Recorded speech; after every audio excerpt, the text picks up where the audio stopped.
Hello, hello, hello. Can you guys hear me okay?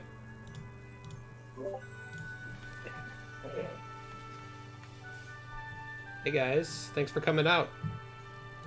Um, Alright, let me get a new game started here. I'm going to be skipping most of the cutscenes because I do want to make it all the way through the game. I've done quite a few runs here in the last couple of weeks, so I think I can make it, but it's definitely faster if I skip all the scenes. I'll let this one play just a little bit, just to introduce. So I've got Chaotic Brave on with me, who worked on the Vagrant Story randomizer, just a regular in the community. I actually just recently joined the community Discord, so I'm kind of a newbie there. But yeah, thanks for coming out to chat with me, man.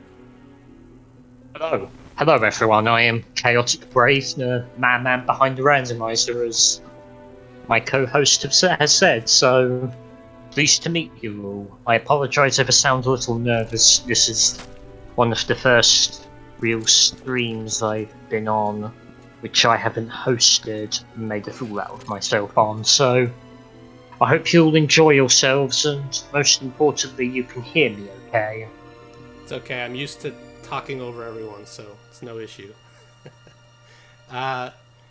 So just a really quick thing. So what I wanted to do with the stream is, if you guys have been around the stream, I've been doing a bunch of just random challenge runs in this game. I love this game. It's one of my favorite games. I've been playing it for 20 years.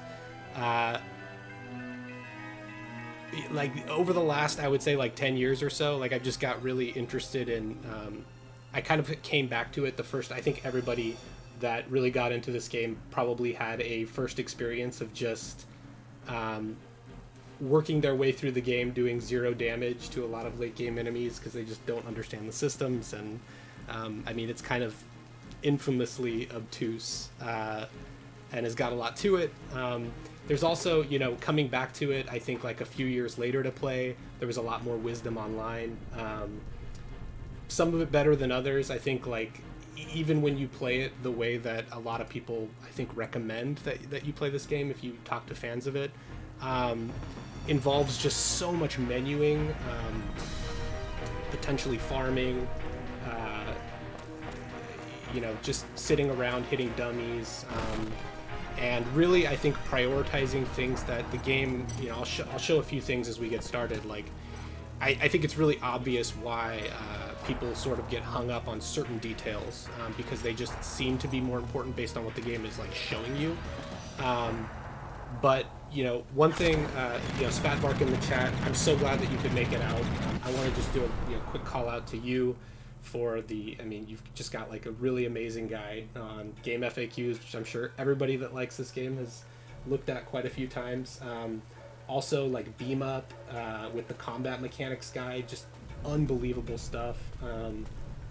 Jay Tilton with, you know, stuff like the combinations guide and the enemy FAQ. Like these kinds of things are just, they're such invaluable resources, but I think like even fans of the game probably are not going out to, you know, you pull up in the Beam Up's combat mechanics guide, it's just so, it's so in depth. Like it's literally just going over the formulas and things like that. So it's cool. I still feel like even after all my time, I'm still learning new things. But I definitely feel like my understanding of it now, I kind of would have different advice to give to people, which involves less menuing. I think people always, I count myself among these people, like really want there to be, wanted for a long time there to be like, why isn't there a quick swap button, you know, where you can just swap between your 8 weapons that you have, which obviously would be a cool feature. I actually think that it's less important now though, like with my current understanding of the game, and even on a first time play, what I would recommend, like you just don't have to switch as much, right? Like when I came back to it, hearing what other people suggested, involves like switching weapons every few rooms, or you know, different enemy types and things like that, and it's just really not necessary. So anyway, that's kind of an overview. I've also just been doing a lot of I put together like a spreadsheet, which kind of just combines a lot of the information in some of these guides that I mentioned, makes it easily sortable. I sort of eventually want to write like a little like web application or something like that, that makes it even more digestible. That really kind of just like shows you what your best options are at any given time. And so that's really kind of what I want to focus on. Like I said, I'm going to skip most of the scenes and just sort of focus on like, here's the part of the game that you have access to, at any given moment. And, these are the weapons that you've got access to, especially the ones that the game just gives you. Obviously, you can farm for certain weapons from enemies, which can take a really long time depending on what you want or what you want to craft. But the game just hands you really everything that you need.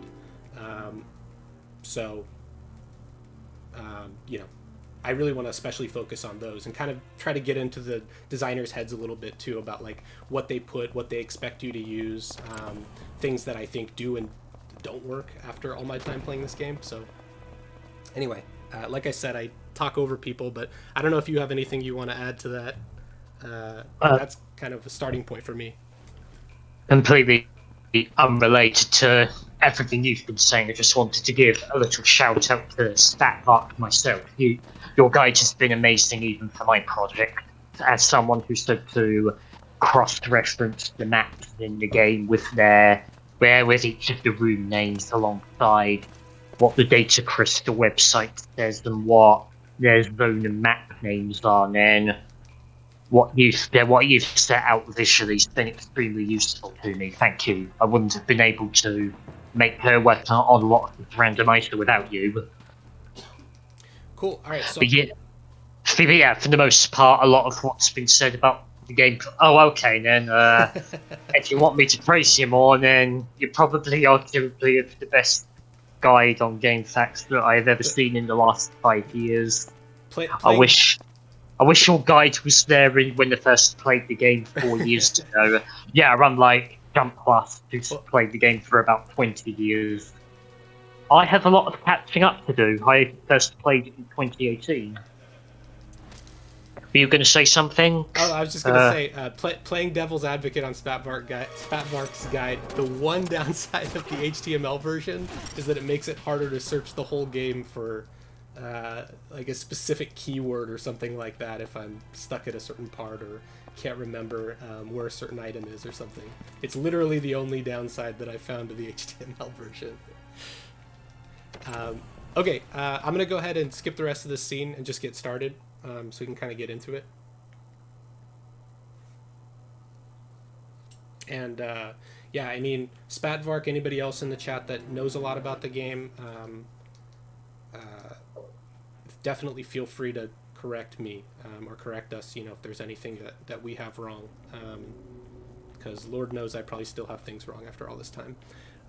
Okay, so just starting out really quick, the first thing I want to say before I really get going is I'm not going to go over too many basics. Like, there's already a ton of resources and info about there, basics. I mentioned the guides that you can go over if you really want to get into the weeds on the basics or the complicated stuff. But I'll just start with a couple things that I think are like so important that even when I see Let's Plays or explainers don't really often call out, that are just so important. So one of the things is I'll go through all the chests that I come across. I think I'm going to go through every room available in NG. We'll see. But I'll be just dumping a bunch of stuff and not really taking it in my inventory because I'm not going to be saving. So my inventory will run out really fast. And I just want to kind of make a point too, because I think a lot of the stuff that the game gives you just based on the way that the system is designed is just not really useful in the way maybe it was intended to be. Some of the common wisdom right off the bat that I'll say is most people will suggest that you keep with this kind of single-handed weapon that it gives you. The first chest is going to give me a shield. You can equip it. It is definitely the best piece of defensive equipment. A shield is the only piece of defensive equipment that gives you defense for every part of your body, no matter where the enemy hits you. But I still would just say defense is just unnecessary. I've done a lot of challenge runs on this recently, kind of going over, making sure that I'm not talking completely out of my ass, but I never bother with any of this stuff. It actually, in some ways, I think actually hurts you even more than it helps you. You'll notice right away one of the things that can kind of easily get lost is if I go into the equip screen here, the most basic thing to say is that every bit of damage that you do from physical attacks is really a test of your total strength against the enemy's total strength, defense strength. And so you'll see here that you've kind of got your basic strength value. If I go to status, you start at 100 of everything.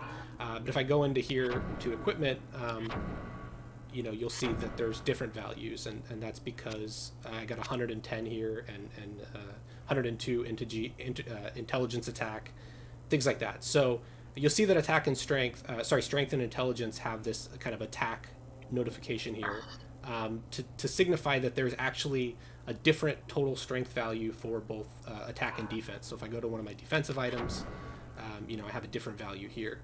And this is important because you're never going to help your offense, which is really what you want in this game. Like, the best defense is just a good offense. It's so easy to heal to maximum health. It's extremely unlikely that you're going to get one shot by anything in New Game if you prepare properly. And even if you don't, as long as you don't let your wrist get out of control, there's only a few attacks that you really have to worry about. And there's extremely good counters for them in every situation that don't involve any of this stuff. But the important thing here that I want to call out is that agility doesn't have an attack or defense specific. It's just the one agility number. And anytime that you're upgrading your armor, that agility number penalty is going to go up. And so, all of this is, I don't think you really need defense, and it actually hurts you the more you spend time upgrading. And I think it also just helps to burn people out. Like, one of the biggest things in this game is getting burnt out before you even get into it, because there's just too much to think about. You can pretty much just ignore it all. But the most crucial thing to say in all of this is that the accessory slot is the one thing to notice. This is the only kind of indication that the game gives you, as far as I know. It's been a while since I've looked at their tutorial screens that they have for optional, but the accessory screen, it doesn't have this attack or defense modifier. And so this is the one piece of equipment that you have that is affecting both. But just crucially, it's the only thing other than your weapon that's boosting your attack as well. And that is true for both the strength, intelligence, and also for the class affinity and type signifiers here. And so we'll get talking a little bit later about when the game starts giving these to you, but around halfway through the game, you get one that I just think is like the best one. You just equip it and stick with it for the rest of the game, and it just really sets you up for a particular Which play one style. were you thinking of? Yeah, the Sylph Ring, right? Yeah. I'm aware of that. I'm aware that it seems to be the favourite. Yeah, it's only like I think it's like the third accessory that the game gives you after this. So yeah, that's basically it. One final thing I'll say before I get going is this might have been my misreading of information 10, 12 years ago when I started getting back into this after my first run, is that I kind of had this impression that type was more important than affinity is more important than class. Like, it's sort of like you want to prioritize having the most type value over affinity value over class value. After looking at these great resources and breaking down these formulas and doing some testing, there's really not any focus on one versus the other. It's really just a matter of which ones are easier to change than others, but really they all just get summed up together. So you're basically building an attack number that's based on like I said, a test between your strength and the enemy's strength, and then essentially just stacking up an additive value of the three things that you're attacking: what enemy type you're attacking, what affinity your weapon is, and what type value you have. So you can sort of see these accessories when you get into them later as just giving you a flat bonus, right? Like right now I've got a bonus of 5 physical and no type and 5 undead. So really I could look at this as if I'm attacking an undead enemy with a physical weapon in this, I'm getting a +10 with this. So somewhat useless as of now. I mean, it's a little bit useful because your weapon that it starts you out with, and all the weapons that you really start out with for the most part, other than like silver weapons, are going to start with physical. So it's a slight boost. So that's all I'll say. I'll get going here so we can actually get through this. But yeah, let me just pop open this first chest here and just give you an example. Here's a classic troll move, in my opinion, is giving you this axe as the first weapon alternative. Is basically worse in every way. Like I said, I'm just going to skip these. You do want to pick up shields for the most part later on, just because they can potentially have gems in them, even if you don't use them.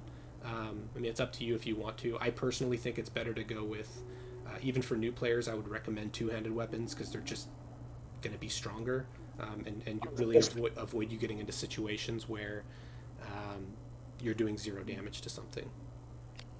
I was just about to mention that while you were bringing up the idea of offense being the best defense in this kind of game. I was just thinking, seeing your footage in game, it just reminded me how odd it was how they gave you a weapon that was the first thing they gave you in the chest was way worse than the Fandango in every way. It's not only it's an interesting one because it's not only worse than what you have. Let me just show it real quick here. So it's you see, you start out with the Fandango here. The grip is giving you a 4-edged. You start with around 8 physical. I might have already gotten some values changed here just from attacking a couple things, but it's got an attack strength of 10. This has a weaker attack strength only by 1 value, but you see here the grip that it gives you too is just basically a useless edged rating of 1. So you're really just like, you're hurting yourself in all ways here. You do also start with a couple of phantom points here, which again, I don't want to go too much into the basics, but you want to keep your DP and PP all the way up for the maximum damage, like so you can get as much damage as you want out of this. Just sticking with the main weapon here, I mean, you can use this weapon all the way through the entire game. I've just recently did a run where I used this blade and just put it onto different hilts throughout the game, and it'll serve you pretty well. Obviously not the ideal situation, but you can definitely do that. I was just about to say, no. Oh my god. Enemies. I was just trying to stumble on my words here. I apologise for this. No worries. This is very embarrassing, but it was something of. Oh yeah, I was just about to say I'm going to. I guess something with weapons like this. They're probably meant to get to teach the player that not all weapons are going to be designed equally, and try and get you to dismantle them at workshops. First chance you get. Oh yeah, so that's the other thing I was going to say, is that not only is it kind of a useless weapon, just from like, if you equip it, it's basically worse in pretty much every way right off the bat. But not only that, I've looked over the the combinations that are possible with the blade that's in that thing, and there's really nothing. I mean, a lot of these weapons that it starts you out with, including this. It's a weird one, actually. I sort of think that this is one of the situations where the game could just, like, of course I love this game. I think it's fine that it's obtuse in a lot of ways, but there are some things that just feel a little bit overboard to me, even with as much of a fan as I am. And I think the fact that a lot of these games, a lot of these weapons that you start with don't really have any forward momentum, even if even if you're looking at a crafting table, right? You start with this scimitar blade in the Fandango, and it's one of those situations where, like, if you're going to use it, if you're going to do anything with it crafting-wise, you kind of have to go backwards to go forwards, which is, like, so counterintuitive and not something somebody would do, even if they understand it, right? Like, if you're looking just purely at the strength value, there's nothing that you can combine it with that's going to give you basically a better result right away. So... And that's true with this axe as well. So it's kind of just completely useless. So, on the subject of not having many good crafting combinations, if you go by my theory that it was meant to teach players about crafting, it doesn't even do a great job at that. Yeah, I think it confuses people right off the bat if they're trying to. I mean, certainly, like I said, when I came back and got into it, and I was really deeply trying to understand, or even back in 2020 when I did the kind of 20th anniversary playthrough, and we were just taking it slow and trying not to really look at guides, but just like use my knowledge of the game to sort of inform the decisions I was making. Um, I just found it like I was really trying, going through every possibility in the list, and just could never really find anything to do with these starting weapons. And it wasn't until I, looked up the full sheet and, look 2 steps ahead or something where you see, oh, if I take it back and make it a spatha, then I can turn that into something better. But, yeah, it's a bit of a shame. Whatever. I don't think it was the right choice. So here, I'm about to get the first crossbow weapon in this chest here. This is your first opportunity to have something other than edged. In general, I think if you look a little deep into anything, you'll see that crossbow is a really bad option, just generally for a weapon. It's the only weapon that... What's that? I was just about to say, no, you continue. I think depends on what you say. It might segue well into what I was going to say. Yeah, so it's bad for a couple of reasons. One, right off the bat, is that the Phantom Point value is only going to give you a 50% bonus. It's the only weapon class in the game that has that penalty, so it's just going to do less damage overall when it's maxed out. The other thing is that there's really no good grips or bolts for it, if you could say. I think you can only have one gem ever. But I will say, I think it's useful in this section of the game. I think it's actually the best option that you have going through here right now, for a very short period of time. It starts you off right away with a 10 piercing, which is better than anything that you're getting for any of these. The enemies around here are kind of just weak to pretty much everything for the most part. So I like using it just for this little bit. This is also a part of the game before you have chain abilities, so you don't really have a good way to keep your DP up as you're fighting. So another benefit is that it's saving you. By this point, I haven't done any farming. I've just fought straight through, and my Phantom Points are maxed for my Fandango. So I'm going to shelf it, equip this. It's also just got a better strength value of 12, so it's a little bit stronger in pretty much every way here. And it's got great range, so it's a bit of a shame. I guess that's why they did the penalty. It's got the highest range in the game.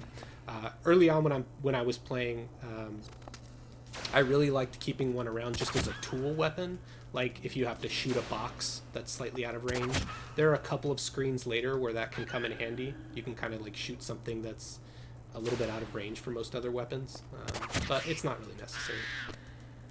But I actually think that this is a good weapon against the first boss because he's weak to piercing. So if you build up the Phantom Points here in this section,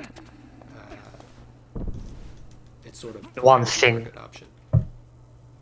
The one thing I was going to say was that one of the main big advantages of the crossbows that the easiest of the weapons to make an ultimate out of.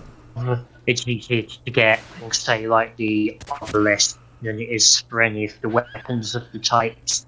Say, like wearing a great sword, something like the Holy Win or the not Rune Blade, the War Mole.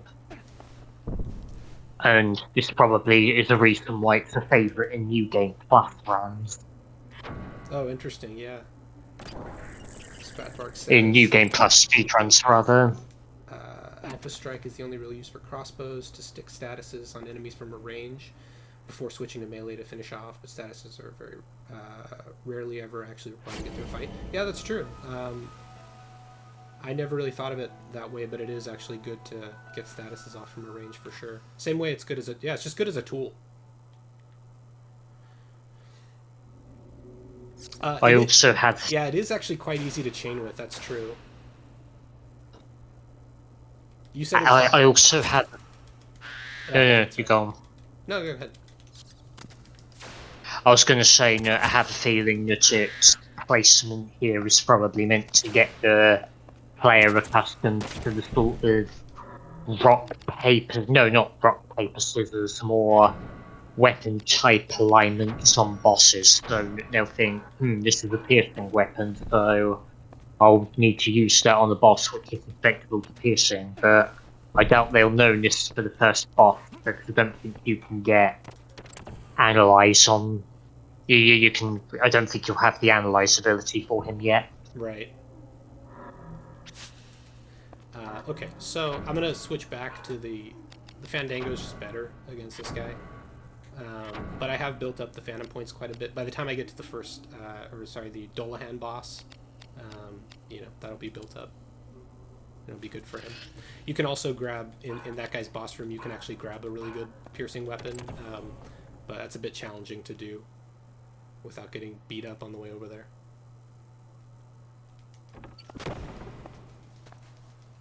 One thing that I wasn't sure of that I was going to do on this run is try to time out +3s on the stat reels. I think I will, just in the interest of the run going a little bit smoother. I'll see what I can do. I'm not as good as like speedrunners at hitting it, but it is possible. And I think also another thing that's extremely counterintuitive, maybe intentionally, for what you have to aim for to actually get those +3s. Thinking there was a video that dropped recently on how to manipulate. Oh, it was done 10 years ago, done by New Type Power. I don't recognise that name. There's like a training video of how to hit the +3s. Yeah, something like that. I think he's someone in the speedrunning community, but not so much on the Discord. Here's the second highest record for the new game, which is pretty cool. Let's see if we can hit these. Nope. I won't reload or anything. I'll just try to hit him when I can. Alright. Anything in this chest of interest? Another shield. We're not getting gems and shields yet, so I'll just skip this.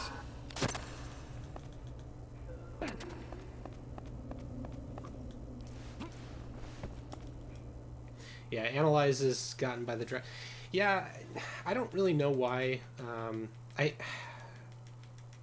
I sort of feel like, I mean, definitely the fact that analyze can miss is ridiculous to me. First of all, I don't know if I'll go as far as saying it's just completely pointless in general. I sort of feel like you should just be able to look at stats for everything at any time, but whatever, it is what it is. But I do feel like you might as well just give it to the player right away. Trying to... I'm aware that there was a ROM hack of the game that they made, and I think it was called Vagrant Stories Zenith, which gave that analyzing 100% success rate. Yeah, I mean, personally, this is one of the things that I have on my spreadsheet, is just like a sortable view of all weaknesses of all enemies, and that's what I use when I play, so I like that experience. But I do also sympathize with, like, it's a complicated system and it's easy to overwhelm people, but it becomes important really fast, so you've got to get it pretty soon no matter what you do.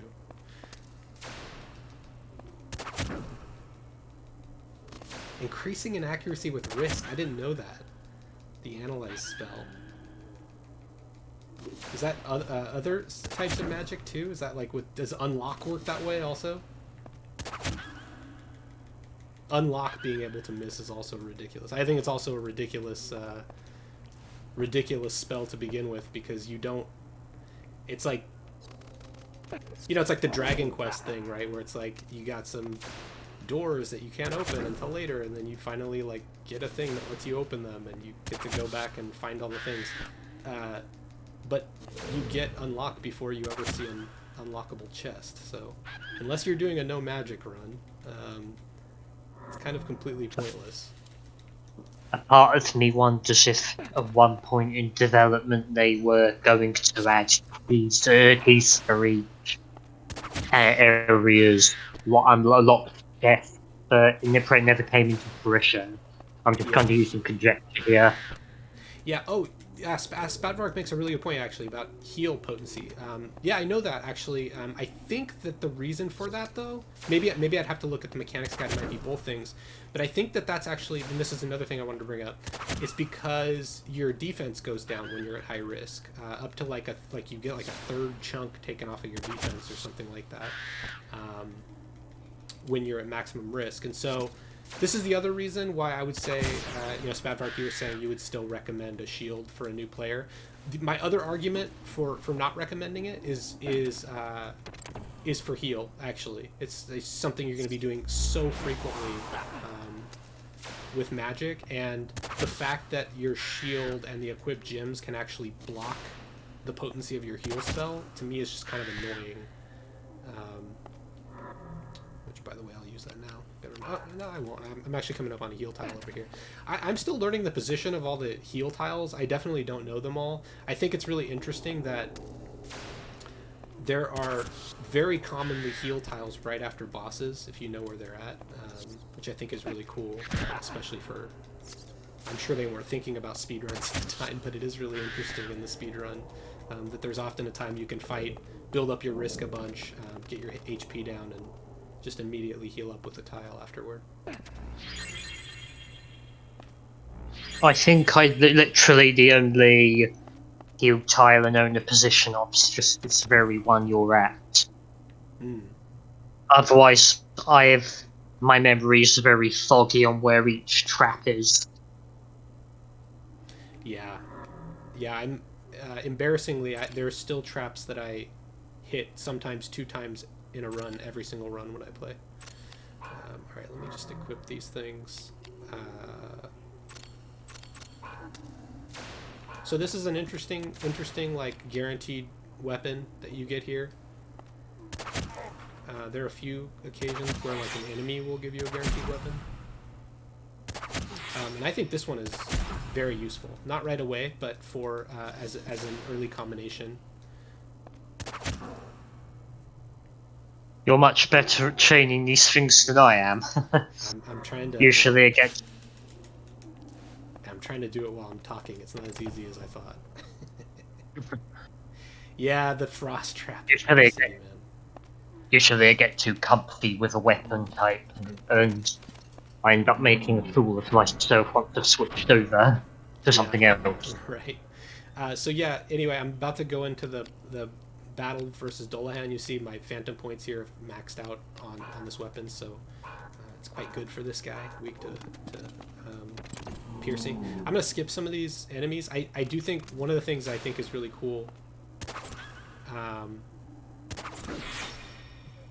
about this game not having like a traditional experience system, and just having like drops you can get for killing enemies is sort of like the reason why you would kill everything instead, is that it is actually really, it's like a really good strategy just to run from... This is one way. So like I said at the beginning, sort of giving people advice that are playing the game that doesn't involve menuing so much, that's another one, right? Like there's oftentimes there is like one enemy on a screen, especially later in the game, that is just like a different kind of cocktail of what you need to do good damage to them versus everything else on the screen or everything else in the zone.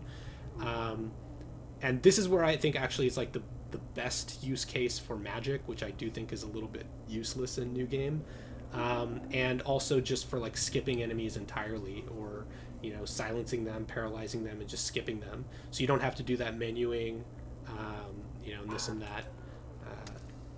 Really useful, and you don't feel like it's really hurting you since you're not getting experience points.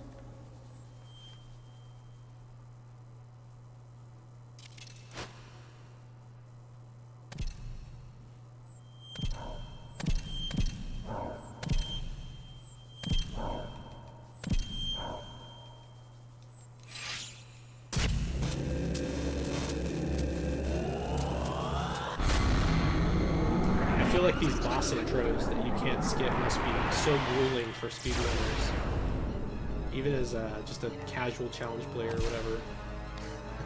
They get on my nerves. I could imagine, especially if the boss is quite hard, is a potential run killer which they may want to practice again. I was just thinking more about the idea of, so if risk, am I getting this right? As your risk increases, the magic becomes more accurate and it heals better. Is that what the Spat was getting? I'm not sure if that's all magic. It sounds like he was saying that's definitely for some spells. Certainly your defense goes down. I want to say, does it make your critical hits more likely too or something? I don't know all the effects off the top of my head. It seems like the sort of thing which benefits magic that causes some problems physically with, for example, if your attacks will be less accurate. And then I suppose that's the meaning of risk.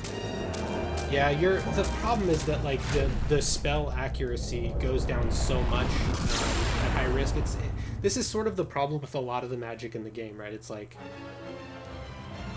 for new game especially. Oh, let me try to hit this real quick. I think I got it. Is that it's like the moment that it becomes useful, like Banish is like that. Can kill undead instantly, but it has like low chance of working unless they're low on health. Where it's like, well, why would you use it at that point? And then one good spell like takes all of your magic points pretty much. So it's just really hard to justify. I think, like I said, there's a few times where it can be really good just to kind of kill the one enemy. There's some coming up here actually in the next section with these slimes. Sort of a good chance for that. Okay, so I got the first weapon that I can have with a slot. I mean, that's pretty much going to be it. And once you have that, like, there's almost no reason to ever use anything that has less slots. They're just so good, and you start out with one of the best gems in the game here, in my opinion. The Braveheart so overpowered a new game. Like, the Rusty Nails is very good for a lot of the early games as well. It as is. Far as yeah, I've been watching. Sorry, I've been watching some of the speed runs. The speedrun route, which I think Dragon Dark in the community did most of the routing for, if I'm not mistaken. I noticed they use this for a huge section of the game, and it is quite a good one. Yeah, it can carry you as far as the first floor of the abandoned mines. I think a primary reason, I haven't talked to them directly about this. I tried, but I just haven't talked to them yet about it. But I think here's an example of a heal tile right after a loss. I think a primary reason is just, obviously you don't have to set it up. Everything's ready for you. You just equip it right there and use it for a long time. Personally, I think there's a much better option for this point in the game, but for now it's good, definitely. I'll pretty much never use a crossbow again after that, but I do think it's useful for that little section there. Piercing weapons also don't seem to have much staying power based on there probably are good ones you can get throughout the game, but in a speedrun they don't seem to be all that popular aside from the Rusty Nail. For the most part, I think Ed is the favourite of the three types. Yeah, and I mean, if you, like I said, if you understand the accessory system, or like how much accessories really help you, then there's a very good reason for that too. Because, like I said, once you get that Silphering, it really just sets you up for a particular playstyle. It's so strong that it's actually it's almost a challenge just to not use that. Like after that point in the game, just to do literally anything else.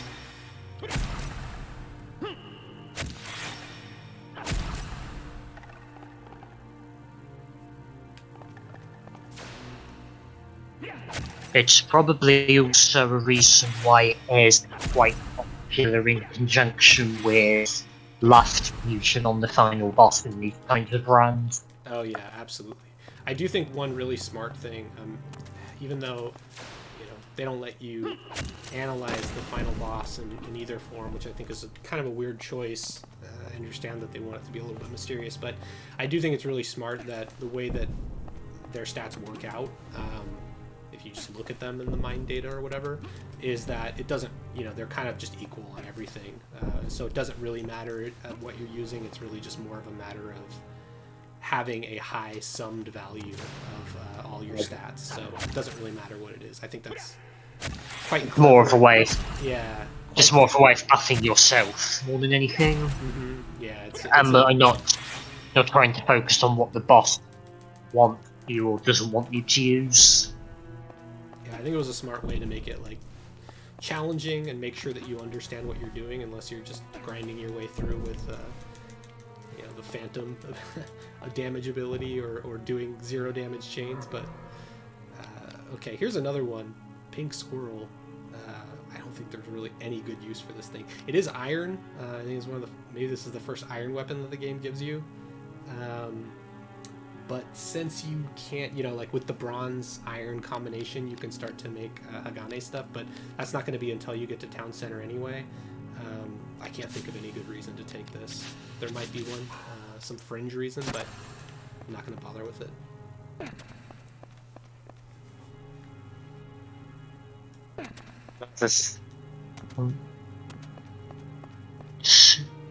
The main stat properties that the final boss seems to have is that there's a I think it's a resistance to more light and dark than anything. Yeah, which is right, which is it makes sense.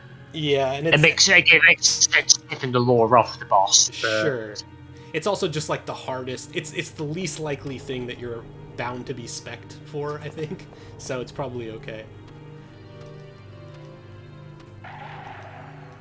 The first stage also seems to have different resistances to the blade edge piercing triangle depending on the part you're targeting. Right.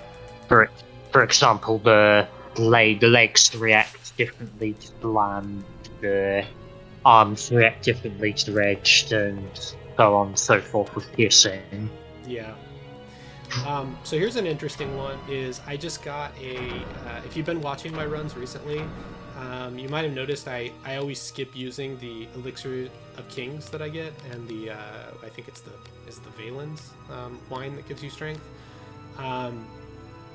I always skip using these, it's counterintuitive because I think all the stats are fairly equal in their importance, but I do think strength is just the most important since you're just doing a bunch of physical attacks and you want them to do damage.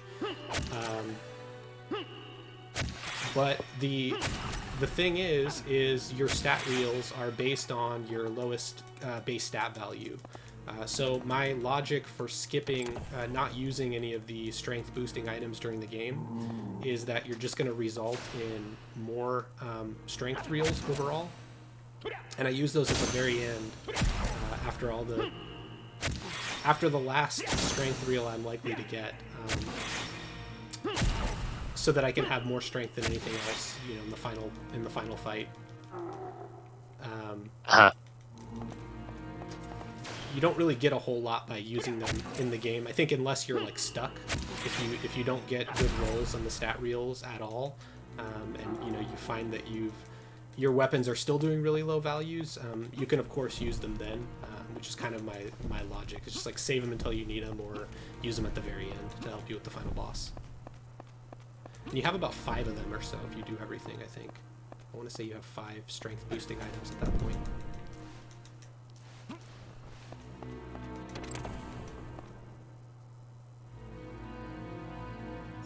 You also seem to have a better memory on what to do with the puzzles than I do.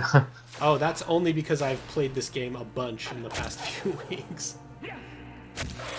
Yeah, so of course you'll get desensitized on how to do the puzzles. I always forget, especially late game ones that can be skipped with Fairy Wing, because I often just do skip them, and I don't remember what the hell to do. I know recently on the Speedrun Discord there was discussion about a sort of trying to find a out of bounds glitch to get the final boss sooner.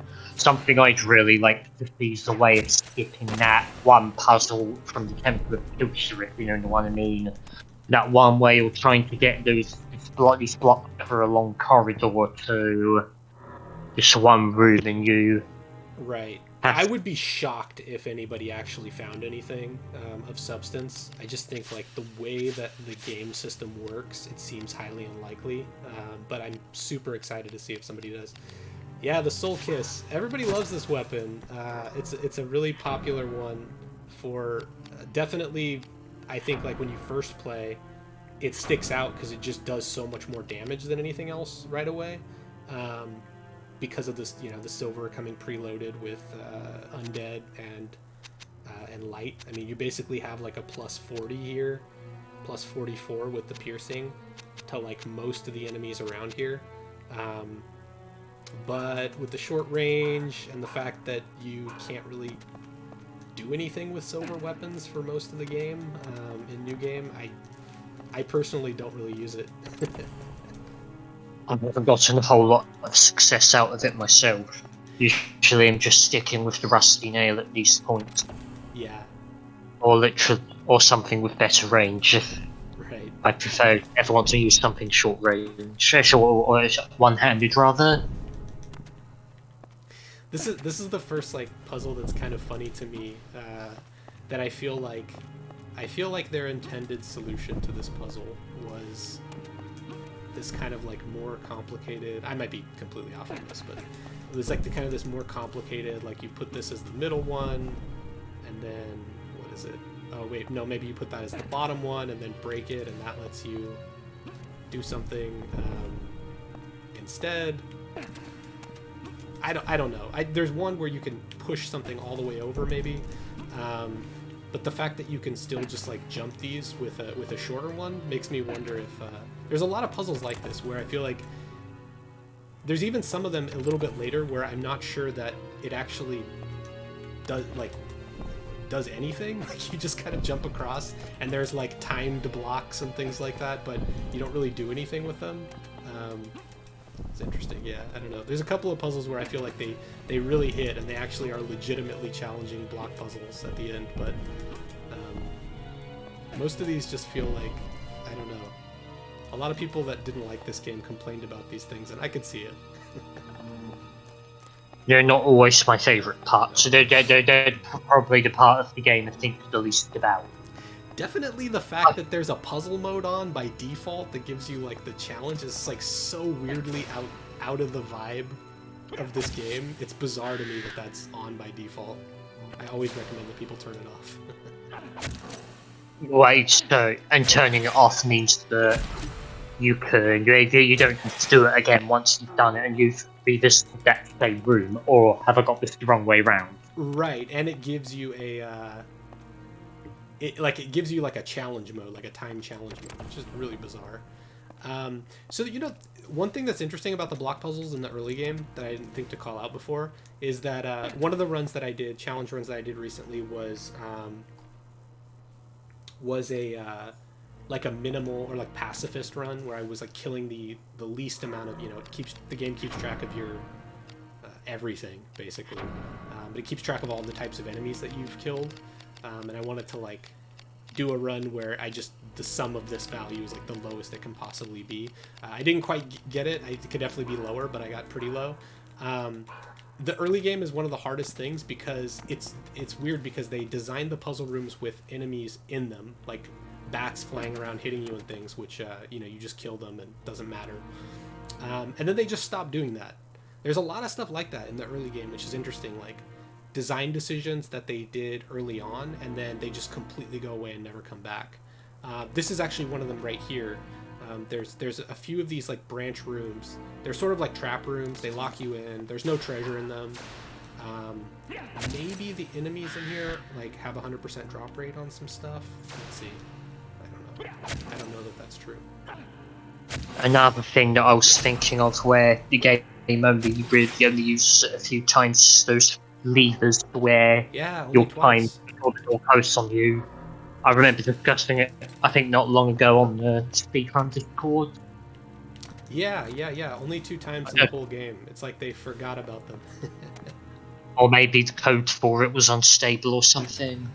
From experience, I remember accidentally going overriding it on the randomizer, and Mm-hmm. the game had a bit of a fit about it. Oh, really? That's interesting. Yeah, I noticed for your randomizer, I was looking up some of the details. I haven't messed around with it personally yet, but I noticed that you were kind of careful about some of the randomization that you did. Like, I think you said only enemies that are like kind of from that zone in the game, right? That region in the game will be randomized. Is that right? That's right. For example, any enemy, the stuff that you'll fight, you can only fight in the area you're in at the moment. You can only fight enemies from that area. Like those skeletons, they might be in different rooms from where they normally be or something, Right. but nothing more ambitious than that at the moment. I'm trying to see if I can get changed about. I've only really gotten something working with changing rooms that I'm hoping to unveil one day. Yeah. Progress for it's quite slow because I've had to take a long way around it. This game is definitely more strict than most, I think. Like, too much randomization would just break it entirely and make it unfun, I think. Yeah, where one of I've had this tested by someone. He's stumbled into a couple of problems that have made the game made the game unwinnable by a soft lock. Because Right. I accidentally loaded the boss room, and Serenity was loaded with the rematch again, the first boss, the rematch against the Minotaur, meaning he couldn't progress because he wasn't able to prompt that one scene with Sydney. Mm-hmm. So I just picked up the Shandy Gaff, which is one of my favorites to start out with. It does, so interestingly, just in the chests that you've gotten up until now, if you've gotten them, you will have one sword hilt here that can have a gem. And so you can, really quickly basically turn the Shandy Gaff into a weapon that can have a gem in it. I think waiting for that is probably the right way to go. And I think that's a really, really good starting weapon, especially because I know a lot of people ignore break arts entirely. I personally, I like them. Like, they could maybe be better, but one benefit of using the great sword as early as possible is I think it has one of the best, like the highest damage break arts as its third break art. So if you start using it now, you'll be able to unlock that later on. I'm not going to use it for this run, but I do think that that's a really good option to set yourself up for later. Actually, if you go into New Game Plus and you end up fighting, Asura, like the hardest enemy in the game, I think that's actually one of the best strategies for actually dealing damage to her before you are, fully decked out. Is to use that break art over and over. Another thing nice about break art that they can be used to compromise the final boss's super attack on the second phase. Yeah, it's true. Yes, yes. I do that all the time, actually. Just while you're closing the distance, you can get range that's like comparable or even better to the crossbow. At least it means that they have some kind of utility property outside of just being more damage. They also just look cool. They're some of the coolest Yeah. animations in the game. So this is my baby here. This is I will die on this hill. I think this one here. A lot of people disregard this weapon that you get here, the glaive, but I'll show you in a second. I'm going to ignore this armor. I'm not going to use it right away. I am going to wait until I can put a better grip on it. Oh yeah, and instill. You get instill pretty early if you're just chaining normally, so it's one of the most important things to making your weapons useful right away. I don't really need it for this weapon. I'm pretty sure this is already maxed out in PP, but yes, Spatvark definitely brought up something that I wanted to chat about as well. Let's see, take these. Is that, yeah, great axes also. Unfortunately, this is an interesting thing that the game doesn't really hand you one right away. It's not until Town Center, when you fight the Dwayne fight, that you get your first one. I mean, that's not that far in. You can get one earlier through combination of some of the enemy items that you get here, or there is, I think, one enemy, maybe a couple of enemies in the next section that can drop them. But it's a pretty rare drop, and they're kind of like far into the zone. So unless you're, emulating and you're gonna like load state until you get it, it's not really a good option. But yeah, very shortly I'm gonna talk about if you want to exploit, get some early break arts to be able to really take advantage of those. There's a part coming up that I think is a really good place to do it. I did that in my no magic run that I did maybe a week or two ago.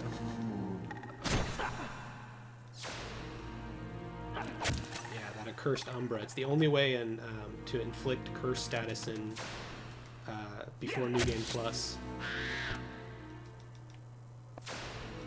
And curse status is basically like if I understand properly, it is basically the equivalent of inflicting all of the stat down magics at once. So, degenerate, lead bones, and whatever the intelligence one is. All right, is there anything I want to do in here? Yeah. So, okay. This is my case for best early game weapon here. Is you take the spiculum pole off of either the rusty nail that you got, or the spear that you got in that same room. Although that's probably a better one to keep around. I'm just going to disassemble everything here, just to declutter a bit, since I'm not using, not saving or putting anything in a chest.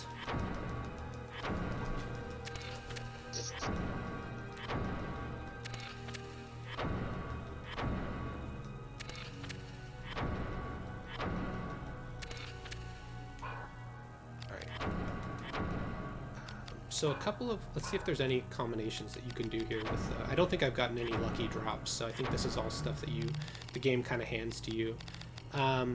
Like I said, you can basically do the scimitar and the rapier right away. I think there might be even some other combinations that you can put with the scimitar that will give you a spatha. It's a stat down. This is going to take you from something that's doing 9 damage and something that's doing 11 strength to 7.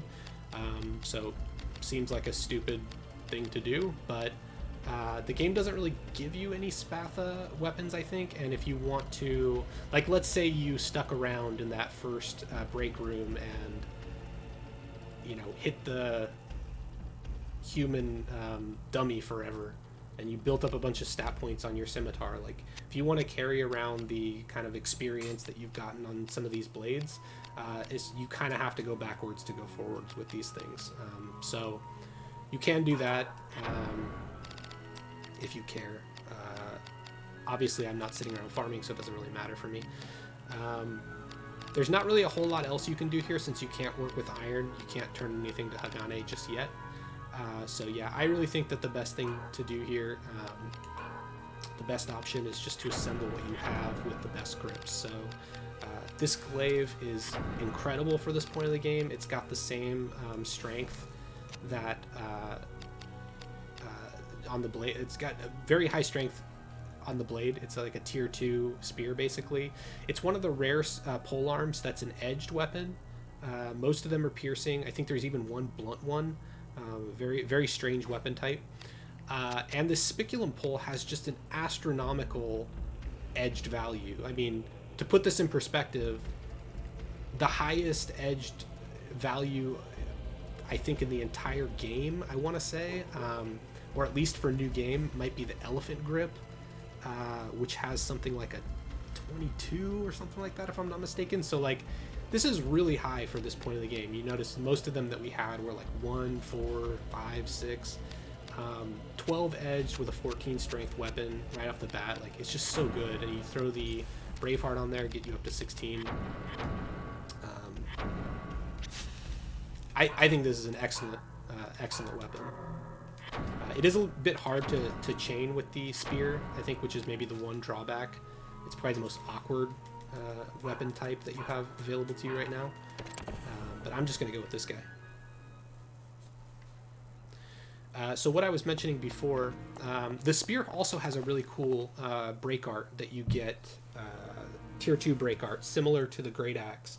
Not as cool as the Great Axe, of course, but it does give you a tarnish effect, which is cool to just like hammer out here. You know, I one of the things that I did on my no magic run was I hammered out some break arts just in this room right here.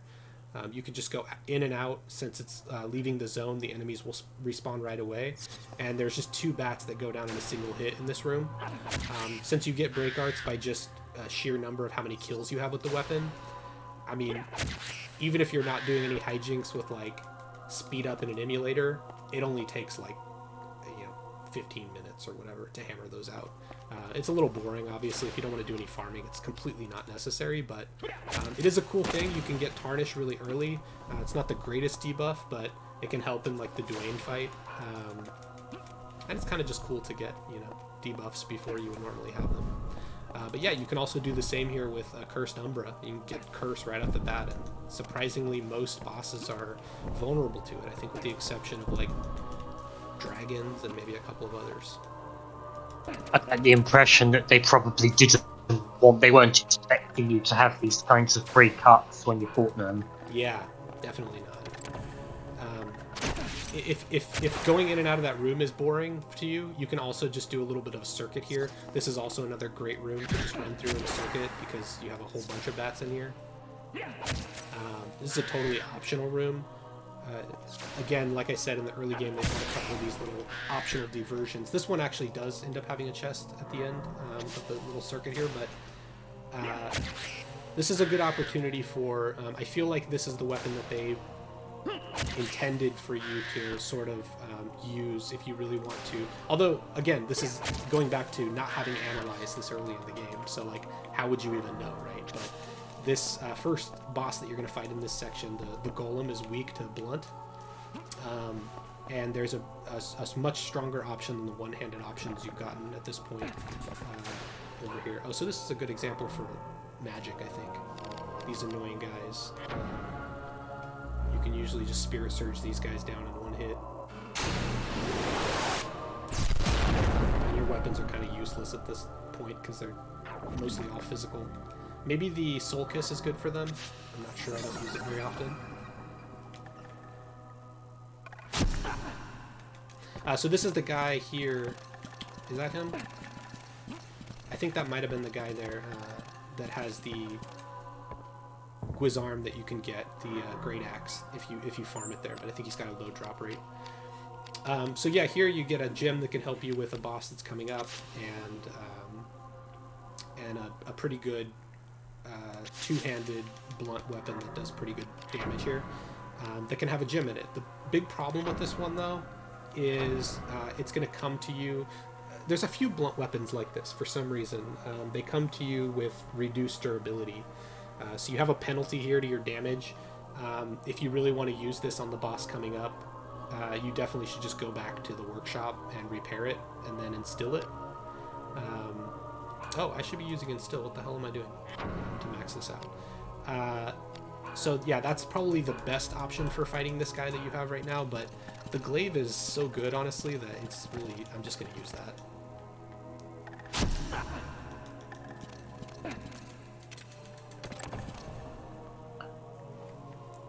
Alright, let me set up instill here.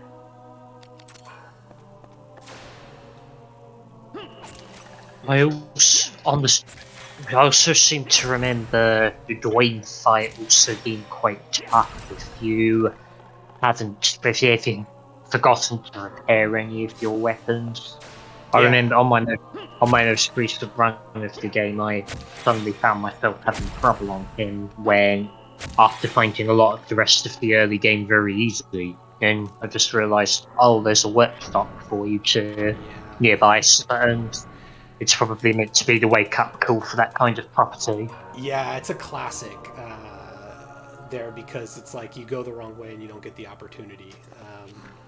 But it is extremely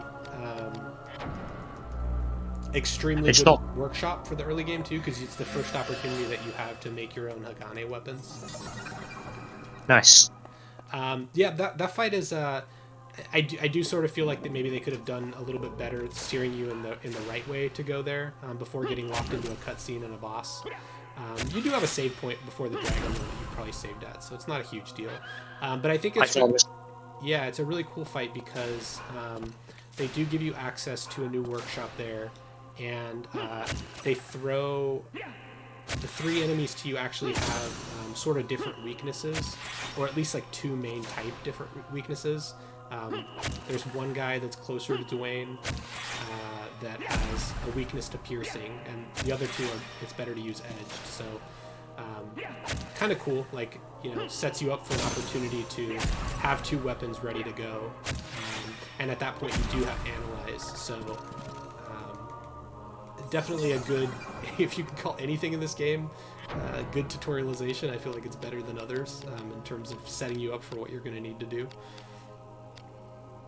And I was saying about how it's the game that just like prompts you to keep track of your DP and repair it. I've honestly known worse ways of trying to steer the player into that direction, like soft blocking them or funneling them to grind or getting them to use something that's just suddenly blocked off, Yeah. Oh, he got or me. having to relearn the rulebook. I tried to do the speedrunning trick there, avoiding that jelly, but I'm no good at it. Yeah, same.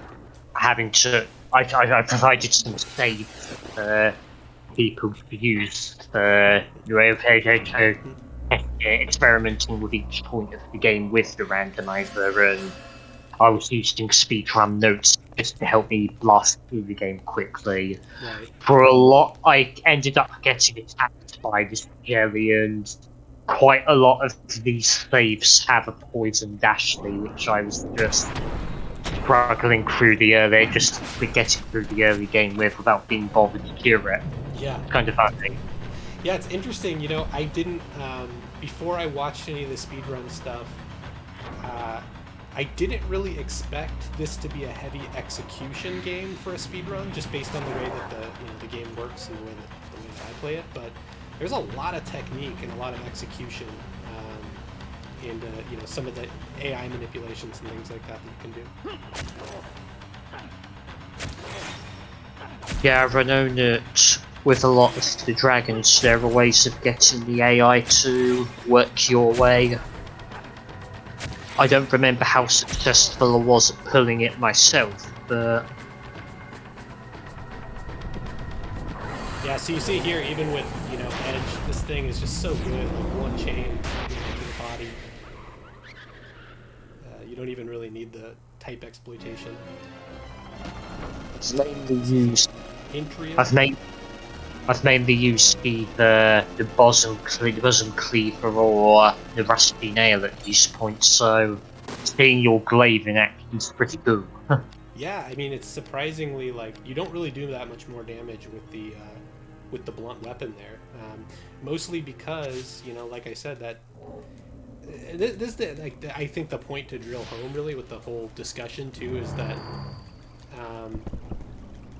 just the way that the numbers work out, especially this is especially important after Snowfly Forest when you get a lot more options.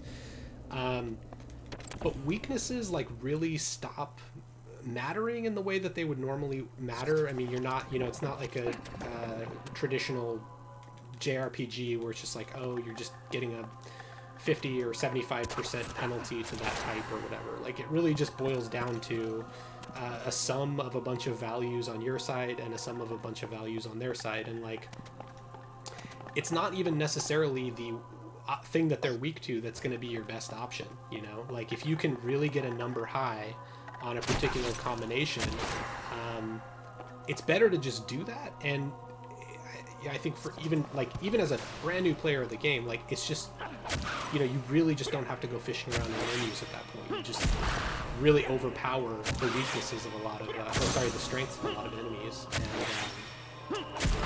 and then you have some other options for just ignoring enemies that don't really that still don't take damage, or maybe using a spell or something else. So Yeah, I think you were saying that Snowfly Forest seems to be the point when elemental properties don't matter so much. I'm interpreting this right. So I'm it not just, getting what you. yeah, I mean, you'll really see it in action, but it's a series of things that happen. In my opinion, it's well, you get the Luft Fusion spell, which is the start, which is right before Superfly Forest. Then you get a chest about halfway through that I think is the most important chest in the game. It just gives you so many amazing things, unbelievably generous things that it gives you in that chest. And it kind of just like sets you up for a playstyle for the rest of the game. Almost too much, in my opinion. Like I said, to the point where it's almost a challenge not to just fall into that. And then finally the boss, right? With the weapon that it gives you, sets you up even more. It's also how the fight, where one of the first fights you have after Snowflake Forest, the Rosencrantz is quite elemental neutral.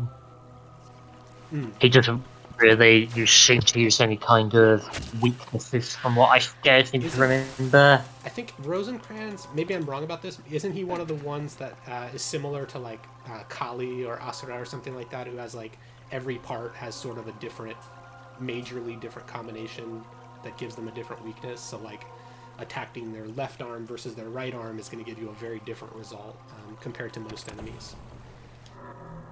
Yeah, that's what I seem to gather now. I've got the stats for myself. It's what he seems really useful to is the blunt-edged piercing triangle, Right. and his evasion's very well-rounded across his whole Yeah. body. So this is a classic, like, this gem is just so good. I mean, you know, it's giving you the 2 strength. It's not good for magic, I guess. It's not giving you the agility, the intelligence. It's giving you higher agility. It has a special ability just to make your attacks hit more often, which is so important, especially once you start getting some risk on you. You know, the game has kind of set you up with this dragon gem, which I think like any player is going to equip here, if they're paying attention at all. You know, it's like this is the clearest use case probably so far to just like throw this thing in your weapon, and it is definitely going to help you. I mean, it's going to give you a plus 15 in your sum total to this guy, whereas you know, the Braveheart is basically a plus 6 to like everything, right? Because it's like it's going to be a plus 3 to whatever kind of enemy you're attacking, and a plus 3 to whatever kind of type your weapon happens to be doing. So it probably is the maybe better option to switch over to Dragonite, but just to kind of like drill it home, like it's just not necessary. Like you don't even have to fish around. Like the Braveheart is so good, you can literally just leave it in your weapon the whole game. You'll be fine. Like with a weapon that has a decent you know, type rating with the grip choice that you've used, and you're using the correct, you know, all the debuffs that you possibly can. At this point, I've really only got Degenerate, and dragons can't be hit by it, so I don't really have any opportunities for debuffs here, but even without it, like, you're going to be fine. You're not going to be doing crazy damage, but you know, it's enough. Really, like, as long as you're doing like double digits or more of damage, you don't need that many chains. You know, you can practice your chaining with the dummies or whatever. Like I said, the spear is one of the trickier ones, I think, to chain.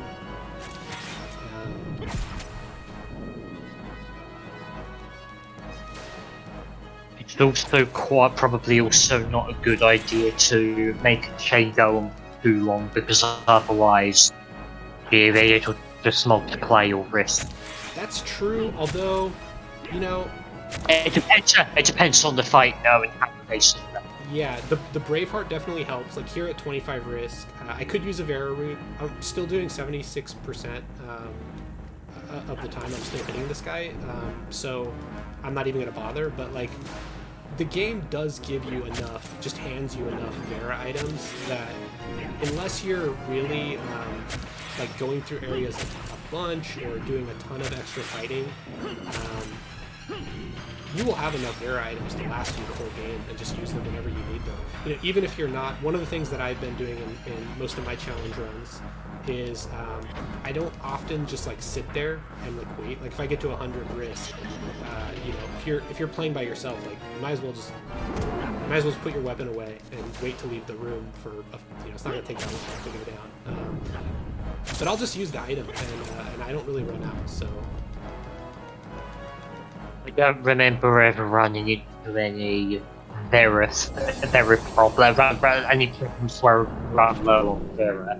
Never I ran into a situation where I need to sit around and lower risk. Yeah, I usually stop my chains at 8. If you're a new player, probably it's going to be tough for you to get 8 chains often. But, what is this, agility reel, I think? Let me try to hit this.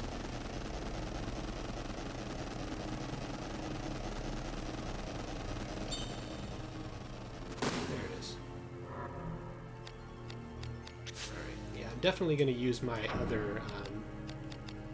oh, I still can't get... definitely going to use my other elixirs here that are not... oh, I didn't use my...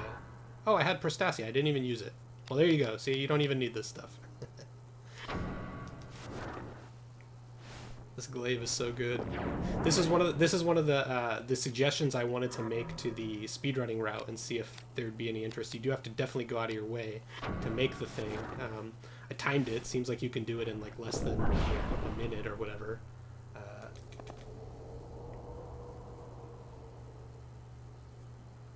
Oh, hey man, Shataria. You're talking about the hit point meter. So there is a way. I just got the. I said at the beginning of the stream, I'm not going to talk too much about basics because I definitely want to focus on some of the design specifics. But since you asked specifically, I just actually, it's kind of good timing because I just got the analysis spell.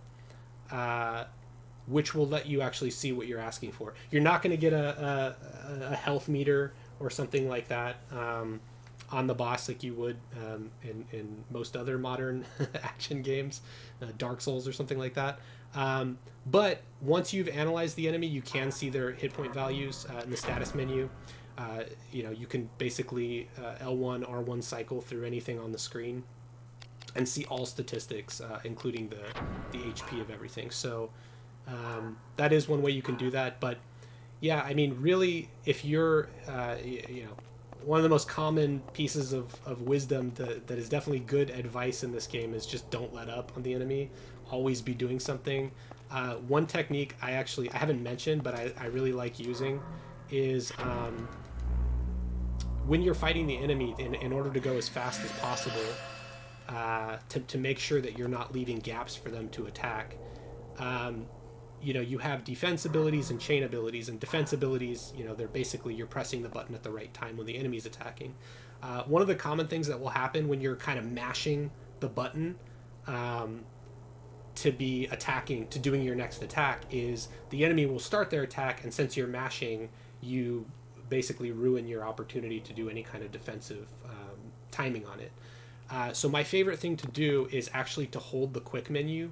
You can just hold L2 and when your attack is going off, and what will happen is the first frame that you are able to do something, that menu is going to pop open and basically pause the game. Now obviously it's the best idea in that case if the enemy's right about to attack you, especially if you're in danger, to do something defensive here and not leave this menu at all, because they might attack you on the very next frame.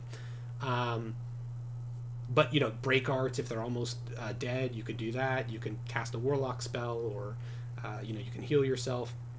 Lots of different options. But even if you just want to attack again, it can kind of buffer you for just letting off and hitting that button basically, and give you a really fast, like, you can basically get it on the next couple frames, and likely not interrupt your defensive opportunity. But yeah, also jumping, enemies can't actually engage and attack with you while you're in the air. So just jumping around can also help. You could pair the two even. If the enemy's literally, has the exclamation mark, they're right about to attack you and you just did an attack, there's going to be a small gap before you can make an attack again. But you can jump immediately. And so what you can do is you can leave that attack, immediately jump, and then hold the button to bring this menu up on the first frame. So that you can act. Sometimes you can even get an extra attack in that way, even if they are, poised to immediately attack you. So this is the classic thing we were talking about earlier. You go to the right here, you get right into another boss battle. Thankfully, they did put a save point here, so you're unlikely to have that happen to you. I'm going to go over to the workshop first and just see what we can do here. I think the glaive is so good you don't really need to do anything, but I will set up a piercing weapon for the other knight. But one thing... It might also be good to get these things repaired, of course. Yeah. Well, I don't even really need it because I use... before I do repair, I use temper so frequently that like my durability basically never goes down. I'm not going to use the bosom cleaver actually, so I'm just going to go ahead and disassemble that. Whoops.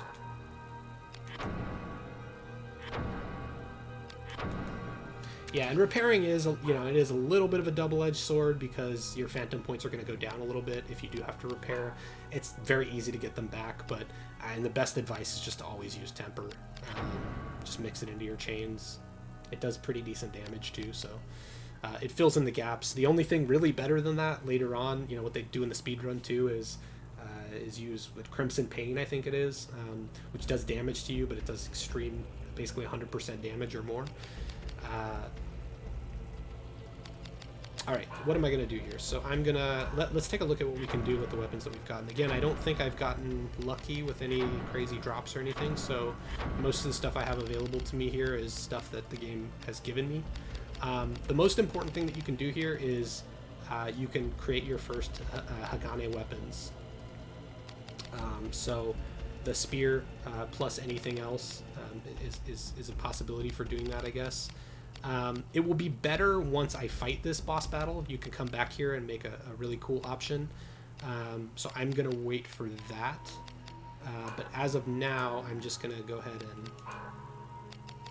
and assemble the iron spear. Iron is a little bit more powerful. And I guess the spiculum poles.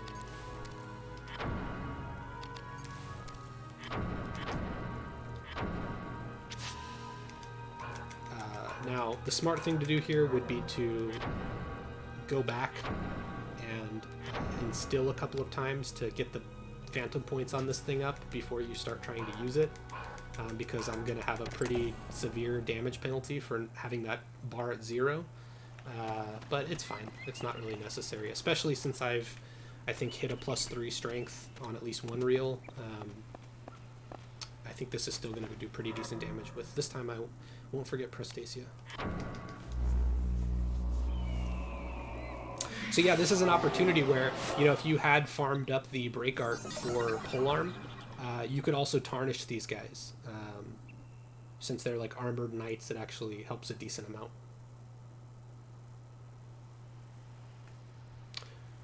Or you could curse them even better if you had built up a great axe at this point, but the game doesn't really give you one just yet. So yeah, so this guy you see is very strong to piercing, but this guy coming down the hill here, I'm going to degenerate him as well since I don't have any phantom points. And let me put instill on here as well. Oh, it's already on. And yeah, you see, even without phantom points, I'm doing very respectable damage to this guy.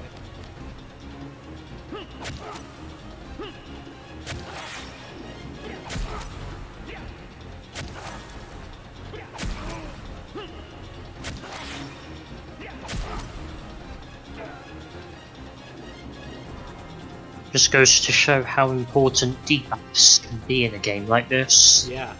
And same thing for the Guisarm here, like if you want to start using the Great Axe, you can start using in this fight. This next knight is vulnerable to edged, so you can totally just use this weapon right now and instill it, and it will be very strong and set you up for a really cool break art later on. For now, I'm just gonna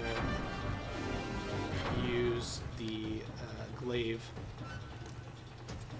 So in one way, you could make the argument that this fight, after the thought that you can work around the fight as some sort of puzzle between these weapon properties.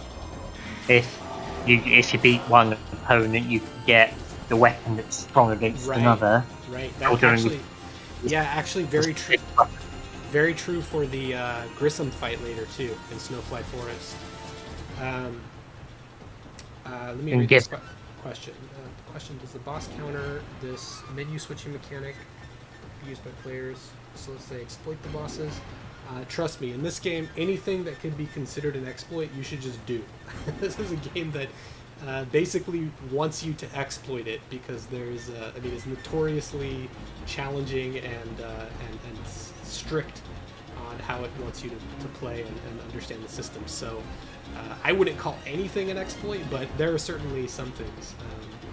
But no, menu switching and things like that is absolutely I'm actually trying to show a way in this playthrough of how to do that as little as possible in a way, so that you don't have to spend as much time menuing around, but it's still very necessary.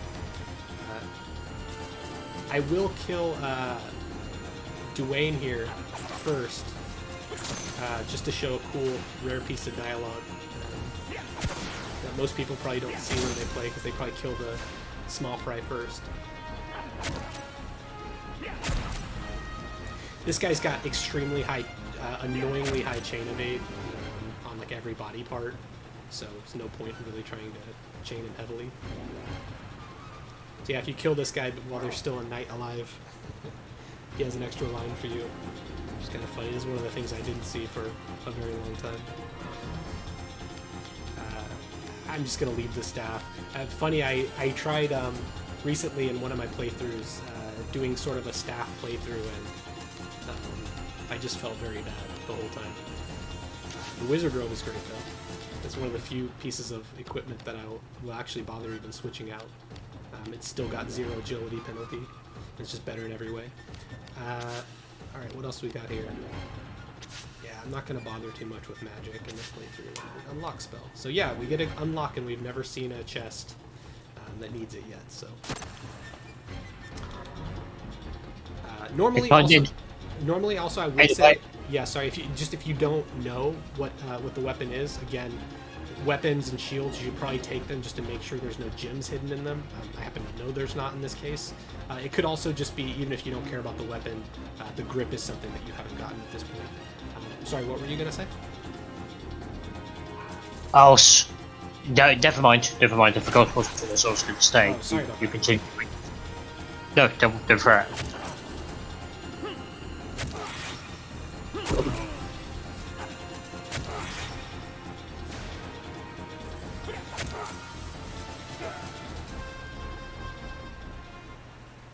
Oh, and sorry. to answer, Yeah. and to answer your question, Chataria is that how you pronounce your username? Basically, Jump Plus is the one who will be speaking a lot and fluently. I will be the one who will be speaking a couple of times and stumbling on my words. So yeah, the Iron Rapier here. Very good opportunity here for the workshop. Oh, good. So let me head back. And oh, another heal tile right after right after a boss hit, if you need it.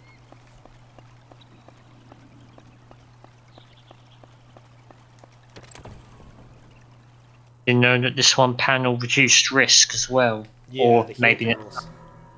Oh, yeah, just the main time I've ever prompted one. It's very late before I have risk, so before I have you have the option to chain.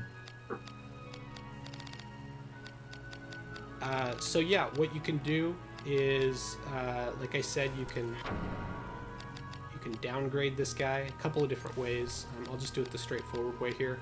The first, this is the scimitar I started with, the rapier that I got from the guaranteed fight against that first undead guy. Bring you down to a spatha and a bronze spatha, and then you can take that iron rapier that you got and do a great upgrade to a short sword here and make it Hagane while you're at it. So really good early... Right, Mandel. That's right. Some of the guys have names. Very interesting. Very unique in the game. Only a few enemies do. Yeah, this is an excellent alternative, especially if you want to use, if you do want to use one-handed weapons and use a shield. The game gives you really, really good guaranteed options for continually, using a sword, a one-handed sword the whole playthrough. And I think this is the best one to do that originally. I'm going to stick with the glaive for now, but I definitely like this one. Yeah, I think I'll just go with this. I'm not even going to bother with anything else. So based on your current setup so far, when do you think something better comes along? Oh, Snowfly Forest. You can go all the way through. Yeah, and in fact, in the speed run, they do something similar. So they use they will continue using the spear, that first bronze spear, Rusty Nail, all the way until you get the first guaranteed. Actually, it's not the first guaranteed Guisarm. It's the first guaranteed Guisarm that has a slot already on it. I want to say. Let me see if I'm wrong here. Based on what I'm reading in the notes, you replace the rusty nail in the abandoned mines V1 Yeah, with exactly, and it's in favor of this same Guisarm blade actually, but with a sand face grip, I think, that has a slot on it. This one doesn't have a slot. It's not particularly good for edged either. So, but at this point of the game, actually, am I wrong that you actually already have one of those? Yeah, you've got a sand face, so you can make it. Actually, if you're not doing a speed run and you don't care about, going into the shop and wasting a few minutes, you can actually set up that exact same weapon that you get later in the mines right now with the sand face. But I think the glaive is just better. Never knew you could improvise something like that so early.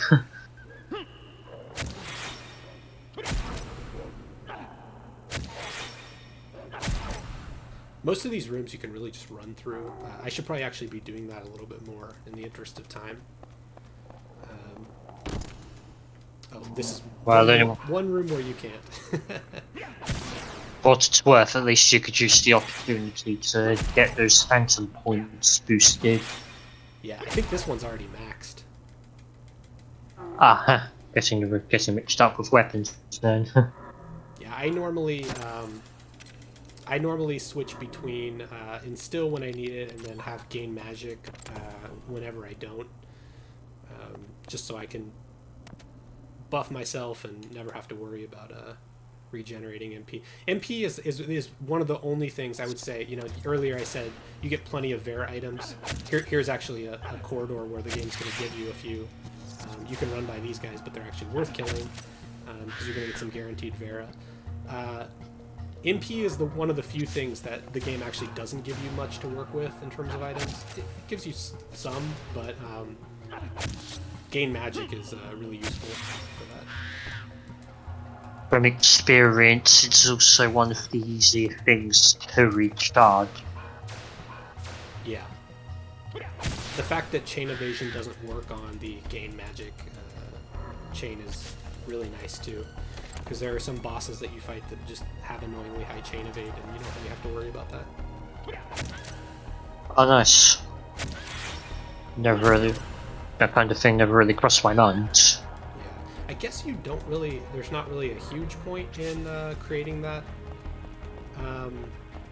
Guisarm early, because I want to say this is the chest that's going to give it to me right here. So we're not really waiting that much longer.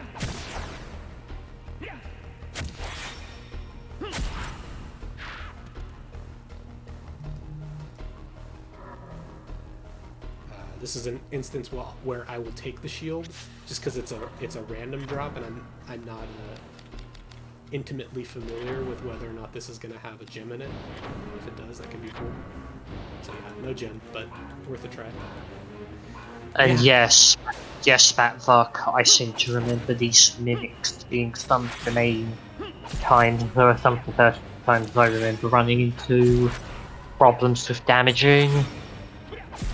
Yeah, it's hard to happen to have a weapon that's going to do any decent damage to these guys, so I pretty much always just skip them. So yeah, I will never really understand this choice of giving you unlock and then starting to sometimes give you chests that require it, and having it miss 30 or 40% of the time. But it is what it is. It was kind of interesting on my no damage run, or sorry, my no magic run, because I had to skip some of these chests. And you never needed. I don't seem to remember there being any points where you outright have to use the unlock spell for anything. So no, otherwise, no that would really throw a wrench into the no magic run. yeah. Thankfully, you don't. So this is one of the first. I mean, it's hard to even call it a branching path. There is a slight diversion you can do here to run and get an early chest, but then you quickly run into, you know, a room that's full of a bunch of locked doors, and you have to just come back. Nothing I really need in that chest, and I'm gonna get it in a second anyway by going around. But I guess just worth calling out as like one of the first times the game kind of gives you a little bit of a choice. It's quite a while longer before you have a real meaningful choice.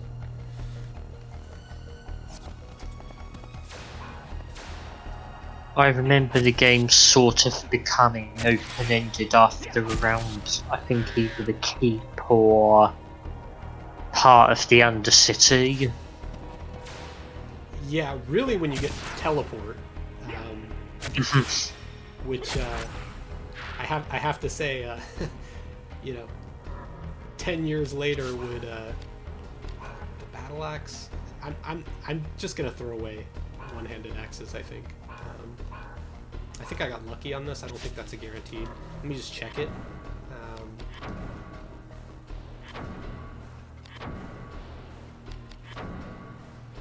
Yeah, nothing special.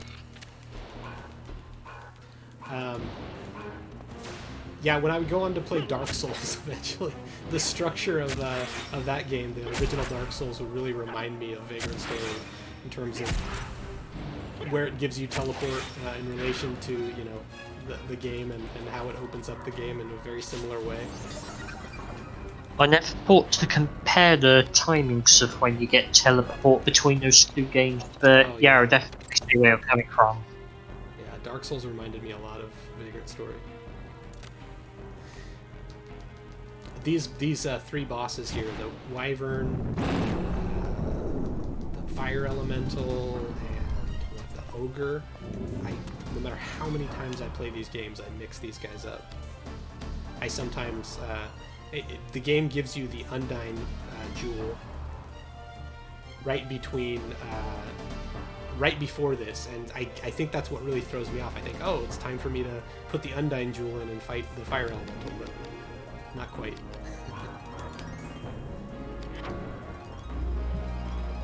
Just these abandoned mines area, whatever this is such a visually boring area compared to the rest.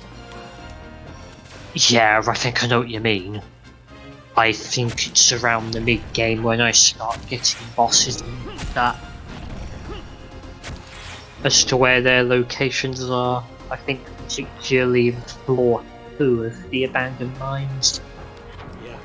Yeah, Spatvark, very, very, I agree with you wholeheartedly there. Oh yeah, definitely. I think after Malgan Dawnstein, the game takes a bit of a dip in quality.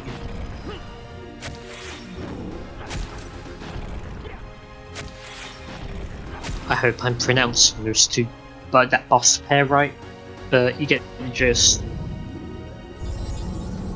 The fat one and the little one that uses electricity. Which ones? Oh, the Dow? Yes, Malcolm Dawnstein, that super hard pair from Dark Souls. Oh, Ornstein and Snow, yeah. What is this? Is this a strength reel? What did it start at? I think it's a strength reel. The 4 HP is the first one. Just the first stat. Having trouble figuring it out. We'll assume it's a strength reel. No, it's not. It's not. The pattern's not right. I think it's int. Yeah, I think it was int. I didn't hit it, unfortunately. Okay. You know, these elemental defense spells that you get are shockingly good defensive abilities, but I mean, it just I think really exemplifies how much more important offense is. Like, they're so strong actually, but it's just really just never worth using them since you have to give up an offensive option. This is a guy that I really... Oh, I guess I'm doing okay damage here. This glaive, man.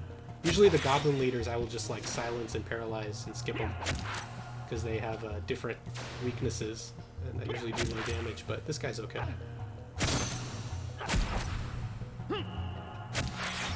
This angle is throwing me off with the chains here. This is another example, I think, where you got a heal tile here somewhere. There you go, right after that boss. It seems like the sort of room that's designed around hiding a trap within all these platforms. Yeah, this is a good example of a puzzle. It just seems like I don't really. Maybe they had something in mind with all this stuff, but you just kind of pushed any one of those over and jump up. I think might be repeating myself. I think that just seems to be the point when I start having trouble with these puzzles, or at least start not remembering what you have to do. Yeah, these ones are, so far, I think these ones are pretty straightforward. We'll see. There's a few that require, they're not even puzzles, but they just require a tricky jump. That also will screw you if you don't understand the fact that momentum is carried with your moving blocks. I usually find myself learning that the hard way in the Great Cathedral. Yeah. That has a lot of really tricky jumps, especially when the platforms are moving. So this is the room that you can get to early if you kind of take a detour here before that wyvern boss here. But nothing really that you need for that guy. Unlike the boss that's coming up with, yeah, this guy's... I can't remember if I got paralysis and... Oh, I do have both paralysis and dulling impact, so yeah, I'll just silence and paralyze these guys and not deal with them at all.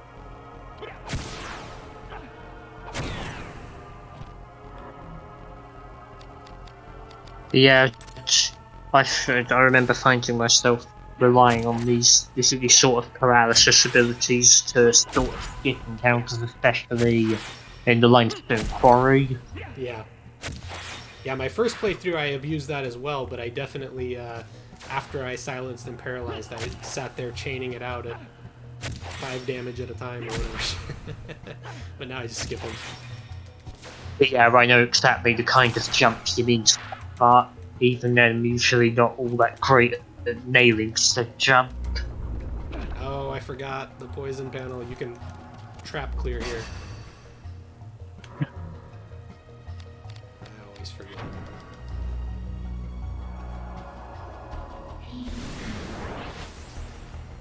Oh god, yeah, that temple jump. It's because it's one of the jumps that the game has like kind of a friendly thing to help you fall off a ledge where, like, here I'm pressing off, but like it's preventing me from leaving on the final, you know, pixel here or whatever.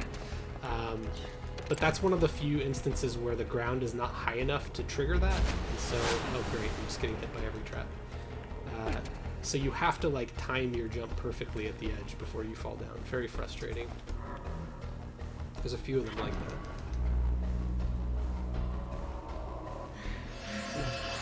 Just sit there looking like a moron trying to make the jump over and over.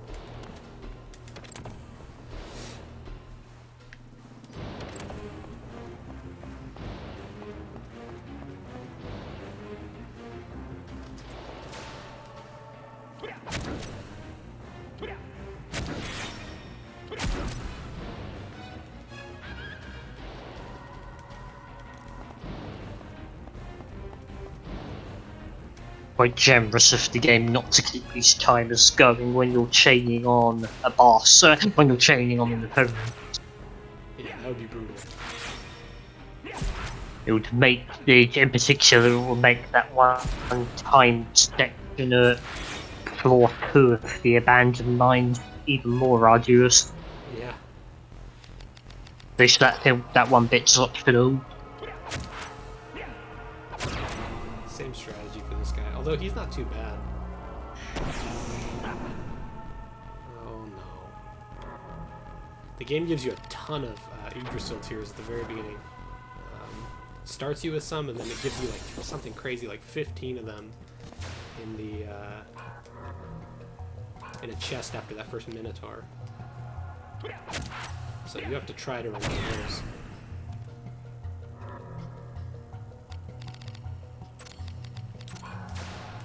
It's nice how the game keeps you prepared for these without being on the nose about it. Yeah.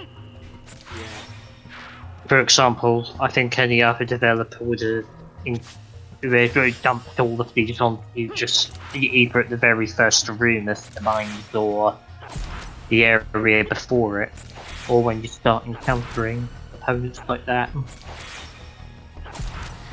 I always considered this room to be a little bit mean. It seems a little bit mean-spirited to me. In the previous, this is the second room that you come across. That is, oh, here we go. Crimson Pain. I'll take that. It's the second room you come across just a little bit ago. It was before you fought the Wyvern. You come in and you have this other, it's like a four-way exit. You have three choices. And, I don't know, common, like, the way that I think about these things is I'm like, okay, forward is going to probably be the way forward. I'm going to go to the sides first. And that will serve you well here. You're going to get the items, you know, you're going to see the optional paths before you go forward and fight the boss. And here they switch it up on you. So like if you try searching the side rooms, especially the right room here, that you're going to go straight to the boss before you get an item that's very good for the boss. So you want to go forward first. It always tripped me up. The only reason it's not tripping me up on this playthrough is because I recently played the game a bunch, but anytime I come back to the game after some time, I get screwed on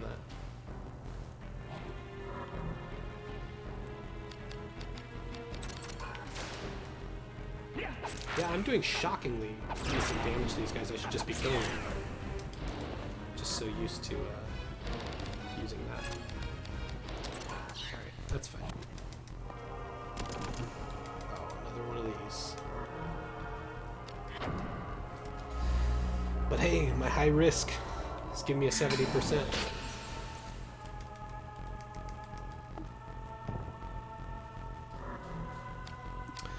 Oh, interesting. So the first opportunity that you get an option here to change your accessory. I wonder if there's an. I'd have to check the Jay Tilton's enemy guide. And see if there's an opportunity to get a rare drop or something before this, but certainly on none of my recent playthroughs have I gotten anything before this.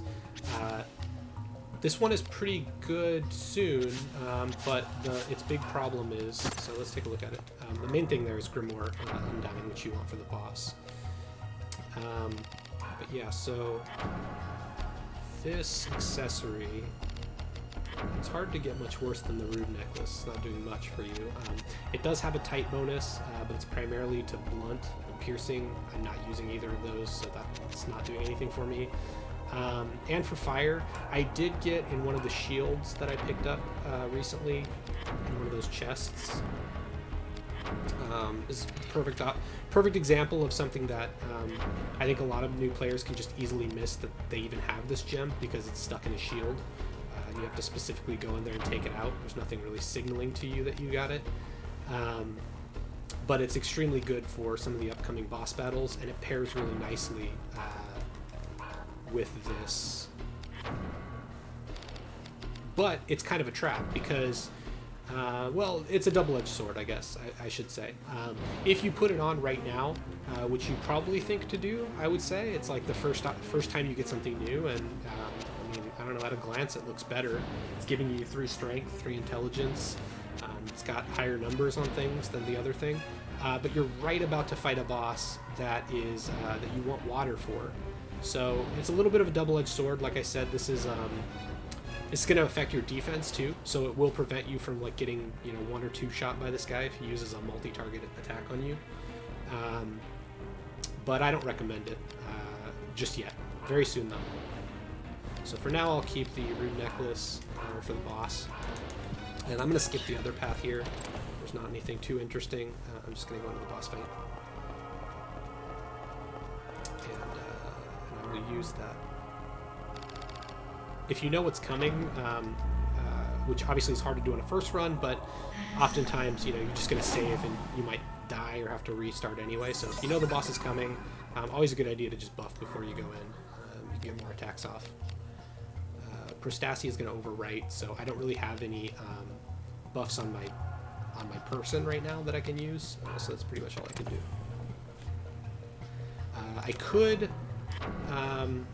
I could also equip the gem in this thing over Braveheart, which would give me more than the +6 I'm getting with the Braveheart, but just like the dragon enemy earlier, it's just not really necessary. You know, you don't have to modify that often, especially because this guy's also weak to Degenerate.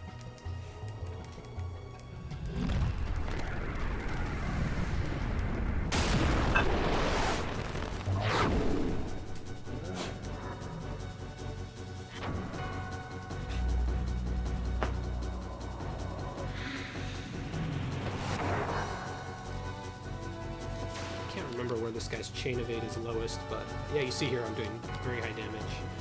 I'm just gonna go for the head. I know that at the end of the game when you fight the elementals, the head is the best option, but also magic users have a benefit because you can sometimes stop some of their spells or reduce the power of their spells, I believe, by attacking the head enough.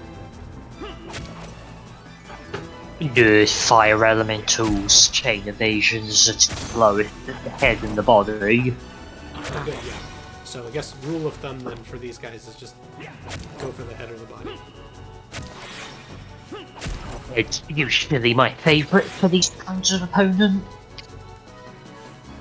I don't remember what the penalty was on an opponent here. Their body was at 0. I know the head, I think, they're empty due to all their magic. Can I hit it this time?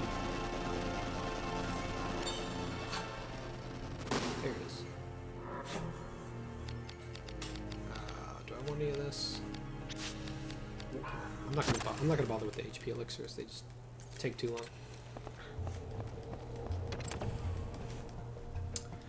Yeah, I mean, it can't. It's the game is really is really not challenging from an execution standpoint. The chaining can be a little bit difficult to get the hang of, but this game is really more about knowing how to exploit, like how to buff yourself as much as possible and bring your numbers up and bring the enemy's numbers down so that you're doing respectable damage. Where most people struggle is just not being able to do damage to begin with, you know, so it doesn't matter how long you're sitting there chaining, you know, you're going to get overwhelmed.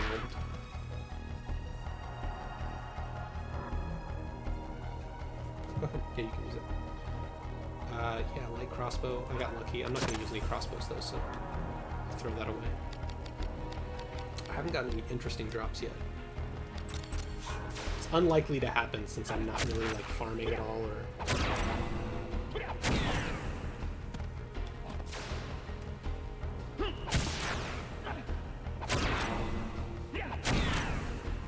God, the timing is so weird on those with the spear.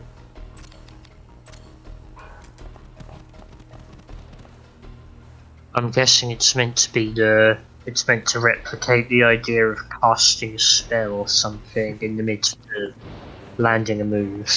Yeah.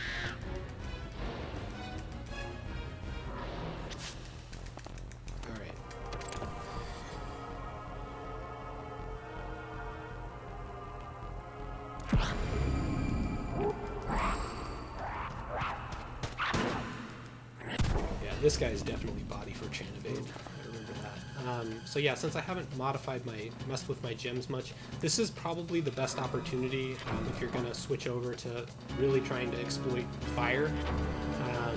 Again, you don't really need to, but for the next couple of boss fights, this is probably the best place after fighting the fire elemental. I'll just go ahead and load up on as much fire as possible. So you get a plus 15 there. Throw on the salamander ring for a plus 15 there, and we don't have spark fusion. It's actually the last spell that you get, but it's enough to put me over with my weapon since I haven't done any farming or anything like that to give me a fire attack. So this guy's pretty weak to fire in the next bosses, so if you're going to use it before you get the Sylph Ring, which is really just going to change everything, you might as well use it here.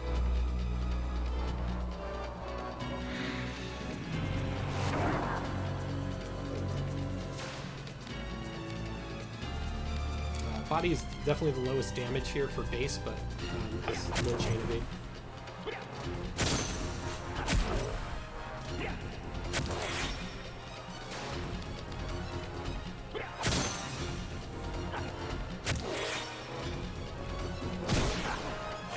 That's a good example right there of where I should have been, doing my trick, holding L2 rather than mashing, because I messed up my defense opportunity by mashing.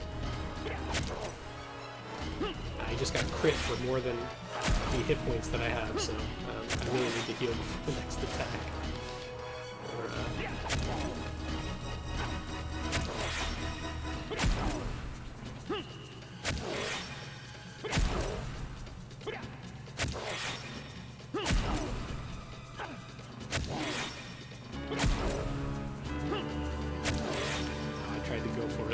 Too much. The good thing about having the high risk though is I'm going to heal a bunch in one chunk here, and then I'll just use an item to bring my risk down. So good opportunity to just hold that button and make sure that you get that in the first frame.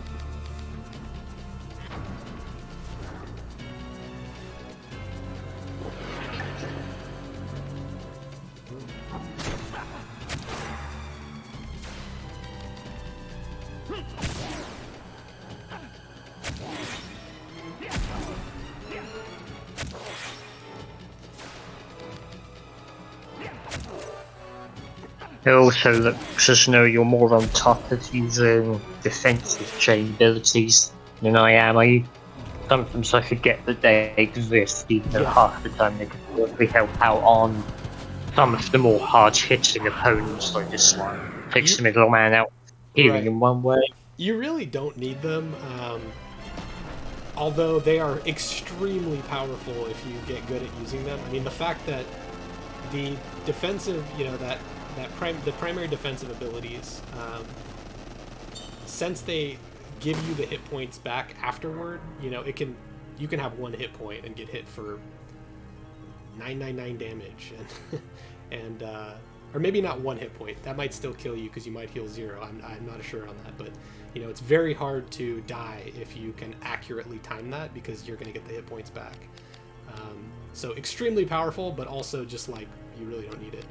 So this is my second strength elixir. Again, I'm just gonna wait on these because I'm doing perfectly fine damage, and that lets me have higher strength than I would otherwise have for the end of the game.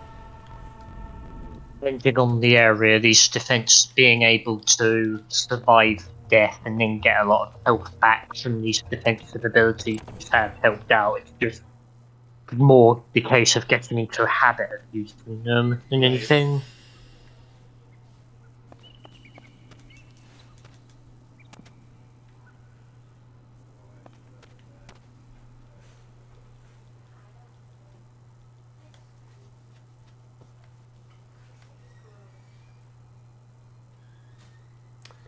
There's not much use in building up a darkness affinity weapon in this game, to be honest. A lot of enemies are resistant to it, but if you want to, these knights here are good for doing that. There's a final. Fine. particularly No, no. decent place before the entrance to the next zone where you can consistently respawn one.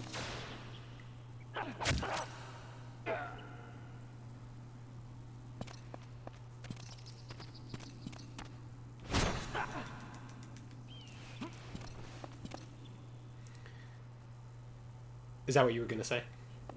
Huh? that- That's it. I was just going to mention how, for one thing, your Dark Elementals, like Dark Elemental ability, your weapons aren't going to be very useful on the final boss. Oh, definitely, yeah. Yeah, this guy here, you can just come in and out and whack at him for darkness.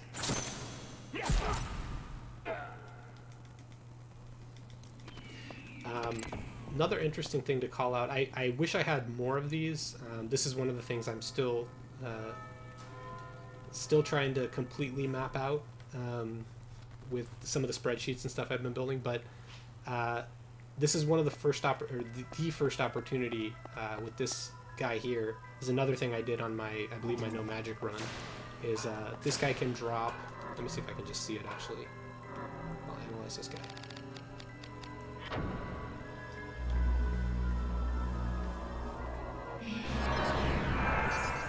Oh, good. I got him first try. Alright, take care, man. Okay. Thanks for coming in. Hope you enjoyed the stream. Is this the one I... Oh, here we go. So yeah, this guy's got a short sword with a knuckle guard on it. It's like the first opportunity that you can get a 2-slot for swords like this. So if you're doing like a great sword or a short sword or something, you get 2-slot opportunity for that, which really helps if you're not using magic at this point, because this is the ogre and the crab coming up here are like some of the first walls that you really run into with without, you know, any ability to buff or debuff or anything like that. So having that extra gym slot is pretty crucial. Similarly, this is the first opportunity, one of the first opportunities, it might not be the first, but you can similarly get the tower shield from this guy, which has the Silva Topaz on it. So you can basically start doing, Edged Air is going to become really good, but you could start doing it early here, which is quite powerful. If you get 2 of these and you farm up this guy and throw that knuckle guard on something and put 2 of those in there and have a plus 30 air, it's already a really good start with the Luft Fusion you're about to get especially. So I'm not going to do any of that right now because I don't want to farm, but it is a cool option. So this guy's also weak to fire, and I'm already set up for it here, so I'm just going to Prostassi myself. I think I might have forgotten to do this on the ogre. I forgot.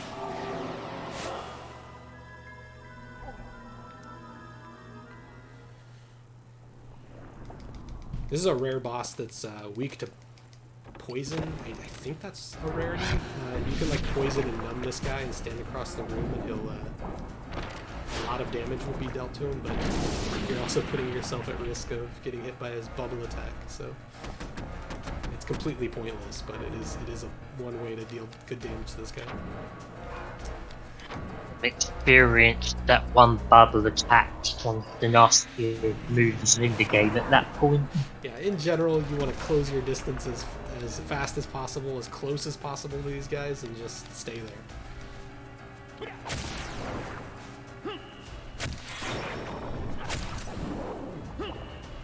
I think the body might be a slightly better target here, I'm not sure. It's okay.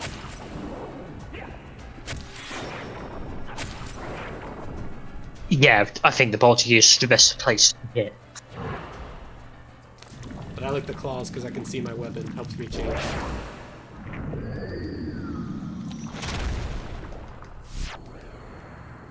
Remind me, was this the giant crab or the iron crab? This is the giant crab. You fight the iron crab in the final. Oh yeah, iron crab was great. Intraland, domestic crab was New Game Plus. Yeah, that's in New Game Plus. But yeah, the body of this Innovation 5 here. Alright, here it begins with Luft Fusion, setting you on a path here. Definitely for the next boss. It's the first start, but that's kind of the first ingredient here. I'm not going to bother with any of these alternate paths. I think they kind of just lead to dead ends and doors that you need to unlock.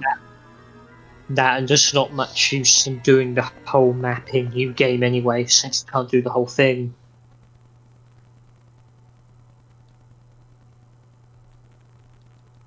So this place is notorious for just being a complete nightmare. When we did our 20th anniversary playthrough a couple years ago, you know, like I said, we weren't using any guides or anything, so we actually mapped this area out on paper, which was quite fun. I think is what That's they... awesome. What's that? I was just saying, that sounds awesome, being able to map out all of this like that. Yeah, I really feel like that was the design intention here. I think this area is like, it's really hard to just stumble your way through. It's just so easy to keep taking turns that screw you. Like, you really have to study it if you're not looking at a guide. And I feel like, I don't know, knowing what I know about Matsuno, I feel like he really wanted a place, this and Iron Maiden B3, right, where like you really have to kind of rely on old like pencil and paper strategy to get through. The enemies here are pretty annoying. With fire, they're not. Oh so yeah, bad, yeah. but Like, this is an annoying like dichotomy area where like you got basically the opposite, right? The guys on the ground are weak to air, and the guys in the air strong to air and weak to earth. And so like it's hard to have a weapon that's gonna do good damage to both of these guys. Again, the glaive is just good enough that it's still pretty good, but you know, it's still pretty low damage for like small fry enemies. You can just skip a lot of these guys, but I don't know, I'll kill some and skip some and we'll go through. There's a couple of different like easy ways to get through here that I like. You can just go straight a couple of times and make a couple turns, which is probably the most straightforward way if you're looking at the map. But after seeing the speedrun routing, I really like this, basically hanging a quick, basically doing both of the sideways here. They have a couple of these aerial enemies each, and for whatever reason on these particular screens, at least for this version of the game, these guys are guaranteed drops of fairy wings. So nice. Really cool little diversion you can do here to guarantee these, even if you're like not stopping to farm. Otherwise these have a pretty low drop rate, I think.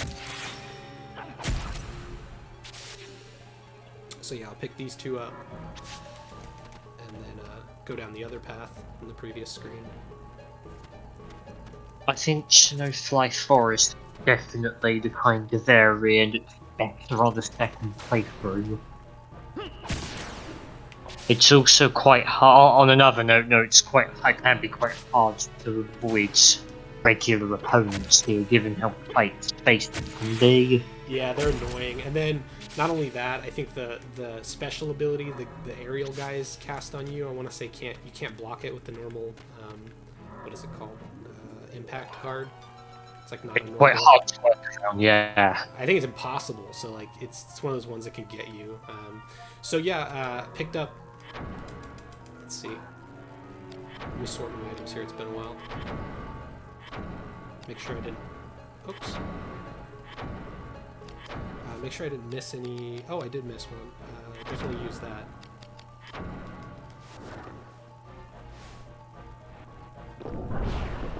I've gotten really unlucky with these rolls on these elixirs. It's okay. It just exemplifies how little this stuff matters if you're really sticking to good options. How many did I pick up? 4, right? So yeah, 4 fairy wings you basically are guaranteed. And then the cool thing about this route is that you just keep taking this to the left. This one won't even have enemies. And you just take it to the left, and here you are at the first boss.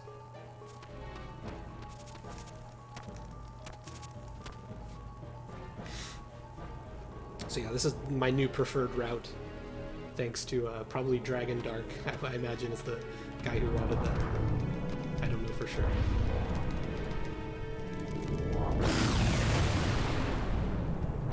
He's the one who provides the notes for this kind of run, so yeah, I'm going to assume it was him.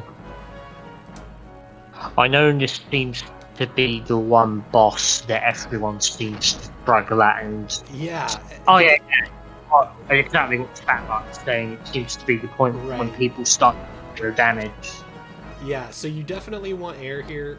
The game gives you left fusion. Oh, whoops, what am I doing? I'm gonna stick with my glaive.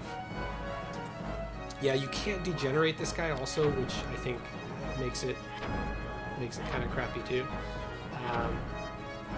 So I'm gonna get rid of the salamander. I don't have any air gems yet, so I'm just gonna stick with my Braveheart. Which is a good option all around. And the salamander ring, is it hurting me in any way? It's not hurting me. It's not helping me. I don't have any dragon edged or anything here. Neither of these are really helping me on this, so it doesn't really matter.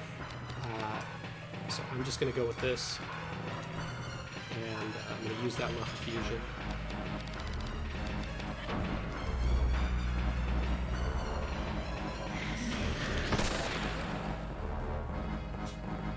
One thing you have seemed to have forgotten to do is equip the wizard robe, unless that wasn't heavy or planned Yeah, it for doesn't. this run. I don't know how much it would help on this fight, but We'll do it. It doesn't really matter, but I do want to throw away my jerkin later, so I have more accessory space. Even though I'm not going to use most of it. But yeah, you see here, I'm doing pretty decent damage. The dragons do have a lot of hit points, so it still takes a while. But 24 is definitely better than 0. This kind of fight now.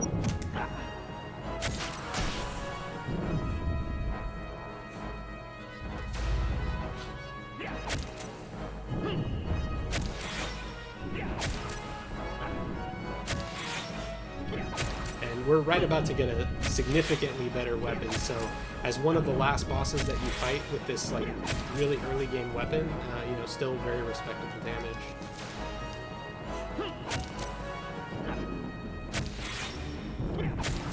I could have thrown the Dragonite in here also, which would be slightly better probably, but would be harder to hit.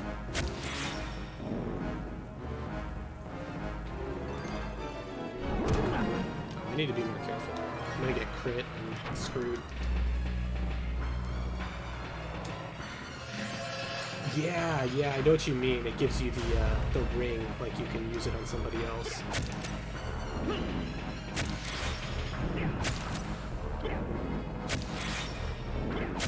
And don't remind me, I want playable Calomurlos.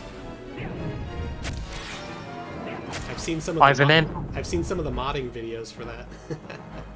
I remember trying to provide the option to randomize the game and let the player pick between Ashley, Sydney, Merlot, or Guildenstern because You gotta give me Samantha, man.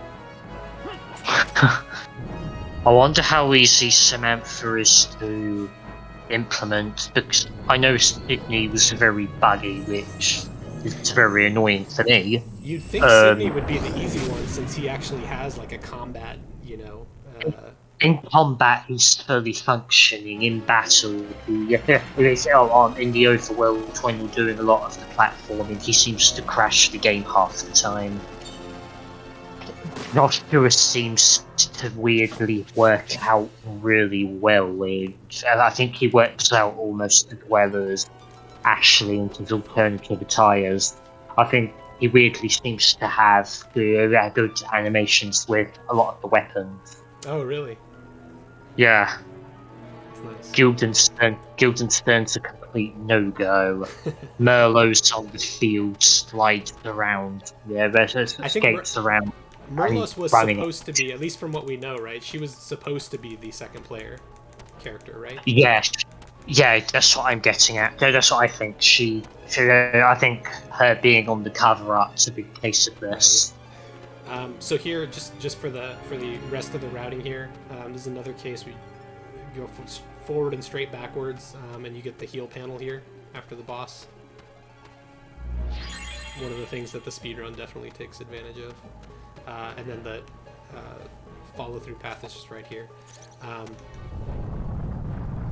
This is definitely kind of an annoying area with the elementals in here. There's only 2 of them,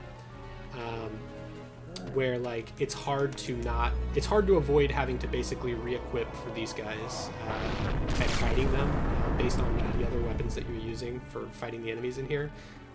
So I kind of just like skipping them. It's a little bit dicey. You just want to make sure you keep your hit points up. They'll get a couple of attacks off if you're not like super good at AI manipulation like the speedrunners, but it's not so bad. You probably take just as much damage fighting them, so definitely good case to just skip them. So here's where it really starts getting over the top with the stuff that it gives you here. I think this is like the most broken chest in the whole game. So first of all, you get a knuckle guard. Like I showed you before, you can get this earlier by farming, but it's a low drop rate. It's unlikely that you're going to come across it unless you're really trying. And you can just wait a little bit longer and get it here. Really good 2-slot. You know, you're not anywhere near a workshop here, so you have to wait a little bit, but you'll be able to use that soon. The circle shield has an unbelievably good gem for air. It's the tier 2 gem for air, which I'll show you in a second here. You get the sylphid ring, which I mean, it's definitely not the best accessory in the game because there's some, especially in New Game Plus, that are just like crazy broken, but you have to really work for those. In terms of what the game just gives you, I mean, there's maybe like one other contestant for something that's as good as this, but you can pretty much just put this on and never worry about it again because it's so good. Maybe taking it off for a couple of examples where you have a high air defense enemy or something, but to be honest, once you get a little bit further on, even enemies that are specifically designed to be, you know, air is their whole element, you can just overpower them. It doesn't matter. So yeah, and then finally, like, to top it all off, you get the first buff here. I mean, the only way that this could get crazier if this was Heracles right away, that buffs your strength, which is, you know, the buff you really want. But this one is also great. I mean, especially if you're not hitting +3s by, like, you know, just timing them like I am, or you know, save loading or something like that. This is also going to just make you be able to actually hit things. You pair this with Braveheart, it's really good, and the fact that you can only have one buff or debuff on your body at a time. This basically works like a heal, like a cure. You know, you can use this when somebody uses any kind of strength down or int down or anything on you to undo it and give yourself a positive bonus. And 3 Acolyte Nostrum, which are some of the best, you know, consumables in the game. So really crazy chest. I'll show you this. I'll show you right away. I will go ahead and take off the was it the circle shield that I got? The Jin Amber in here. Yeah. It's so generous that the game gives you this. I want to say it's the only tier 2 elemental gem that the game hands you, at least until like Deep Iron Maiden or something late in the game. Possibly, I can't remember, but in a normal play, if you're not going out of your way, it's like the only one the game will give you, and it hasn't even given you a Sylphid Topaz yet. So unbelievably generous that it gives you this here. It's crazy. It really sets you on a path. But it's one you might miss, like I said, if you don't really know to be checking those shields that you're getting. So I'm just gonna throw that in my weapon right away. Well, there were only 2 tiers then, am I right? That's true. Yeah. Elemental gem. Yeah. It's And then they would be Ifrit, Cornelia, Marital, yeah, I think it's quite surprising how something like this is given to you that early. Yeah. I'm not sure when the other ones were given to you. Right. I can't seem to remember. The Sylphid Ring to boot, I mean, so it's got 15 air and 15 edged. If you're using the edged weapon, I mean, even if you're using blunt or piercing, it's good. But since we're using an edged weapon here, I mean, that's basically another +30. So you've essentially just gone, you know, +60 on edged air for really anything that you're attacking when you're not considering their class. which is just a crazy boost. Like even for enemies that are resistant to air, like these aerial flyers around here, we're still going to do damage to them. You know, you're not going to see zeros. So yeah, unbelievably good, and it only gets better.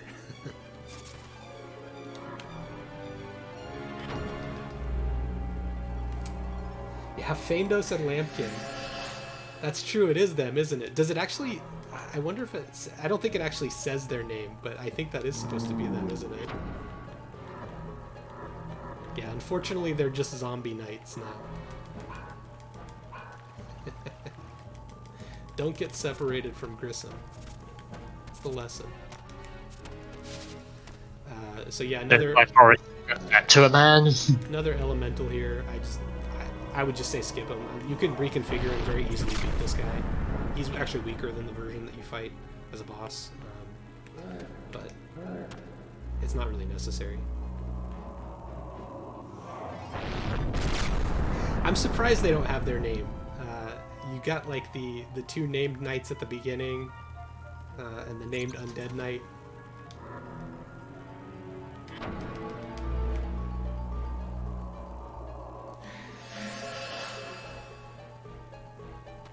Yeah, even if they just randomly generated the names or something for the rest of them.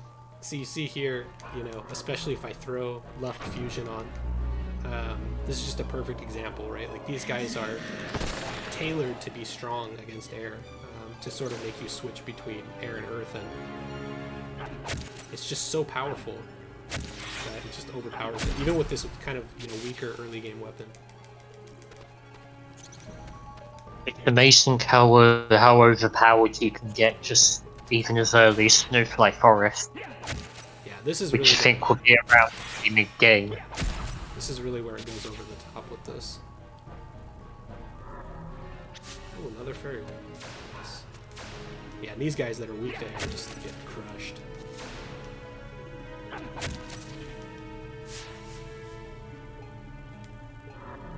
Yeah, yet another Gin Amber. Game really, really wants you to use air. And edged air even, as we'll see here. Alright, so I've already got left fusion up. I'm gonna throw Invigorate on myself, just for fun. Why not?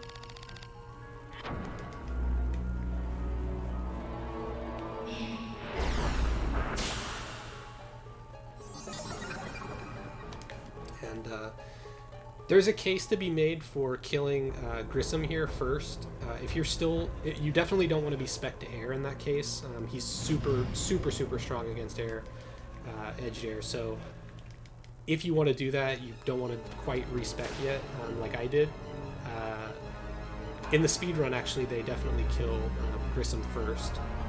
And then basically use left fusion and kind of reconfigure a little bit for air for the Dolahan enemy.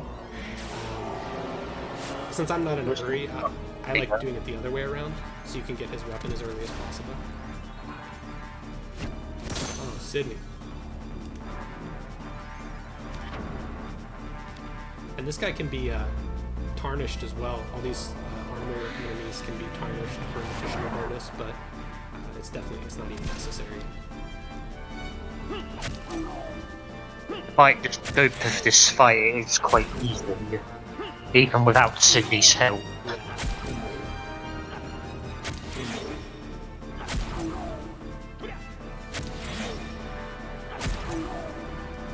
I don't think I've ever tried it so that you can just have Sydney do a lot of the fighting while you hide around somewhere.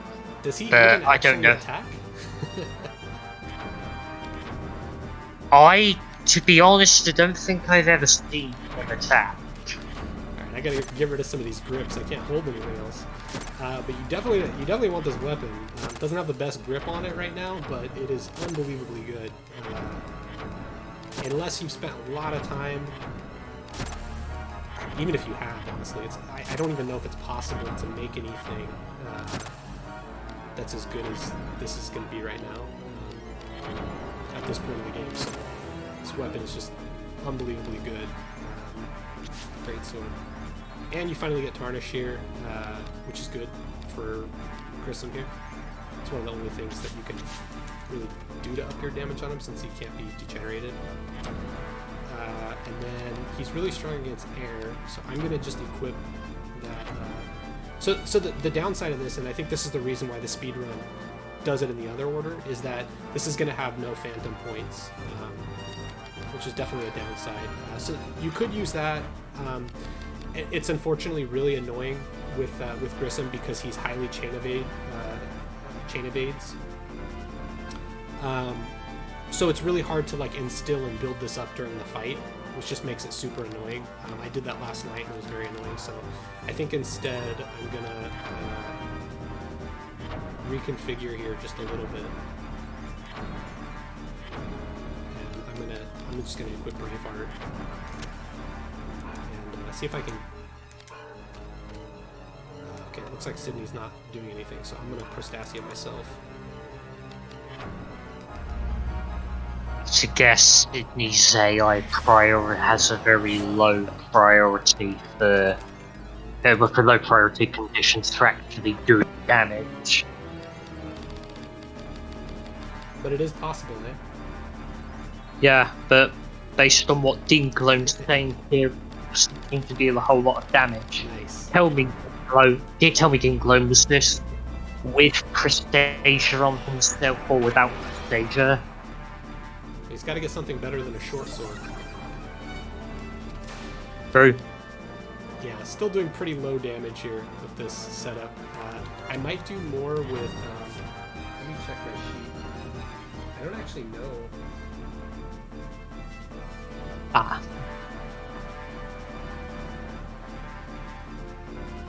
What's good against you? Let's see. Oh no, sorry, Grissom. Apparently the best spot to attack him's the head.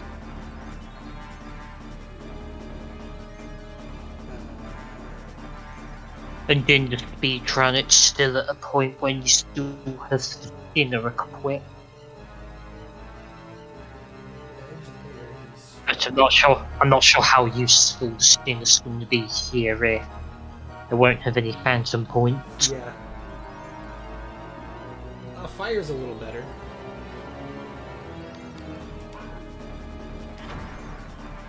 Alright, let's try this. If we're saying legs can be chained, let's do the Angel Wave, actually. And,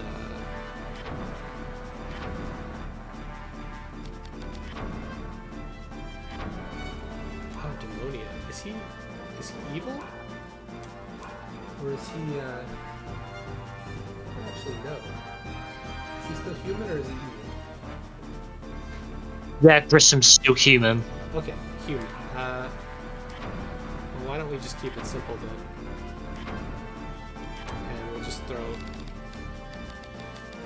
Oh, I think I've still got it on something else.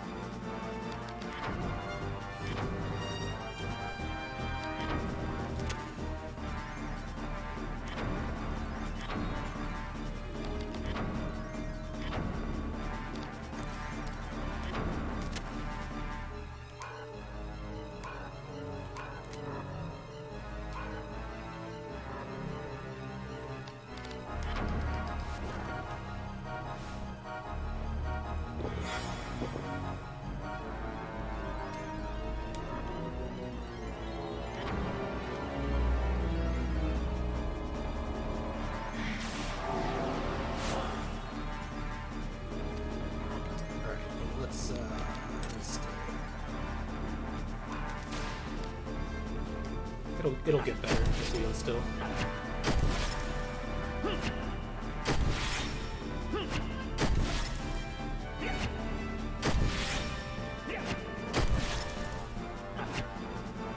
And still builds it up really fast. I want to say it's like 100% of the value of your initial attack or something like that. So yeah, we're doing significantly better here. Yeah, he seemed to have boosted it up quite nicely. The other cool thing here is that he's got this very scary multi-target attack here with Thunderburst, but since the accessory gives you that air as well, again, very unlikely to one-shot you if you're keeping your hit points up.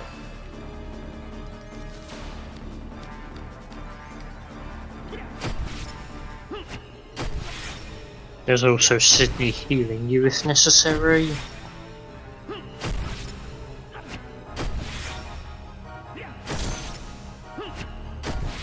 I'm going to make an assumption that this fight was probably the testing grounds for the co-op in the game. Yeah, it's the only idea of having two party members.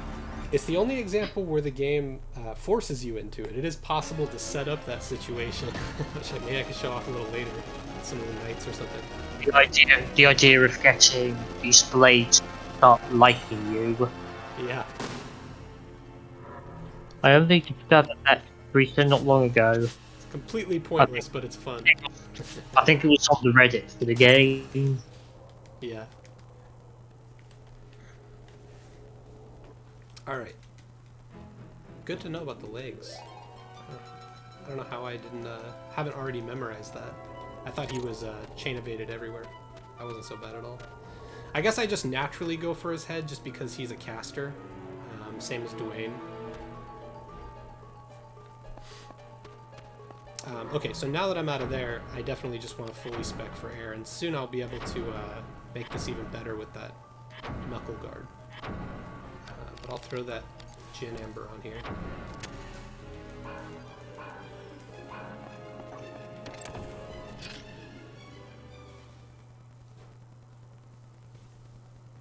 And we'll throw Left Fusion on just to put it over the top.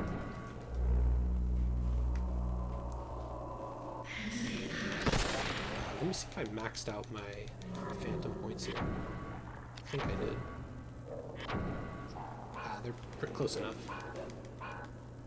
So we'll go back to Gain Magic.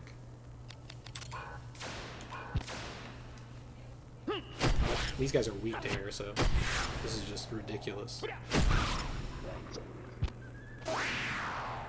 It's always like a fun victory lap in here after getting all those components.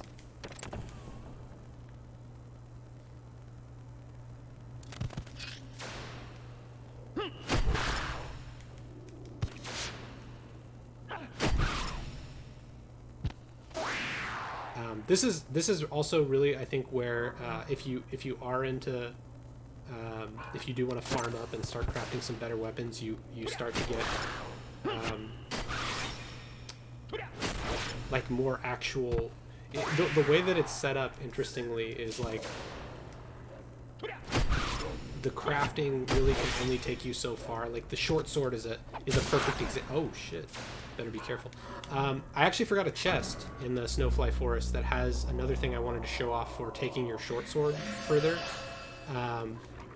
which is that you can get a guaranteed Fertility in the chest there after the boss, and another Sylphid Topaz, which I probably wanted, but it's okay. But it's interesting, like the way that the combinations are, you're kind of stuck at a certain tier of weapon. Even if you farm up a bunch of weapons around there, like you can't really take it past with the way that it's designed.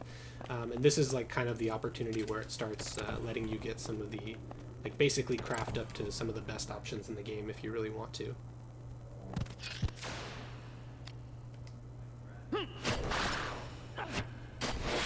These enemies also seem to be ones where I keep having freak accidents against them where I don't watch where I'm going and end up running out of health. Yeah. This is where you can also start taking advantage. Some of these cramped rooms with lots of enemies like this,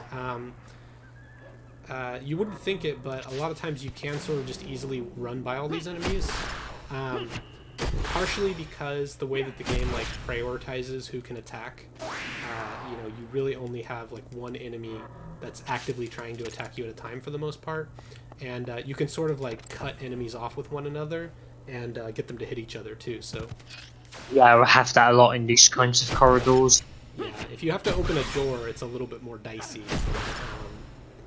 I know one thing they do in the speedrun, which is really cool, is there's like you can make the enemies sort of pause for a second in their attack readying by pulling out your weapon just for a split second, and you could do it as the door's animation is opening, so it sort of like in a way negates the extra time that you're spending opening the door, which is cool. I'm not fast enough to think about that, but you can like do that kind of action.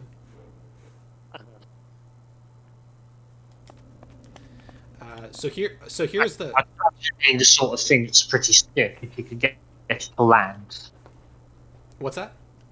Oh no, just the thing about you were saying about that speed running trick. Yeah. Just saying it's probably the sort of thing that's quite stick when you get it to land. Right. So you could peek into the Iron Maiden here for I guess a shortcut. I think most people would consider this a shortcut. You get a sigil that lets you sort of take a different route here. This is the first opportunity that you really have to. The game like lets you basically have two completely different paths here that eventually end up at the same place before the air dragon boss. You can also do both if you backtrack a little bit if you know where to turn around.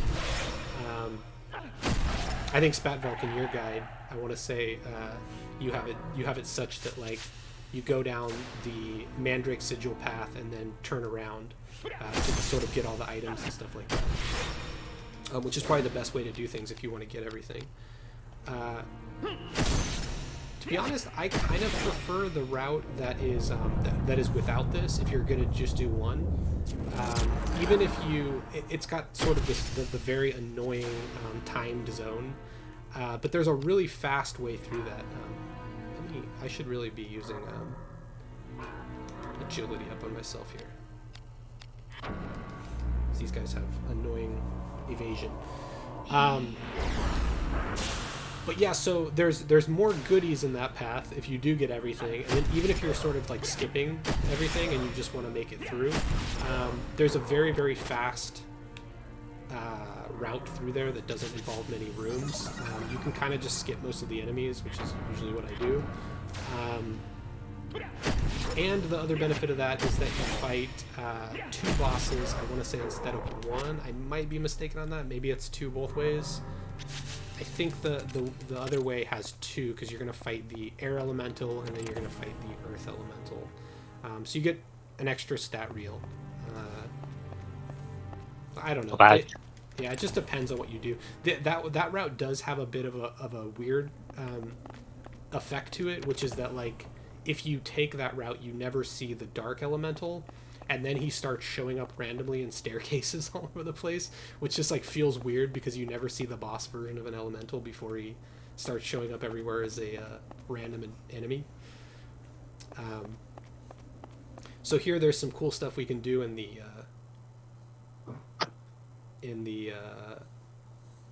workshop here, but I actually recommend so you don't have to do backtracking to raise up your phantom points, since you've already got it built up on your angel wing here, and this is already such a good weapon. You totally just fight this little boss fight first. Oh, and I've only just see. Sorry, Dean Glow. I only just saw your response. So he did have prestige when landing those 5 hits. Maybe he should have brought a better weapon. Yeah. Or maybe he really was, depending on actually who to show up here. What is it? Sarina, right? Is Sydney's weapon? Zareen, I think it was. The short sword. I think.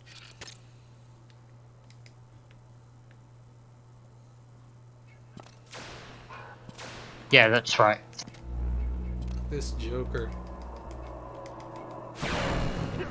And he seemed. Oh yeah, of course, he's a risk breaker, so of course he'd have some break art. Yeah, so almost 80 damage on his right arm here with edged air.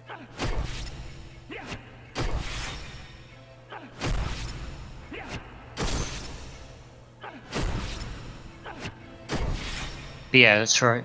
Adelia. Just to be safe, I'd better heal. I think I'll probably kill him next chain, but you never know.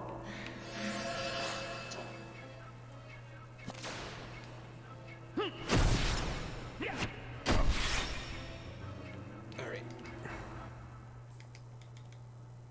So yeah, now that he's gone, you can make this even crazier with this katana that it gives you. I because think it definitely.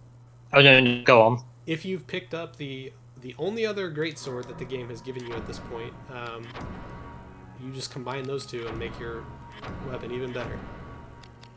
The broadsword and the katana will take you to the executioner, which is just a little bit better, but I mean it's already such a crazy strong weapon that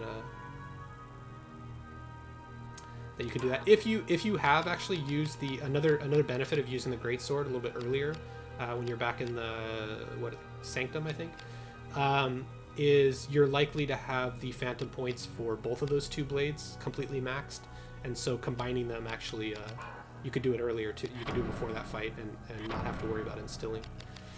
All right, and then we'll assemble it onto the knuckle guard.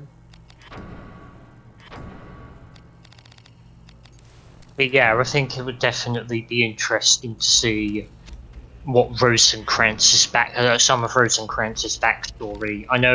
I think one of the directors of the game, it wasn't Yuriyuki Ito. I think he was someone else. I've forgotten who it was who co-directed the game. He said something about the game having some of Rosencrantz's backstory was seems that. Oh, oh yeah, Jan Akiyama. He was the one one of the game's co-writers and co-directors. He was going to the game. They were going to have a scene where they'd show some of his backstory, but it ended up getting out. Oh, is that right? I didn't know that. Yeah, that's what I seem to remember. I think that we were also going to see more of a scene between Sydney and Duke Bardor there. I see. But yeah, I think Rosencrantz is quite an interesting character. He thinks he steps ahead of everyone, but not really. So I'm sitting with just the Gin Amber at 35 air on this thing, 5 edged, plus the 30 I'm getting on my accessory.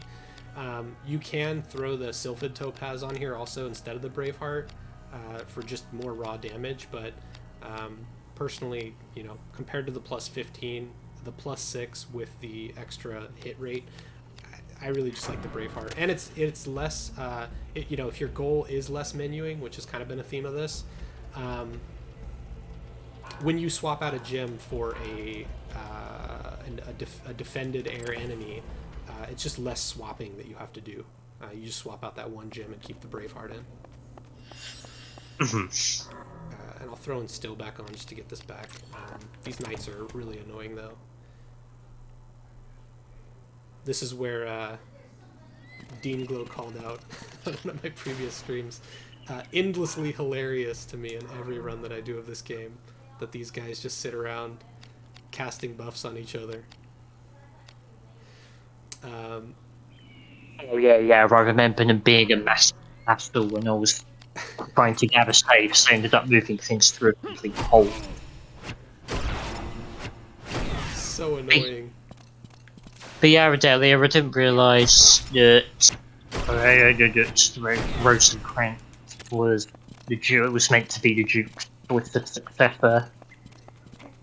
I don't know why the Duke would choose him in particular, unless it was some kind of ruse. So yeah, even though I picked up the sigil, I'm gonna take this route just to show it off a little bit. You don't even have to dip in there if you take this route.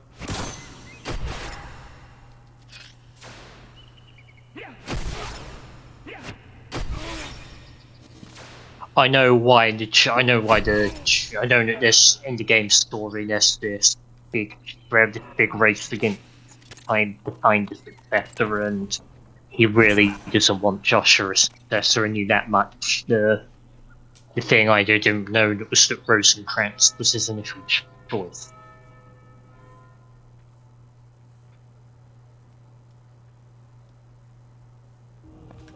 But that obviously would have been the bad ending for the game.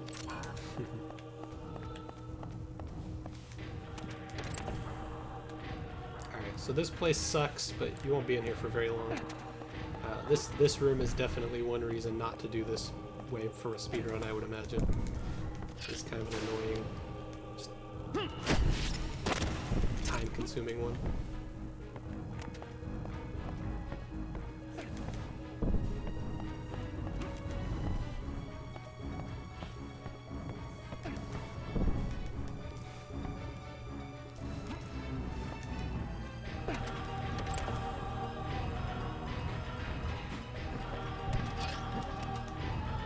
I think when it meant by the delay, I kept interpreting when the Duke said the Rosencrantz lay him on is yours. I thought it meant more he's allowing Rosencrantz to take out anyone he deems a threat in Layamon, anyone who knows too much about the conspiracy within Layamon. So before I swap out for this guy, you know, he's obviously air is his whole thing. I just want to see, like, if we can overpower with this. Obviously, I should probably have the Sylphid Topaz if I'm going to do this. And I don't have Heracles yet, which is kind of the crucial component of this that would really let me overpower this guy, if I could raise my own strength as well. So I think it's probably still going to be much better to actually re-equip on this guy, but I just want to test it out. And again, I haven't used any strength elixir or anything like that, so that can help any more of those. But yeah, I mean, this is still not bad. Like, you could just take him out this way. We'll go that route. I think I haven't instilled all the way too, so let's do that. Yeah, it's helping out a bit. So yeah, you can see, like, right away, you know, just with the components that the game gave you, I'm already, like, overpowering enemies on their primary strength.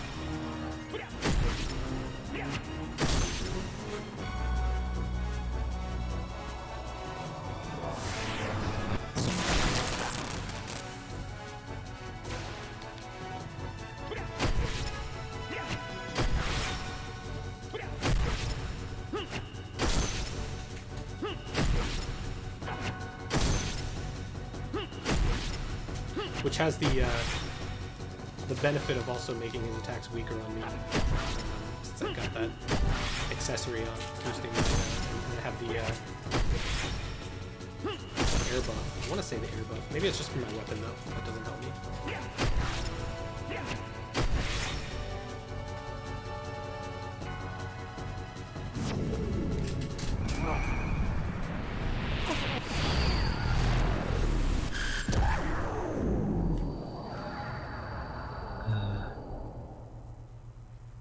What reel am I on here? Should have been keeping track of this. Agility reel, looks like. Missed that for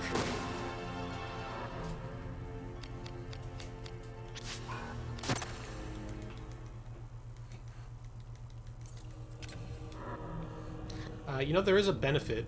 Is one thing that the speedrun definitely employs of walking around with lower health.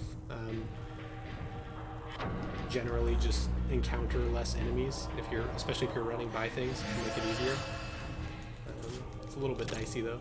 I'm pretty far in, so I'll just keep healed. It's something I noticed when I was going through Limestone Quarry when gathering saves.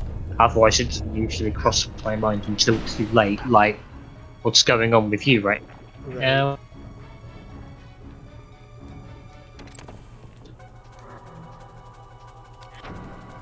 So I've definitely reached the point of the run where I'm not even going to bother right now getting these other chests. There's quite a few chests that you can get in here with some more options. But as you can see, like when I left the last workshop, this is the only weapon that I'm really even bothering with right now. I'm not even going to bother having other weapons around to switch off to. I can do pretty good damage to these guys actually with this setup. But I'm just going to run by these guys too. There's not really any reason I need to fight them. Oh, thanks for asking about randomizer progress, Dalier. That's how you spell pronounce your name, right? Basically, as far as how things are going, we've gotten rooms random. No, not rooms randomized. I'm still trying to get to grips with that. I've got a good lead on something, but I'll need to take the slow way. Take the slow approach around it. I mentioned that earlier in the stream. Otherwise, just reported enemies within those areas are sorted that can be randomized. Yes, can. Let me quickly check up on my source code. Yes, enemies and enemy drops can be randomized. So it's quite a base. It's quite a.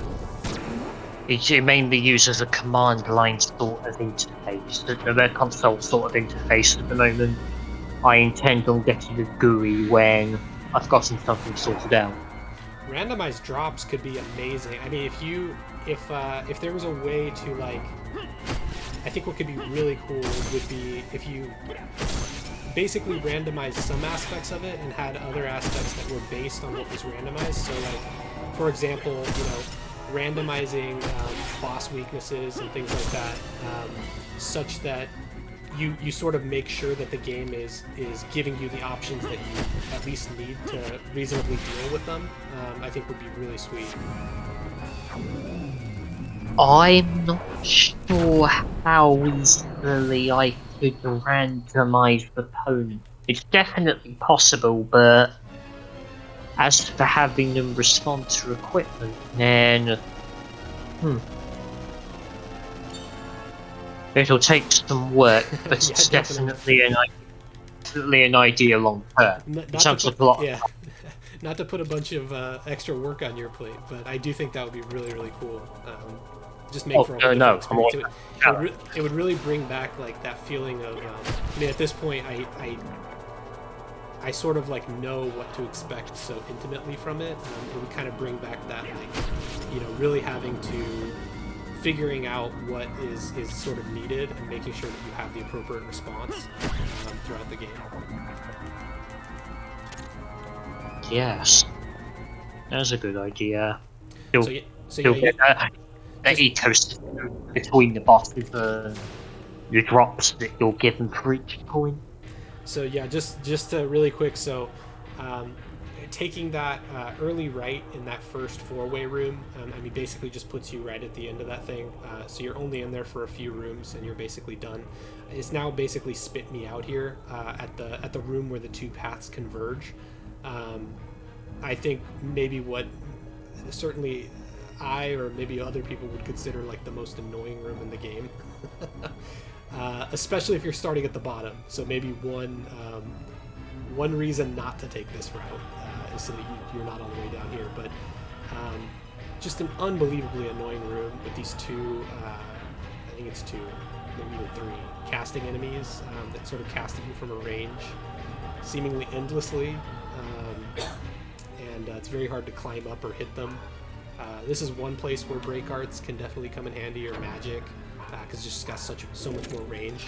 But you do want to be careful with break arts since you're lowering your own health to hit them.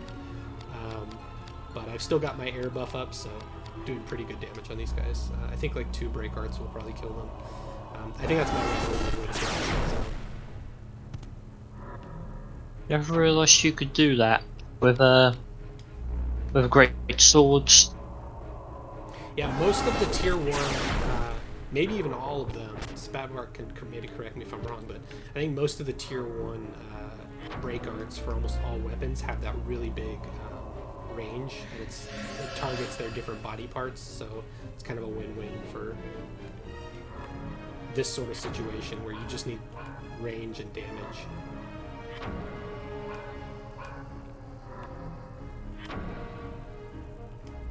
Magic can serve the same purpose, but you just end up going through ranges because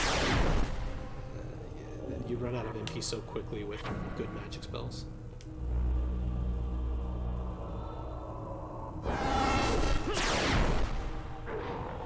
Yeah, if you're just trying to take these guys down with attacking, this is definitely like a room where a lot of people, I think, would probably just die the first time through.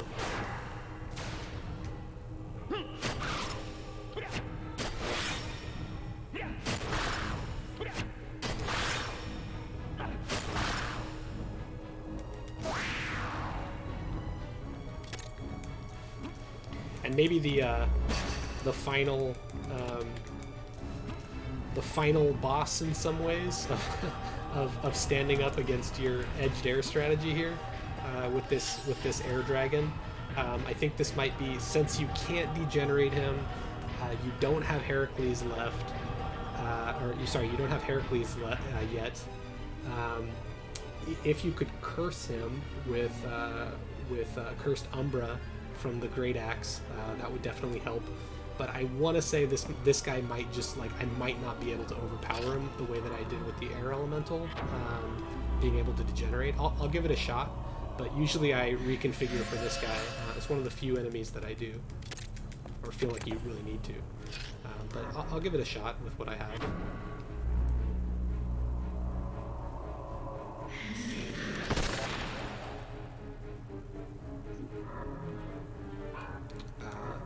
The dragons can be, you can use lead bones on them to bring their agility down, but I don't quite have it yet.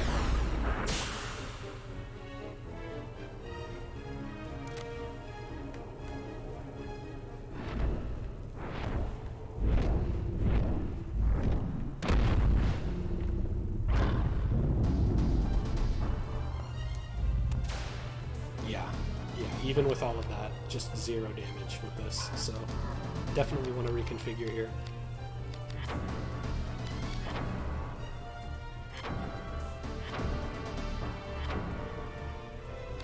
So I've got the Brave Harden, which is probably fine. I could do the Dragonite, which is probably as good a choice as any.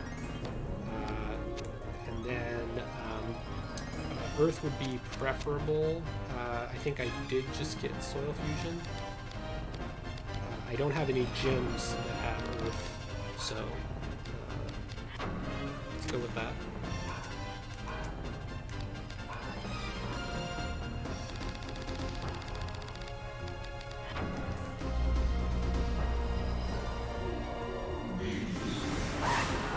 And one final thing here is that to remember is that I'm actually being hurt by my accessory a bit. Let's see if there's anything better.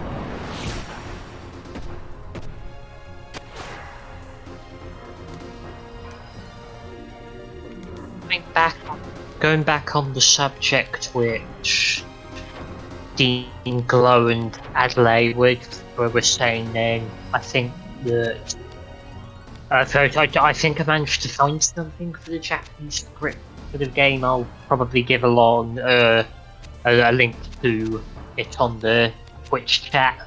I take it your chat allows for links to be shared. Mm-hmm. Yeah, so... Okay, thank you. So here's, I'm basically right now against this guy. My Sylphid Ring is, it's not completely hurting me. I've got 15 edged and minus 10 earth, so I basically am getting a +5. Which is pretty weak, so it's not hurting me, but it's not really helping me. A little bit better is the Swan Song right now, which is giving me the +15 edged that I'm getting on the Sylphid Ring, but no negatives anywhere. So just for this fight, I'll reconfigure the Swan Song as well. Worth mentioning that I was able to do this after doing my buff. With the elemental spells, they only affect your weapon, I believe, so you can actually switch out your accessory without worrying about the buff falling off. Which, like, it's easy to forget that, you know, like, you do your buff, you set everything up, and then it's still not doing quite enough damage, and you realize that you still need to equip your accessory. You can do it without worrying about that.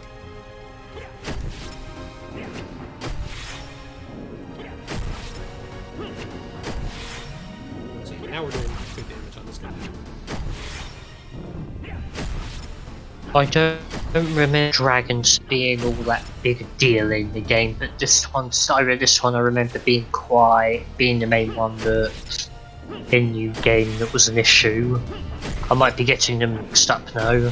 Yeah, like Spatmark said, for a lot of people it is that Earth Dragon.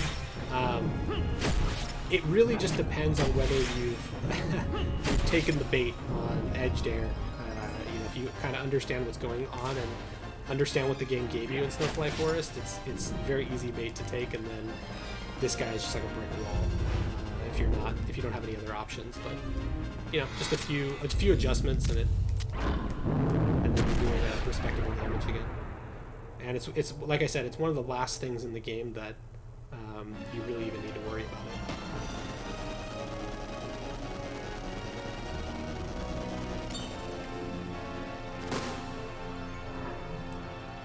Especially if you hit those +3s. I don't need any of that. Yeah, that's true. That's very true.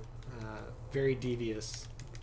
Thankfully, though, with that guy, the one saving grace of that guy, of setting you up for failure, starting you at the back like that so you get blasted by his breath, is that at the very least, some of the damages are MP damage, right? So unlikely to one-shot you, even if you're not, as long as you're at full health, because some of those damage spots come out as MP. But yeah, very annoying.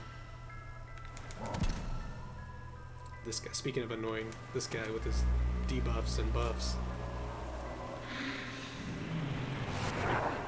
It was a good opportunity to show like why agility up is actually good in this case. You know, like the fact that he's used this. I don't really have anything to help me other than that right now, but it can kind of dispel it.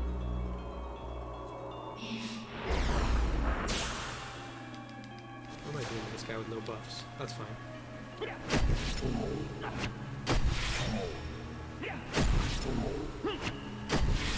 This opponent's severity is a massive pain when you're constantly teleporting to and from this part. Yeah. He's also got I think he's got a gem on his shield that blocks magic attacks too, so, or maybe it's just like blocks strength down, so you can, oh, I got his shield so I can actually see what he had.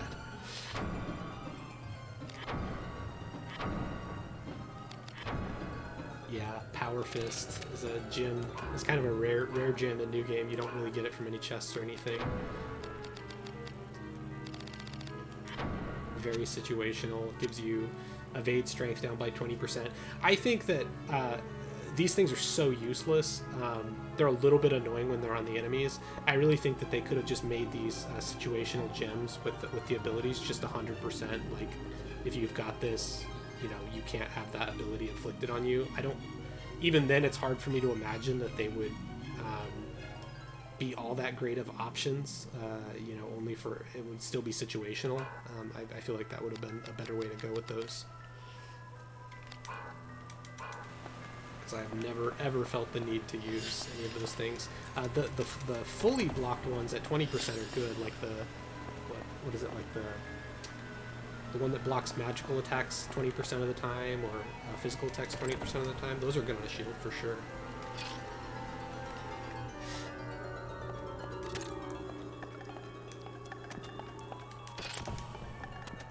I employed the taking out my weapons strategy there.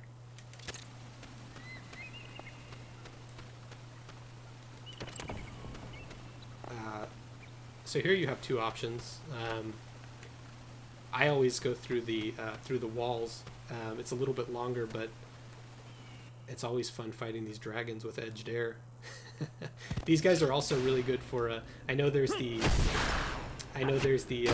guide on there for, you know, doing the ultimate crazy armor, dread armor, Damascus dread armor, which, as far as I understand, pretty much involves farming these guys for hundreds of hours to get these Damascus armor pieces to drop that they have.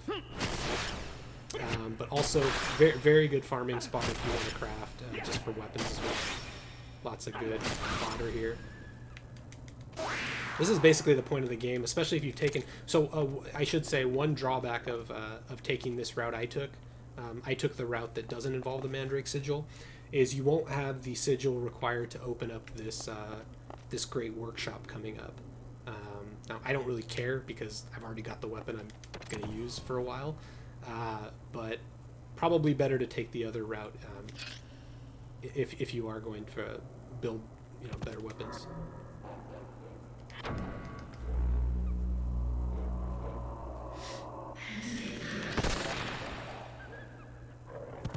And there's another one of the lizard rooms, unless it's the same one as before. Yeah.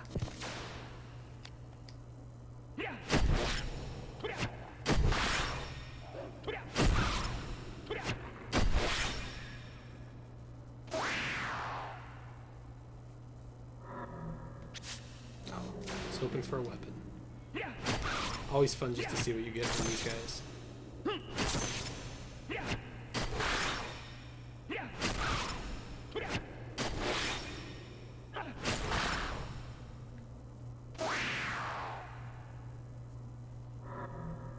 Kite shield. Got any gems? Whoops.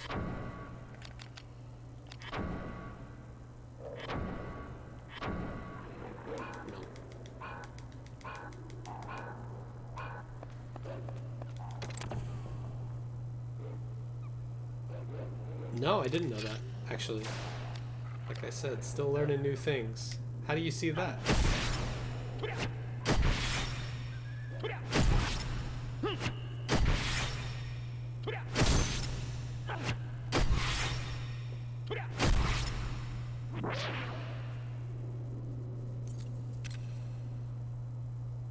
line lights up. Interesting. Okay, I will take a look for that next time.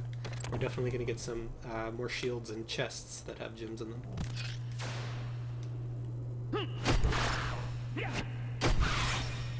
Well, that's useful.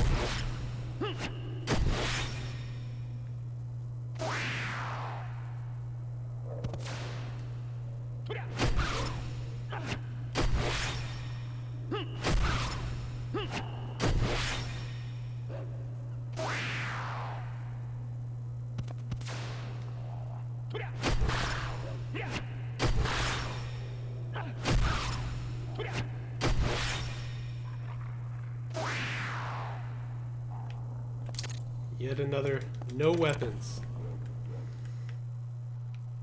I rarely get anything useful from those guys, but they do have cool stuff. Do I want to kill these guys? I kind of just want to pass over these guys for now.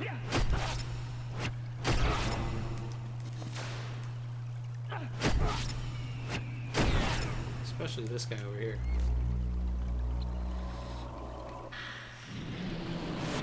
The alleyway buffer.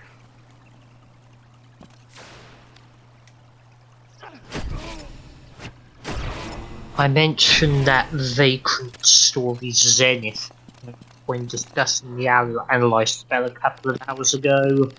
I seem to remember one of the changes they made was that these opponents never casted spells in this area, so it was easier to traverse through. Oh, really?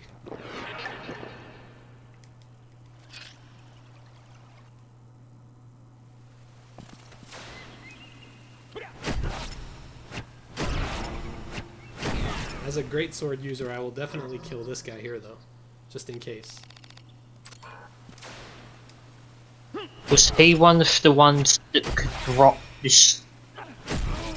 Yeah, he's got a not Am I looking insignificant chance to drop the Shavona early, which I'm going to get guaranteed a couple of times, but you can luck out and get it early here. And almost done with my chain abilities here. No luck. That's okay. So yeah, that's the workshop there that you miss out on. But if you're not looking to combine and you just need to repair or do something like that, you can use this other workshop.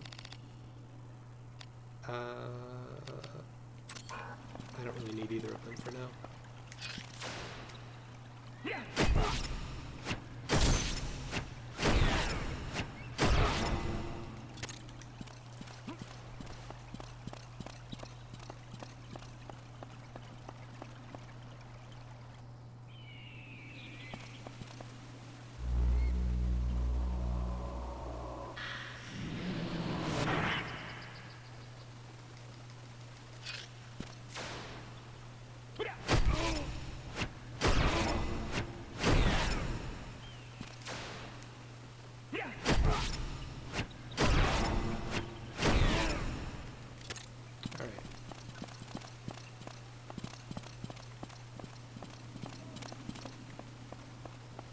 So coming up on definitely where having low defense, I mean really having any kind of defense, even with this low defense that I started with, it's got decent intelligence defense, but these liches around here, you know, if there's any point in the game where you actually legitimately do sort of need to worry about potentially getting one shot even from full health, this is it. So Yeah, if I remember, I know the opponents you're thinking of, then the worst. yeah, I mean they go down quick if you're prepared, and you can avoid them sometimes too. But Sometimes where you are in the ring can be done against you. yeah, just to be safe though, you know, at this point, this is the first time you really come up against them, and you've already been given the magic ward spell, so it's not too much of a worry as long as you just stay prepared. 9 times out of 10, this is when start using their Grimoire 4 magic wards. Yeah. These opponents can be a hassle in their own right. I think they were harpies.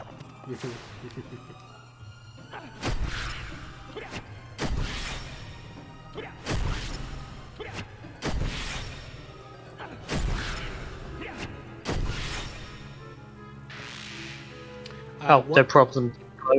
One cool thing that you can luck out here. Oh god, yeah, the Heracles finally, amazing. I will use that right away. One cool thing that you can luck out here on is these Quicksilver enemies. I think the little dolls. A lot of them have weapons that have the Power Palm hilt, which is extremely good and has 3 slots. So if you get one of those, you're gonna get it before too soon, guaranteed. But if you get it early here, you can put it on your greatsword.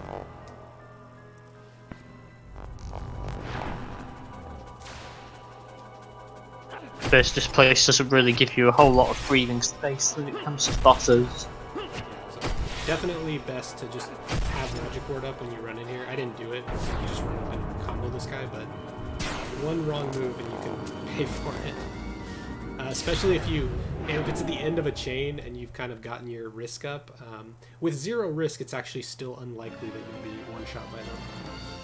But if you have higher risk, it can definitely happen. This is an Atrio, I think. Oh, I missed it. It's too far. I think it was Sprint 3. Might have been. Yeah, it started at HP plus 3, so... I think there's something cool you can do with the Summoner Baton. Let me just check here really quick. Summoner Baton has kind of a cool... some of the staffs have like a weird interaction when you combine it with something that's not a staff. Summoner Baton.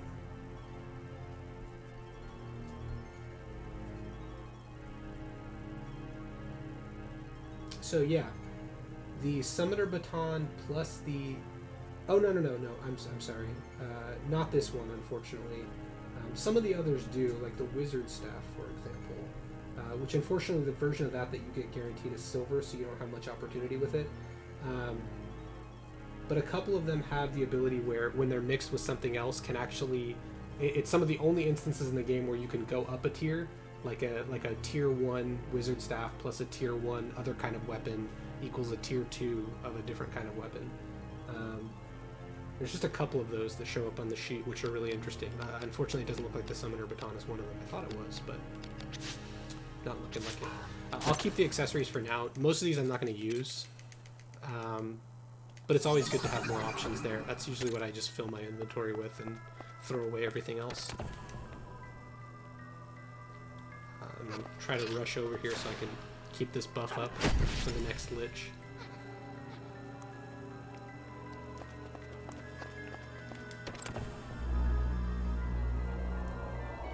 Completely forgot how early you could get teleporting to pay to play your cards right. Not long after the big game, and again. In my last run, in one of my last runs, the route I was taking caused me to take the long way round to it. So it's probably where I was going wrong. Got a little off. Yeah, I took the longer route, but I took the short path through the longer route, so it still goes quick. I was just probably meandering.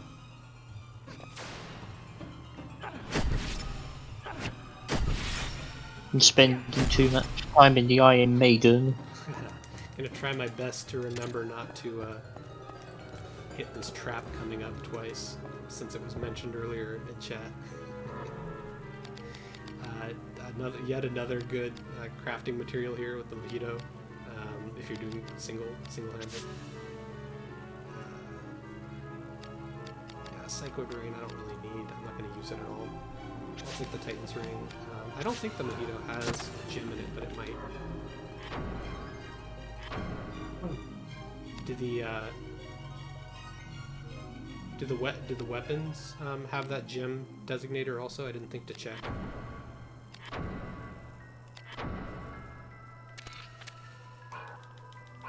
Okay, yeah, that one didn't have one. I'll check on one of the next ones.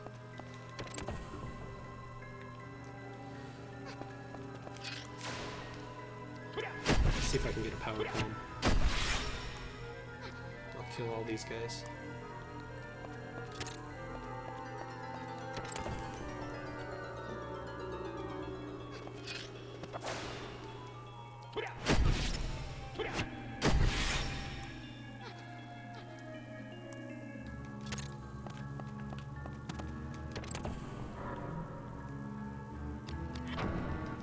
Easy boss fight here with Edge Dare.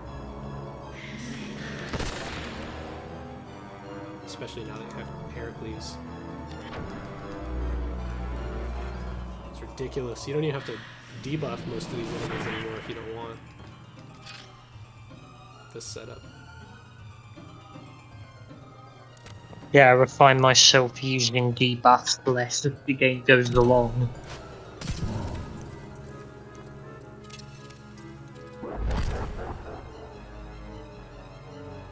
I think it's like only the abdomen on this guy that can be chained well.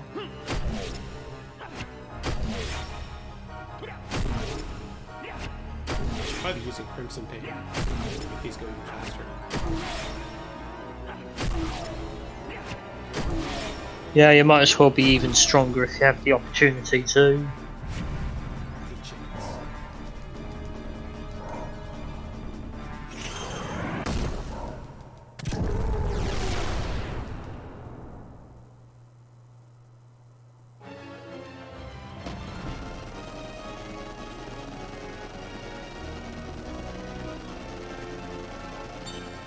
Too early. Damn.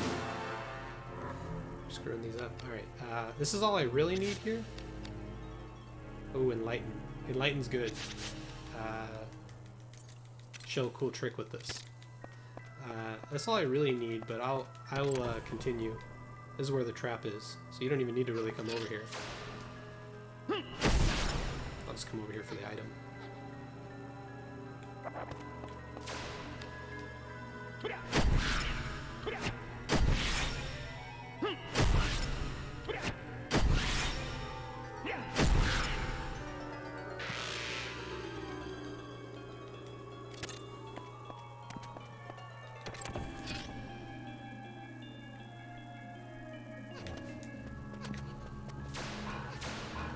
Sometimes they don't teleport, they just like to walk up.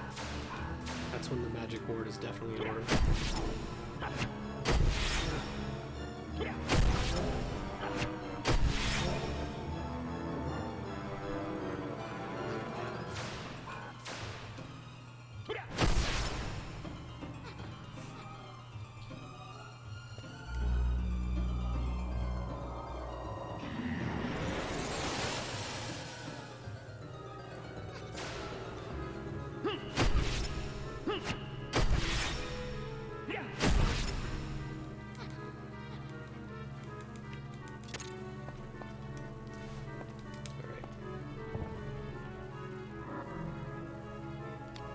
In here to check for oh, I see what you're saying. Yes, because it shows you that you're gonna get a gem Yeah, interesting. I never thought to look for that. Lead bones is good for the dragons. Maybe a couple others. You don't really need it, especially if you've just been skipping armor, like I recommended. Alright, avoid this trap. And you don't have the agility penalty at this point, it's usually not much trouble, especially if you're using Braveheart.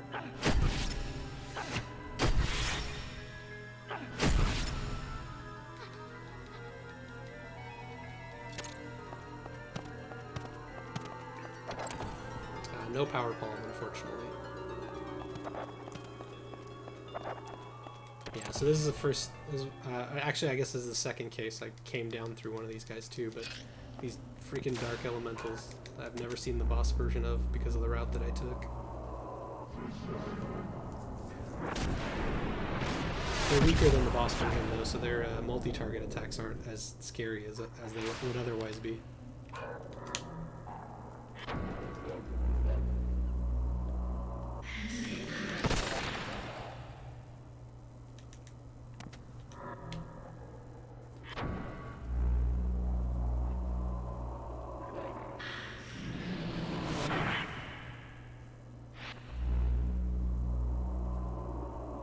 Yeah, explosion. These opponents can be very irritating if you're backtracking through these kinds of areas. Yeah, this is yet another one where like I stopped to fight this guy, and I've already had 2 spells casted on me. I could have just run by, and you know I probably would have had the exact same number of spells cast on me. So unless you're locked in. And you kept thinking he was weak. He was immune more to silence than anything. Right. I don't mind. Meaning you can't really shut him off and go round your way, but could be wrong. I don't mind too much for most of these enemies because I don't have to reconfigure, which is really what takes the time. So buffs don't take that long. And I always just prioritize the buffs on myself so that they last for a couple rooms, as opposed to debuffing the enemy.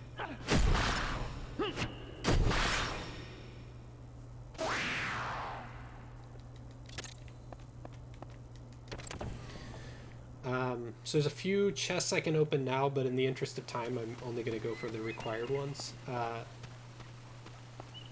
bit of a time save that you can do here. What you really need to do is get back to Sunless Way, but that usually requires a pit stop and healing.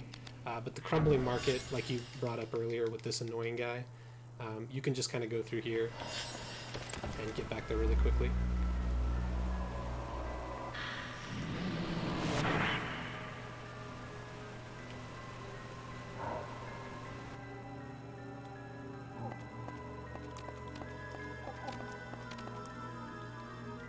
So here I am back, and it's quite a bit more efficient with the MP.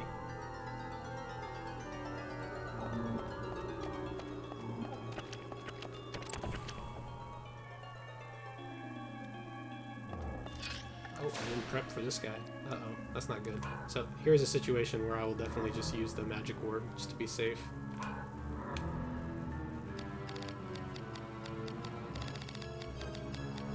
Oh, I can't. Well, with risk 0, I think I'll be okay. So instead, I'll just heal MP. The random one, then I like to think it'll be more manageable than the boss version. Yeah, bad situation to be in, but sometimes what you can do with these guys is force them to teleport away by jumping when they're trying to attack you. So what I'll try to do after this is just jump immediately. So he didn't teleport away, but using my trick here of opening this menu, I've got another turn before he can go. So this will allow me to actually get my magic ward off. And then I can try once again to get him to teleport away by jumping. We'll see if it works. Nope. Not quite.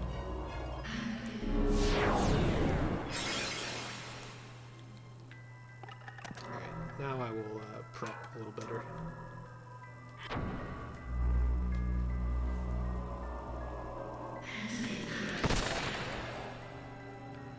Do I have gain magic on? Okay. Let's gain some magic back.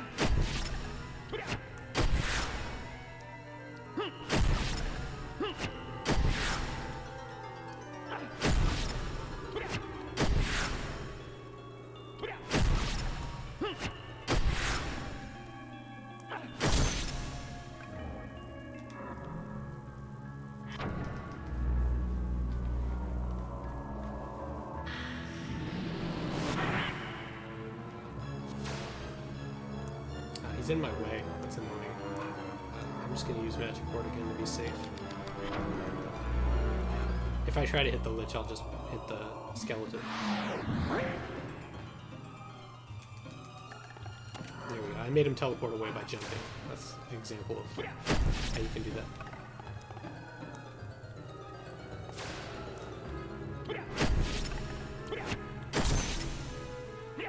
You can also use that on the ghost at the beginning of the game too, if you miss a chain or something.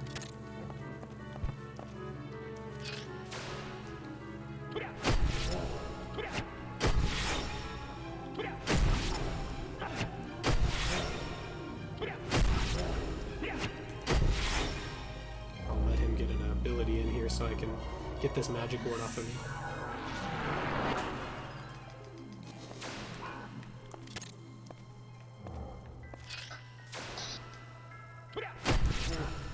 And of course, when you have magic cord up, you'll use some famous spells. Yeah, like a couple drops there, but I don't want any of that crap.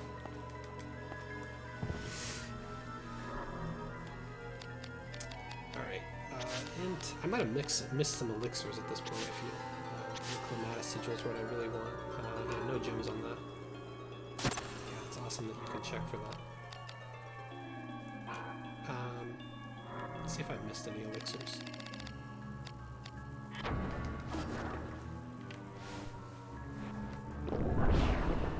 I think I've rolled one on almost every one of these at this point, the stat elixirs.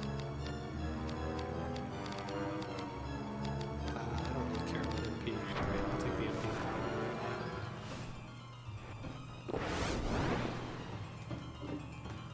I think it's really funny how little, like, the game starts you off with 50 MP, and, I mean, unless you get, like, weirdly, like, you weirdly just roll a lot of MP on the stat reels, you get so few elixirs, and then they have, like, randomization that, I mean, you normally end the game with, like, not much more than 50 MP, like 60 or something. Yeah, it makes you wonder why they gave the option to boost MP in the first place. Yeah, I mean, on subsequent, like, new game cycles, you can get quite a bit, but... I don't think you can have it go as high as something like your HP, no. And again, that's usually the case in RPGs. Even HP, though, I mean, you start with 250 and you still end with, like, you know, 300, maybe 300 something. It's not that much if you're using all of your elixirs and stuff. Alright, so just do the same thing on the way back. Go to Cash Bridge, I guess is where we want to go after this. And then we're basically going to come right back.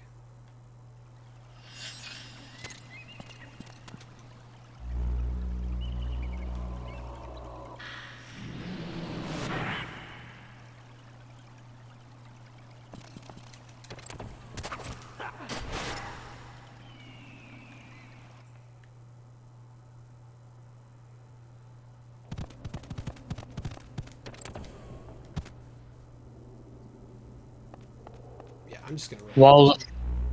While I think the game makes you go in and out of the uncertainty a lot, at least the main time it really tries to prompt backtracking is when you have teleporting. Right. It's not like they tediously make you do it a lot throughout everything before then.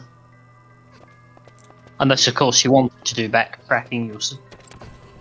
Never bother with this Lich. This guy I'm gonna have to mess with.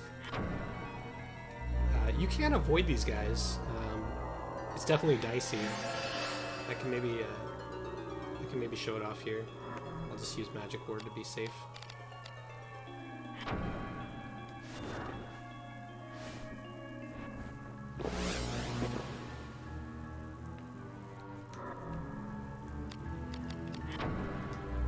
In that case, you want your sword put away so you can climb quickly. You sort of jump at them. Oh, I jumped a little bit too early there, I think. You want to jump like right when they're trying to attack you, like I did earlier. They'll teleport away, and then you can run up here and grab this stuff.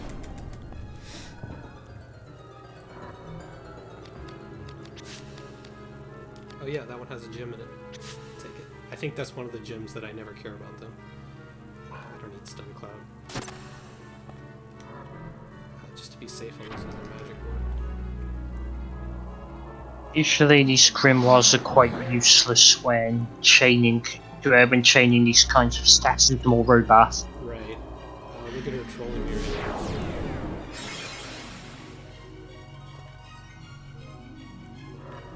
This has turned into a little bit more of a situation than it should have been.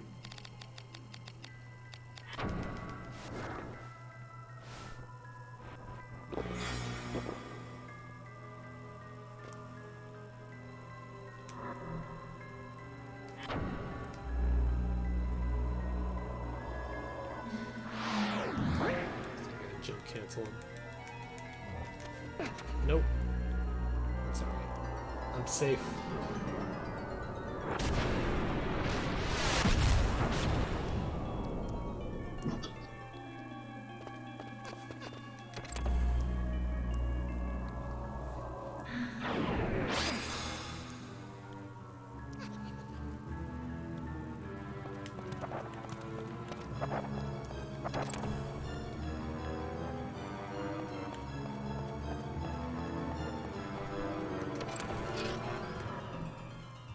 Another easy fight for Edged Air here.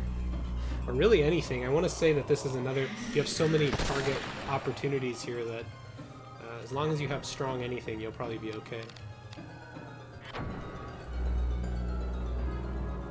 It's just more of a case of avoiding being bogged down by status, if anything.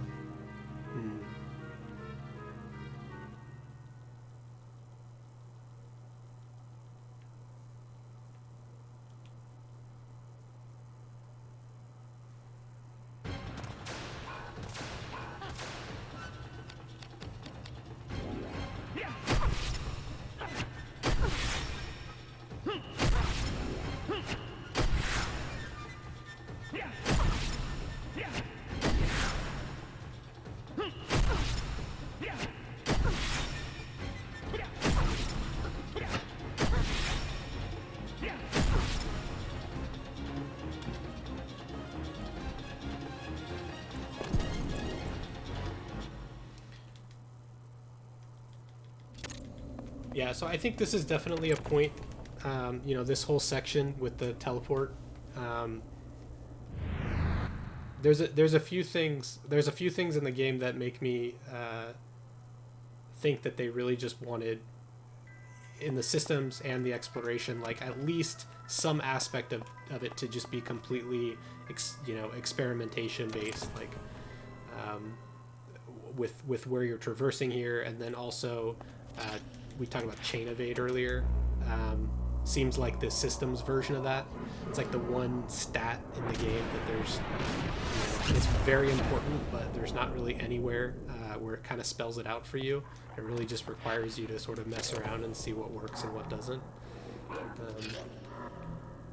I just think it's interesting that there's sort of a little bit of that in any aspect of the game. No matter how much research you sort of do with the materials that the game gives you, there's still some that just require experimentation.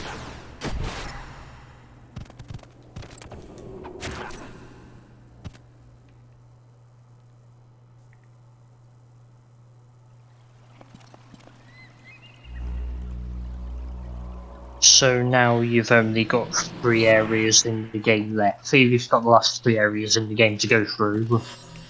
Yeah, pretty much. Yeah, Iron Maiden is definitely like the main stop here. There's so many good things to find in there. Good weapon options. I could definitely improve what I've got now by going through there. But you also, at the Limestone Quarry, which I'm about to do, has some pretty comparable options as well. It's even better to put them together and just combine them. I want to say, we were talking a little bit earlier about how good great axes are. The accursed Umbra, getting that early is really helpful. But just in general, I actually think that it's the best. You and I were actually talking about this before the stream. Oh yes, yeah.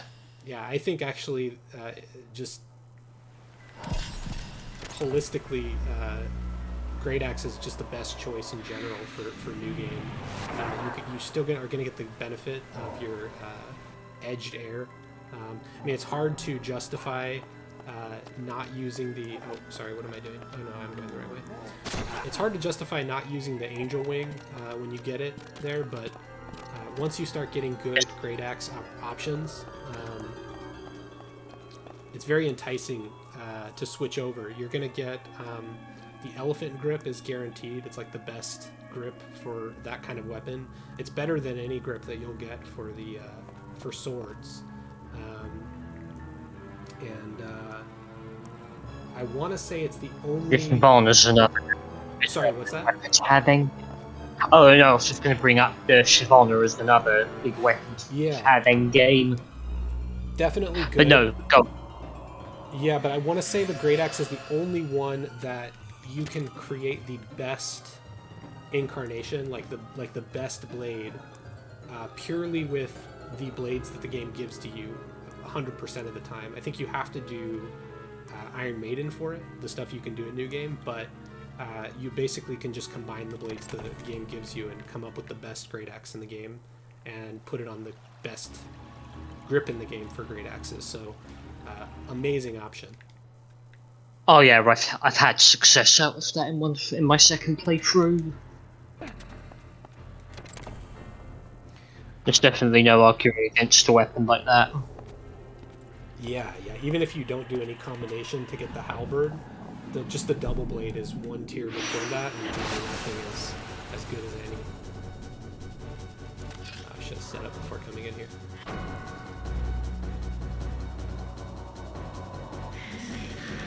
If you had gone through Iron Maiden at this point, you would have Spark Fusion for this guy, which is the best option, but again, it's so easy to stick with what you got at this point. You have so many options.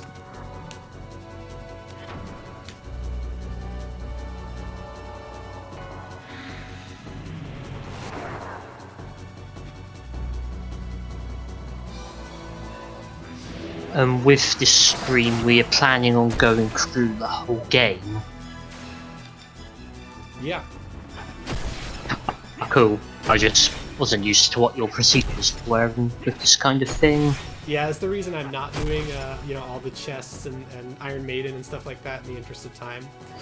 Not too much left of the game here. I can go through the cathedral pretty quickly. I use kind of the same route as the speedrunners did. The way you're based on the speedrun route, through the Temple of Kilcher seems to be the main time. It seems to be the main flow thing. Yeah. Unless I'm remembering Quarry wrong. The temple doesn't take long. There's a one long puzzle there, but I also I did get those. I was bringing that up. If somehow people could find a way to get puzzle, then that would be awesome. Yeah, that one. I don't think there's any way to skip the one on the right, but I did get Fairy Wings to skip the other ones. Oh yeah, no, some manageable enough. Hey, I actually got a +4. I don't believe it. Woohoo!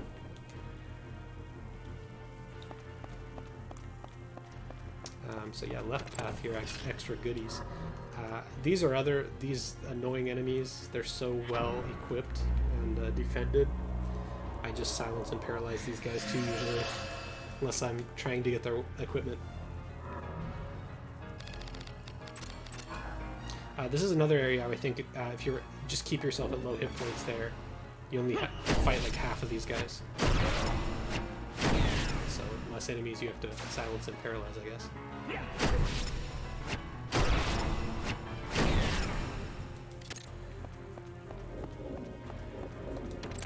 Yeah, magic is another good strat for Asura. I prefer the break art on the greatsword myself, but anything that can crack her defenses is good.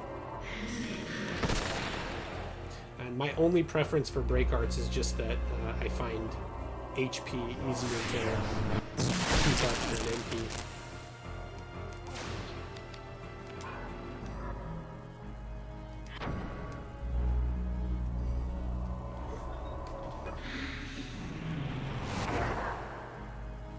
When we did our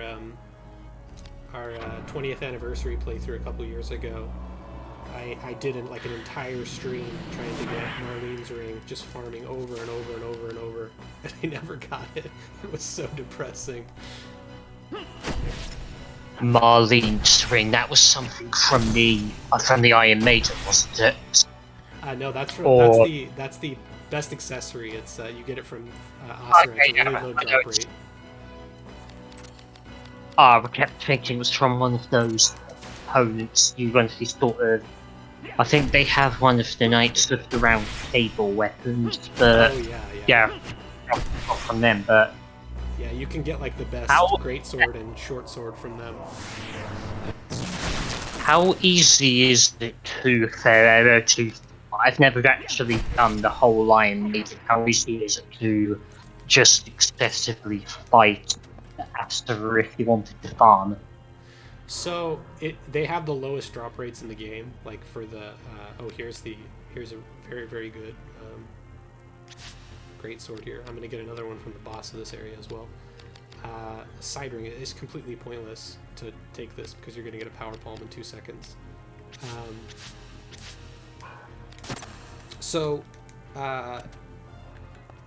It's just time consuming. I mean, unless you get really lucky. Those guys have an extremely low drop rate for their weapons, and they're enemies that have conditional spawns for being at low hit points. So you kind of always got to be in the danger zone to even encounter them, and just, you know, be good at running in and like beating them down with one chain or something. But I have way less trouble with that compared to Marlene's ring from Asura. She's just such a harder opponent and more annoying to fight over and over again.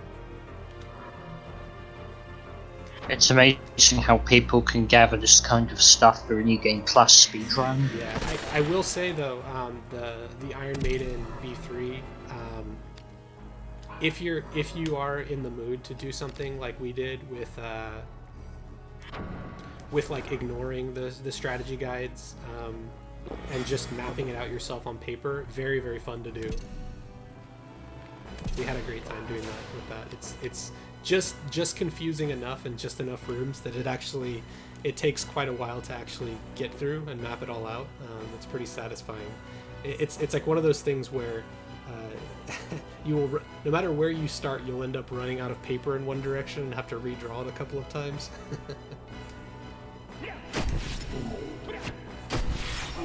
Based on what I'm reading from the maps provided by Statbark, it does look very daunting. Yeah. I don't really need anything at this point, so I'm just gonna ignore this gear. That's okay. I don't need the gem. I got everything I'm gonna use in the cathedral.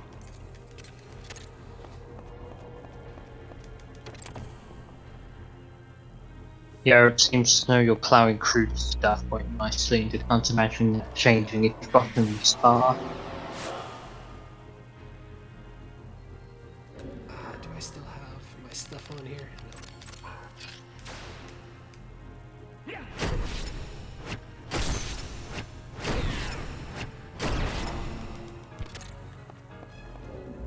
Yeah, just my favourite spot to inflict all these debuffs. There's a trap I hit almost every time. What were you saying? I was just saying that this is probably my favourite spot to inflict feedback on these enemies. Oh yeah. They're particularly irritating here.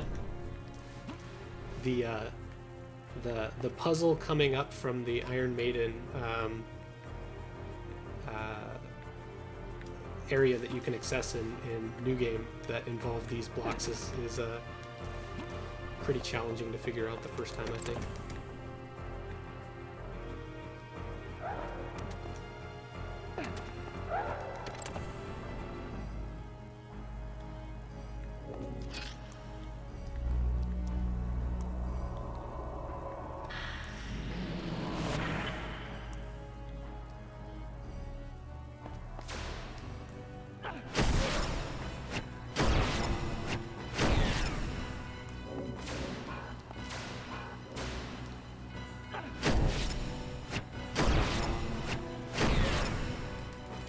Almost through here. I do want to stop and get this one last chest in here. I'm not going to use the great axe, I think, but it is a great option.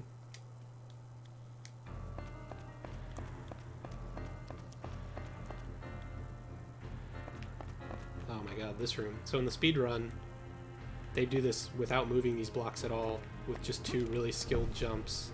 I sat here for about a half hour trying it, and it did not work for me, so... Yeah, it took forever for me to try and grasp kind of thing. This is an annoying jump to make no matter what you do. Yeah, you can just jump straight down here if you do it perfectly, and from here you can jump straight up there around that thing.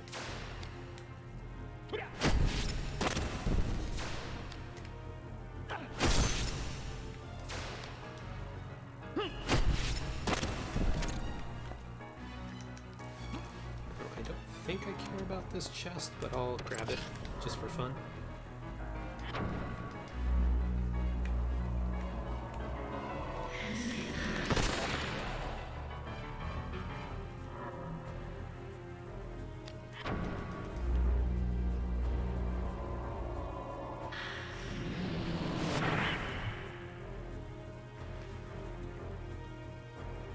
Oh yeah, this might be the power pole area.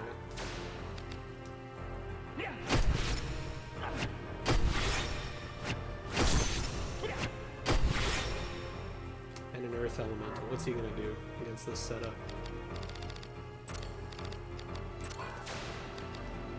I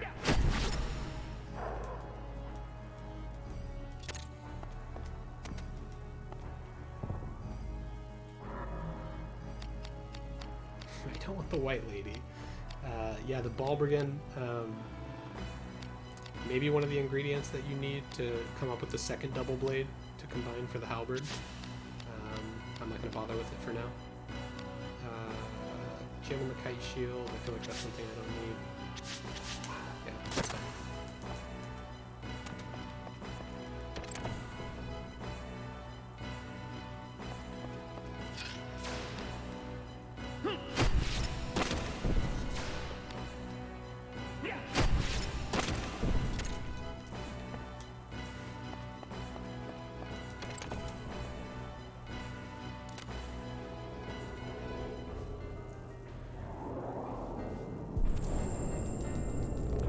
Forget about this guy all the time too.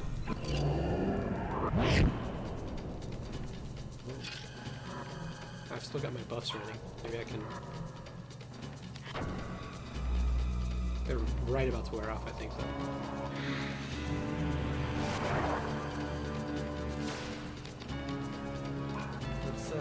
Let's switch over to Crimson Pain.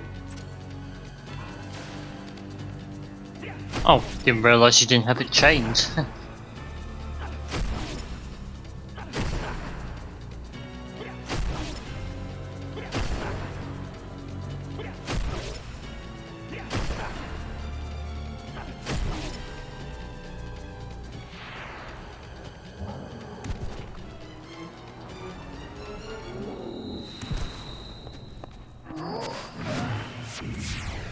This is one of the things, Crimson Pain is one of the things that seems to make the speedrun routing difficult to change up. compared to what they already have. Because I know they do a lot of like counting chains in the early game, making sure that they get that when they want it in time. So, you know, I considered like maybe the glaive strategy that I used in this run could potentially be better for some enemies in the early game and require less switching, but the better it is, it can actually kind of screw you, I think, because you end up not getting chain abilities faster. Like I know in Dragon Dark's world record run that I watched, he was actually saying it was sort of bad that he had gotten so many critical hits in the early game, because it like made him have to stop and just like farm up, getting Crimson Pain at one point. Yeah, I know for a fact that that didn't go exactly as according to plan. Right. So yeah, that's an interesting one. Not what you'd expect. All right, and Yo. In here is where you're gonna get the elephant grip. All right, I need to buff.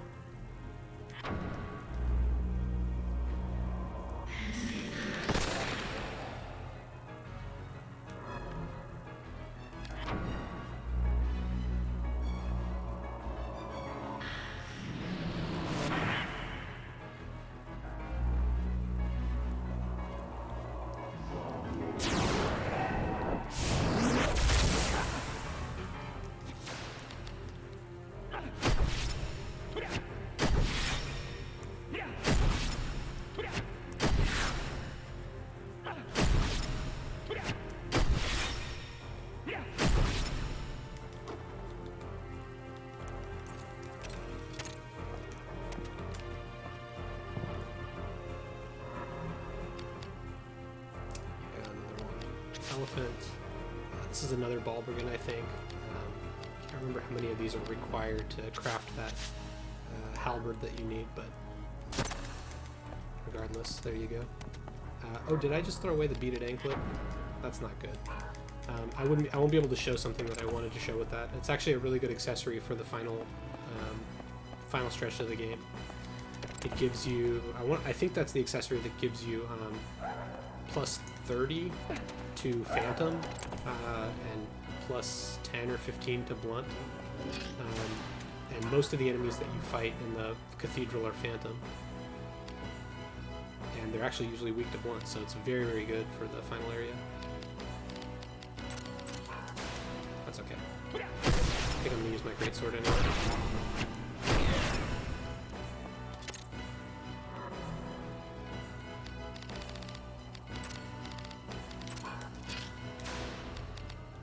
It's not as if the area is impossible without that kind of thing. No, in fact, even with that, in the speedrun they use Blunt, and they don't stop for that accessory, so it's still good without it. Yeah, even the stabs can work in there.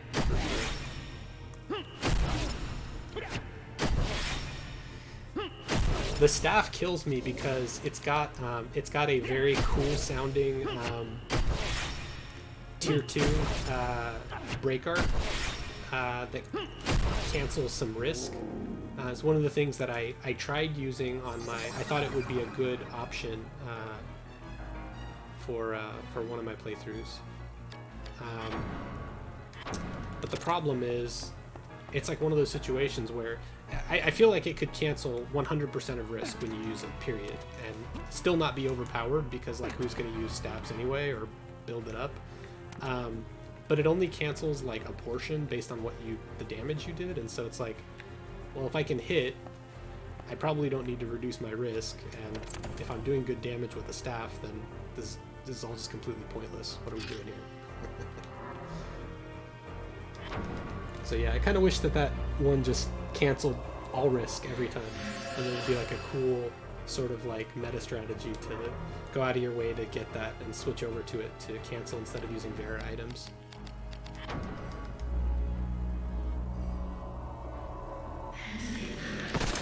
Actually, Spatvark, I have a question for you.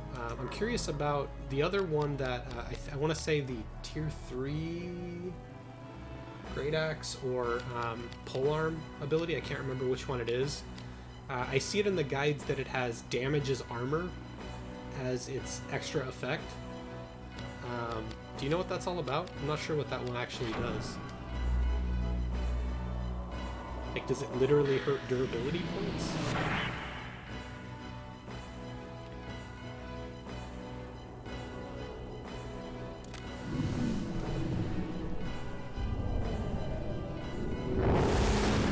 Interesting. So I guess that's fun for enemies to use on you. Is that something that Nisa or Tiger? I guess it would be Tiger. Can he use that? Should have put Crimson Pain again.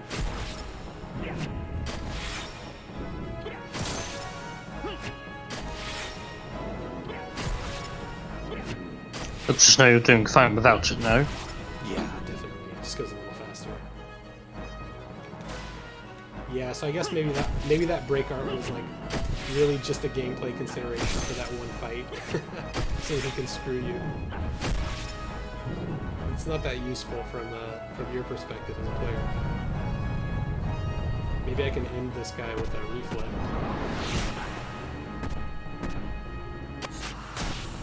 It's always fun when it works. Not quite.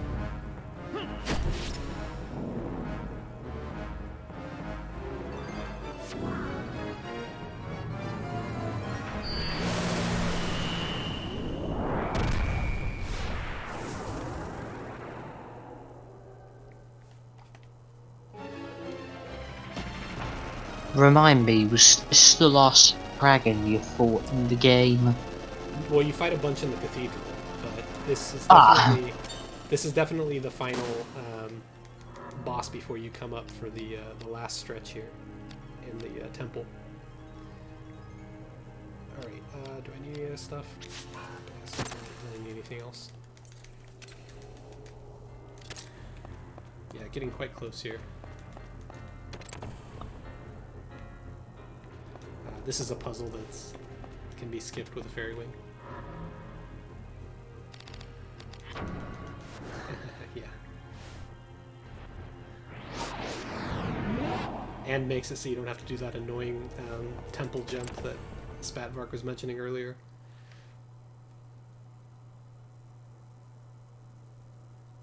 How many did you have in your inventory after using this one? I think 4. I got 4 guaranteed ones, and then I think I got one luckily from another one. So that means you can have one for you can have a couple for some of the great cathedral puzzles. Definitely, yeah. Yeah. I will only really have to do this one puzzle in here. So I could teleport now and set up my kind of final weapon, but I think I will just wait until I pop out. This will do just fine for now. I mean, I've been. What's that? No, you go. Oh, I could definitely use this for the rest of the game, no problem. But I would probably just upgrade to the Shavona and the Power Palm. And wait, I think I keep remembering when you get out of the Temple of Kilsheed, there's a workshop quite close by. Yeah. I don't remember how good that workshop was. I don't have the sigil though, but I can just teleport to one of the others. Yeah, and there's a save point right nearby, so... Yeah, I never went back to pick up the Catalia sigil. Alright, let's Crimson Pain this guy.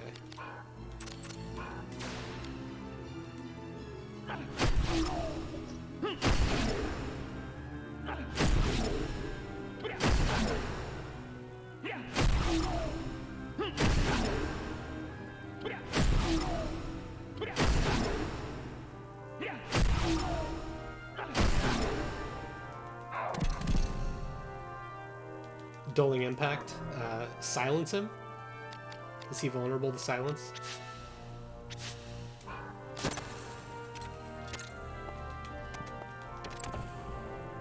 So yeah, this is like the slow puzzle that you have to do. I don't think anybody's found a way to skip this. It's not too bad though.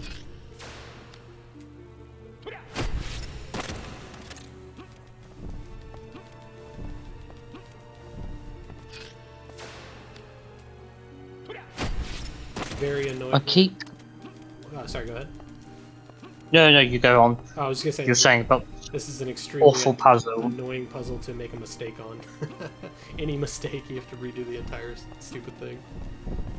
Puzzles the bane of my existence.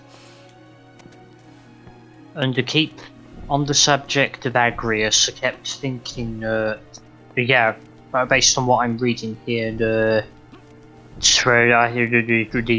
reference to Final Fantasy Tactics in this game are only in the translation. Was that not in the Japanese version? Is it not reference Agrius? No, it does not reference Agrius. Oh.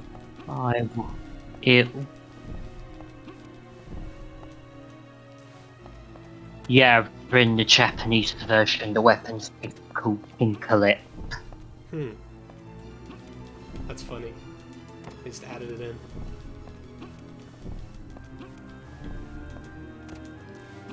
Right. It's weird given that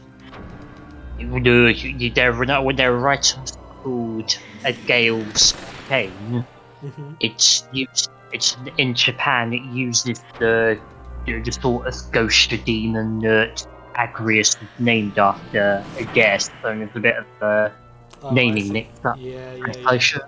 It's like a Street Fighter, like M. Bison situation. Yes, exactly that kind of thing. A bit of an M. Bison effect going on. Alright, I don't need to do anything with this guy. Just kill him.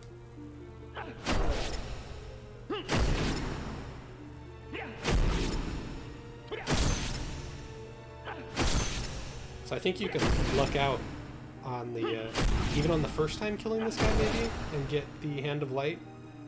I have to imagine that people that have, if that is possible, people that have speedrun the game have had that happen to them sometimes. That would be fun.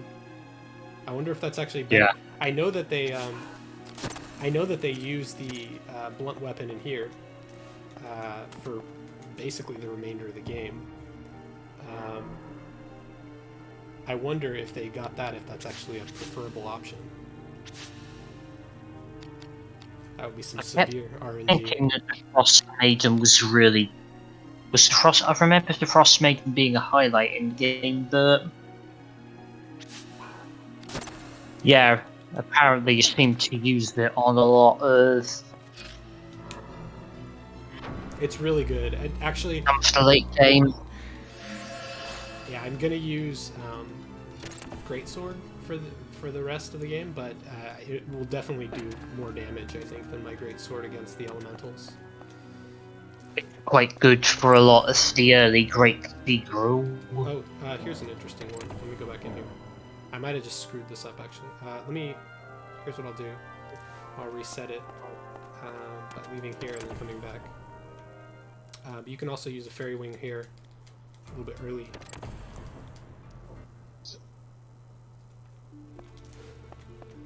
To both avoid this guy and skip the puzzle.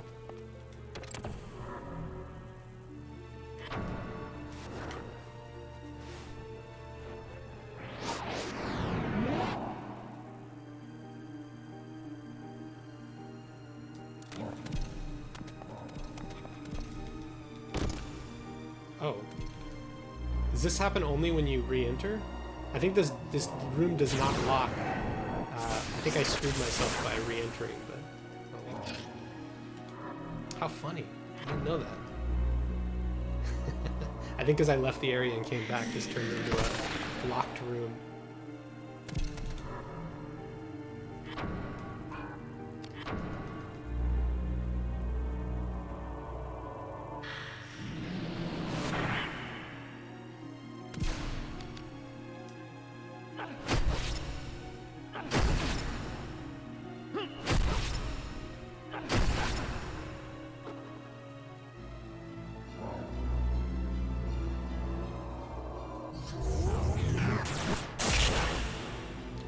Careful here.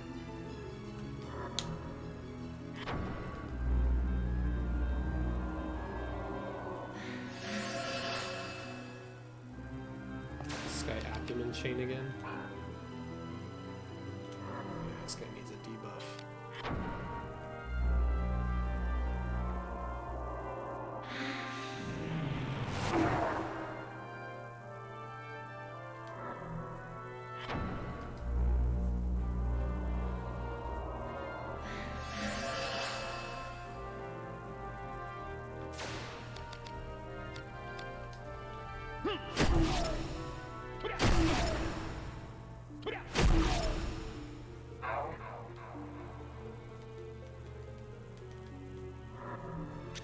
Don't usually fight those guys at all. Alright, can I at least skip the first annoying part of this puzzle before my fairy wing runs out? There we go.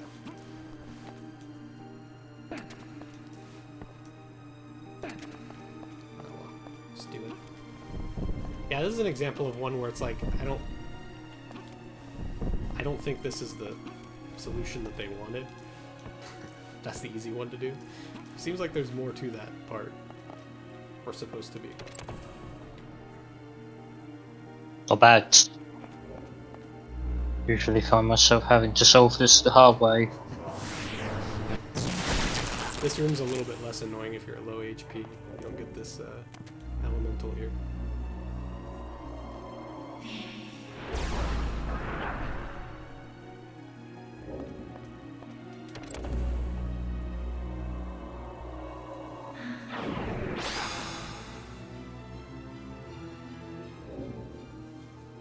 Yeah, definitely good drop opportunities if you're still looking to craft. Limestone quarry seems to be when the drops really start picking up again. Yeah, I mean even just the city walls there near that final set of Sorry, Dean Glow. Sorry to skip the cutscenes. In the interest of time, I'm trying to get through this thing.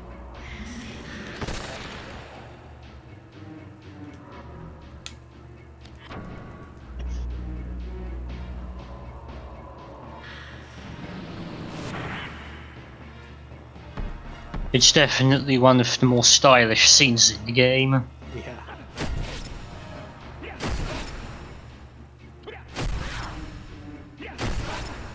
I didn't feel sorry for Rosencrantz.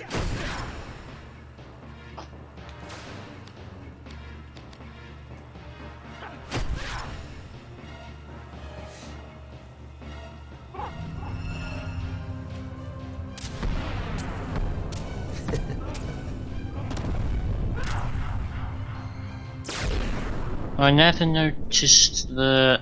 Oh yeah, now I can see. I can see Carly's bar. Utility relay.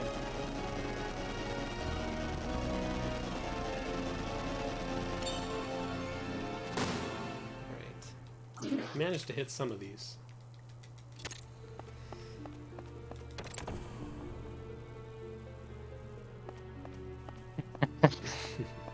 Well, you've come to the right place with Vagrant story. Indeed.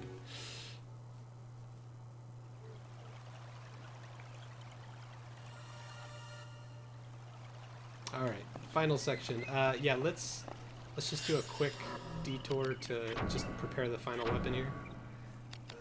I didn't pick up the. I really should have picked up the. Yeah, you know what I'll do is I will actually run to the other workshop here. Quite right, Chat Huck. You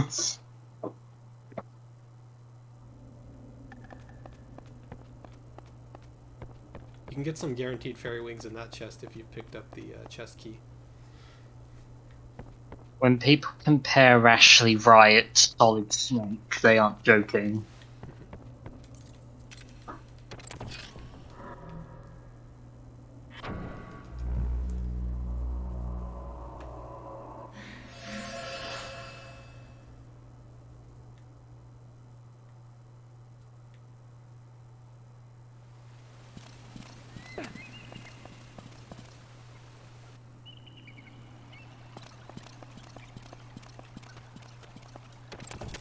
Alright, that was painless. Alright, one final. Yeah.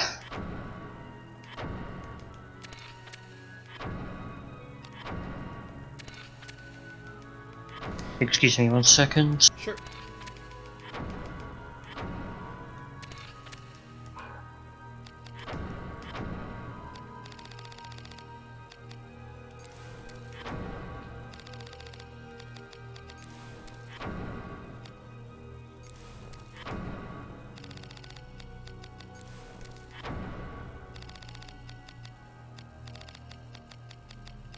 Yeah, I think I skipped a...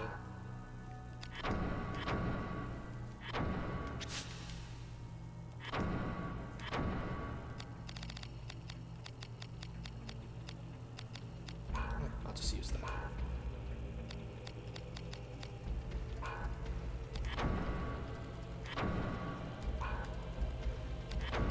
I usually wind up with more air gems than I need. I must have skipped some crucial equipment. Let me make sure that I don't have any in shields. Okay, that's a shame. That's alright. I'll just do a...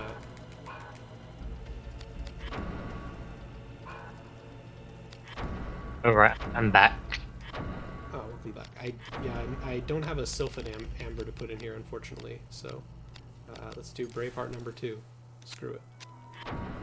That's definitely going to hurt me for the end, where I want my air to be as high as possible, but I think I'll be okay. I think having two brave hearts will be good enough. I can employ the Enlighten trick also for the end. And I'll have the extra strength. Okay, so let's go back. And let me make sure I've got... I need to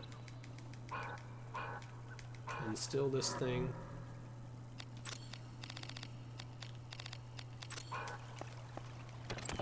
Alright.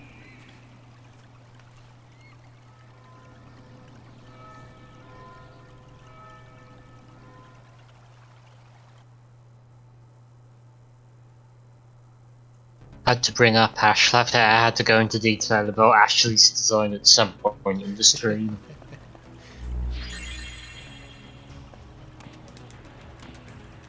Those Yoshida designs, man. Yeah. I think he outright states that when he's out of ideas, he draws the characters of Rhea first. Yeah, so I will. I'll actually just employ the Enlighten trick here, since I don't have any Phantom points on this weapon. I want to boost. So the the bonus that you get with any kind of enchant spell for elementals is going to be based on your current intelligence, not just your base intelligence. So what you can do is you can use Enlighten first to boost your intelligence.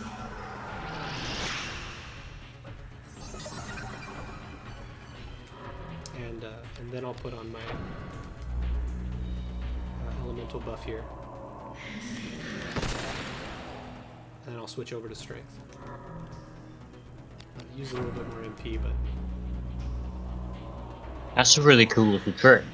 Yeah. Never knew about that.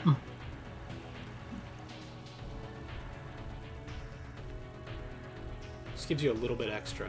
It really, I mean, it goes insane once you get high values, but for new game, it's definitely best for the end of the game here. On the final boss, especially.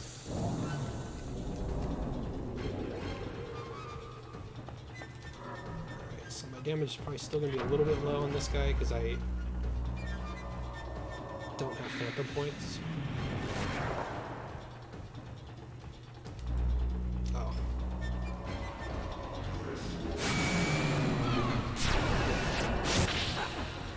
Uh-oh. Alright. Yeah, oh god, my damage is horribly low. Okay. Let's just try to get Phantom points.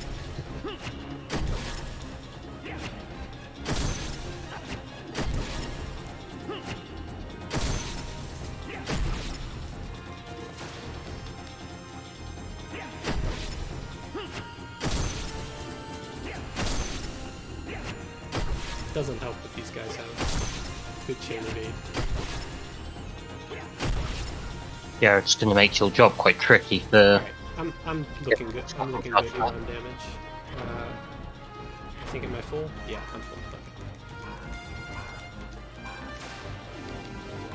Let's switch over to Crimson Pain, Game Magic.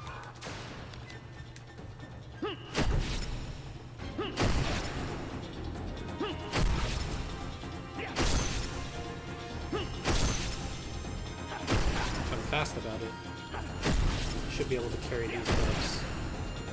Maybe for the next fight. We'll see. I don't care how high my risk is here because I'm about to cancel it with a trap.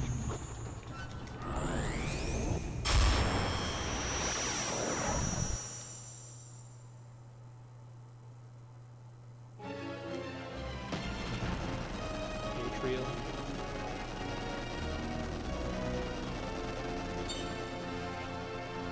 little bit slow. A little bit fast. Ah, yeah, yes.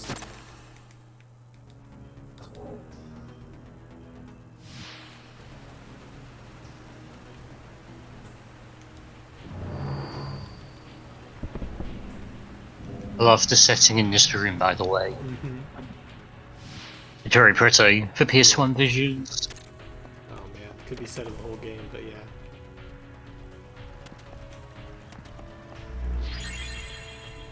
Don't know why, but that room really does it for me in particular.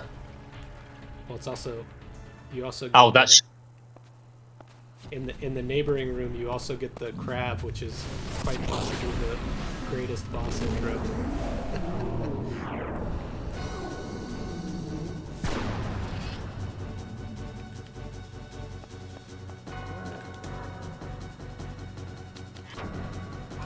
come on.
Thought he was gonna go down.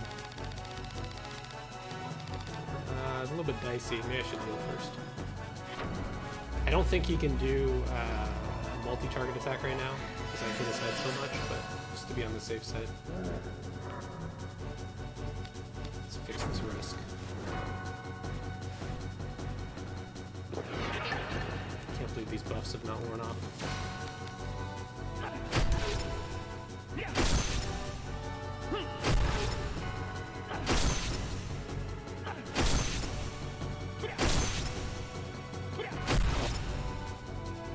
was playing be a level 3 a special attack or a spell.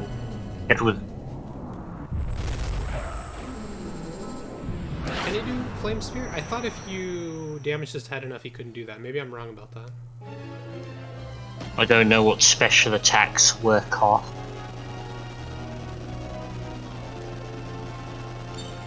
I think I got it.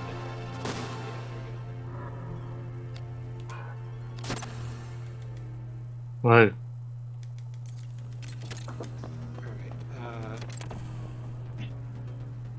Alright, here you guys go. Best boss intro in the game. Unfortunately, you don't get to see this guy in the speedrun because he's not crucial. But in any normal run, you'd be crazy to skip this guy because he's not a very hard fight, and you get 2 strength bonus items.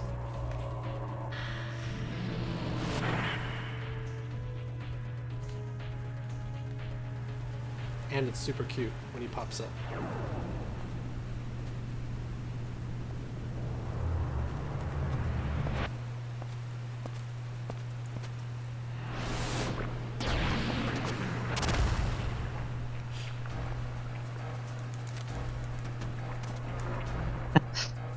I love it.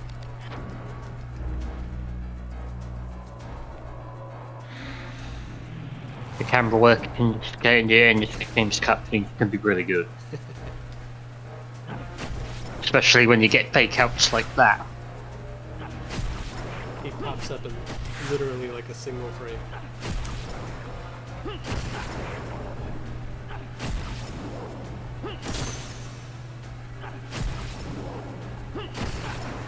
I also just find it very amusing in games when you fight a crab enemy because they almost 100% of the time have a bubble attack, which is hilarious. That's like a crab I don't know. stereotype at this point. The crabs even blow bubbles. I don't claim. I don't think so. I don't claim to be. I don't claim to be a biologist on crabs. Yeah, hitting these +3s. Let's go.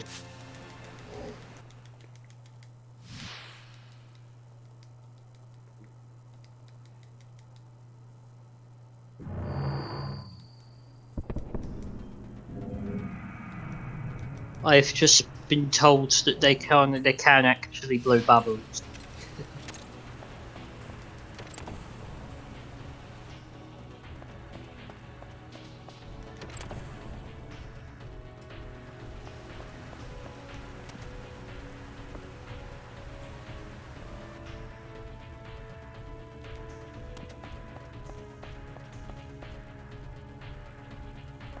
This is one situation where, especially since I forgot that Sylphid Topaz stuff, I think this is maybe one of the last times I will actually reset up to do a little bit more damage to the air elemental here. I still, at this point of the game, don't have any earth. I guess mostly just because of the path that I took.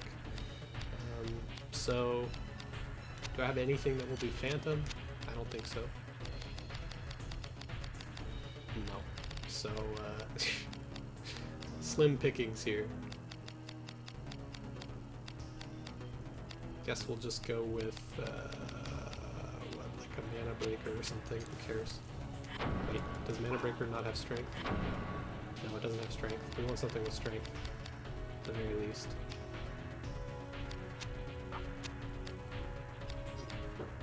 Demonia, sure.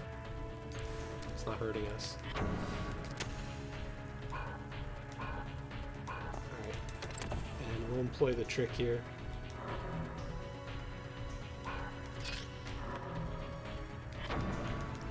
The crab is so good.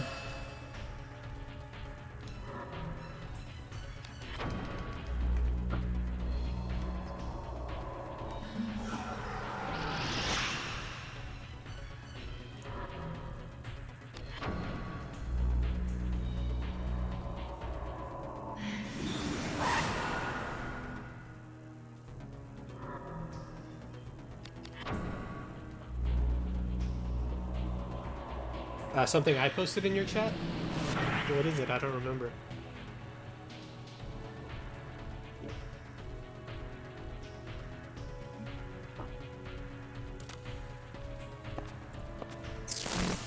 Oh yeah, our game.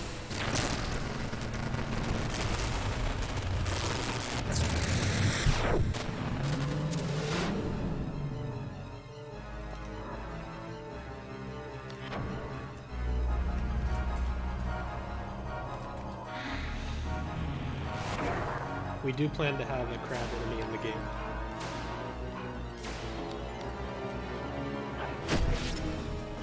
It looks like a good game based on what I've seen so far. Oh, thank you, man.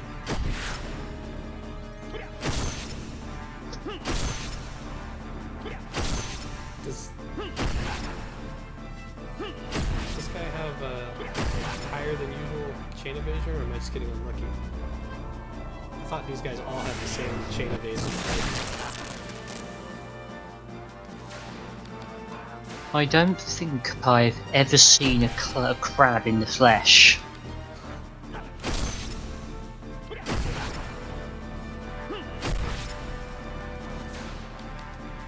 Alright, come on, go down, let's go. My health is getting dangerously low here. Alright, thank God.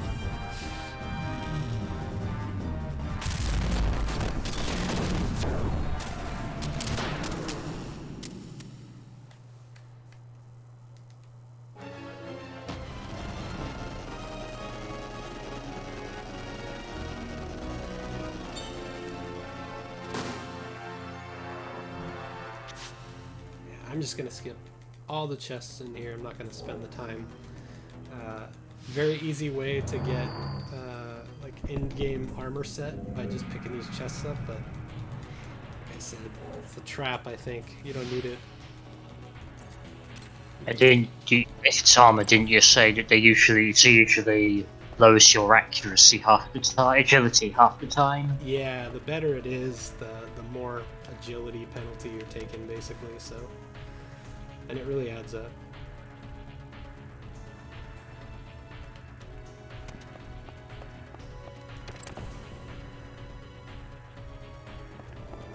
I think you get some decent consumables in these chests too, but I just don't really need it.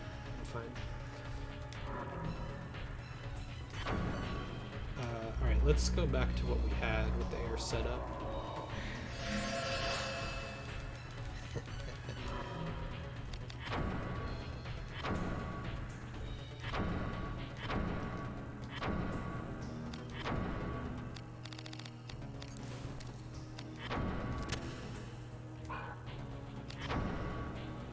Oh, I never equipped.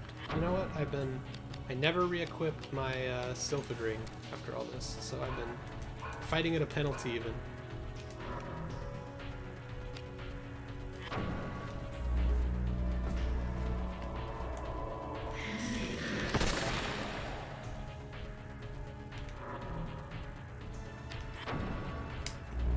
That was only giving me a plus 15, I think, on edged and nothing on air.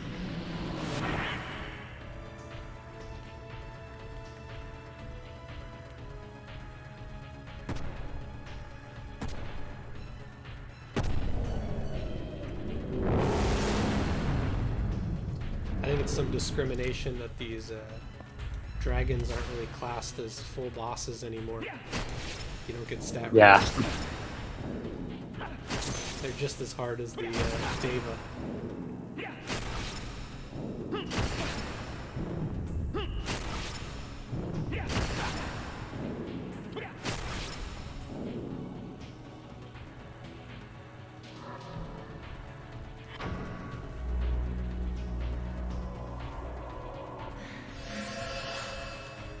The dragons only have half the HP?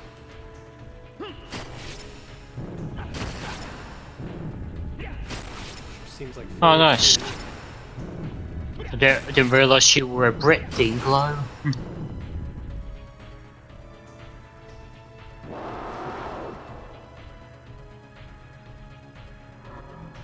Oh, yeah. I'll take that. Oh, sorry.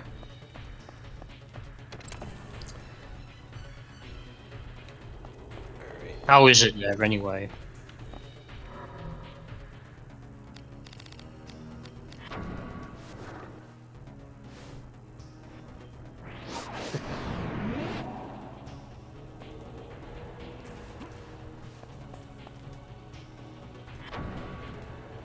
Lever 2 of 2.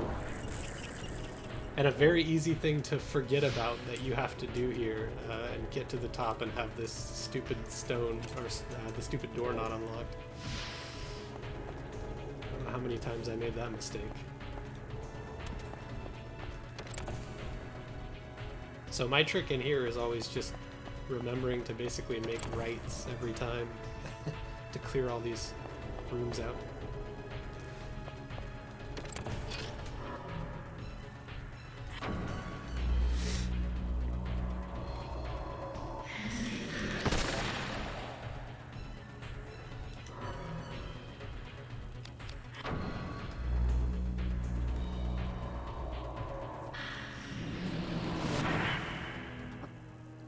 I should probably play it safe and use Magic Ward here, but I'll just try to run up and kill this guy instead.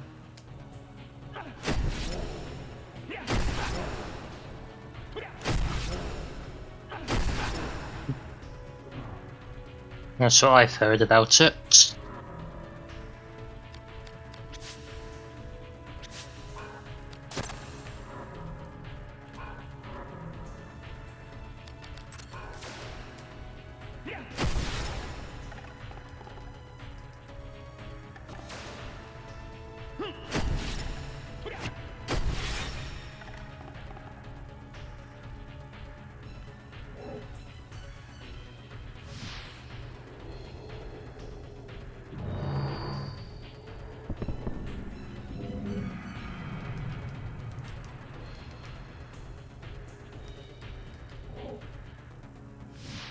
Who me?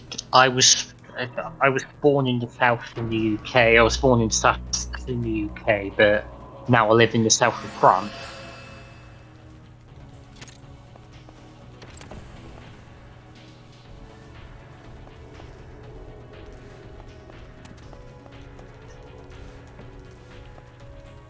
Alright,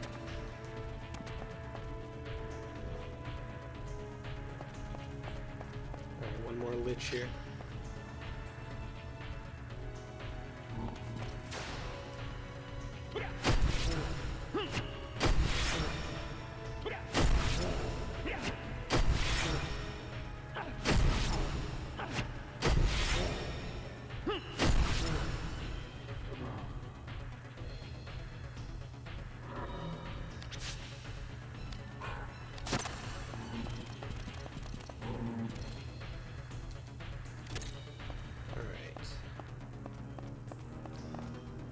Save Dow for the end.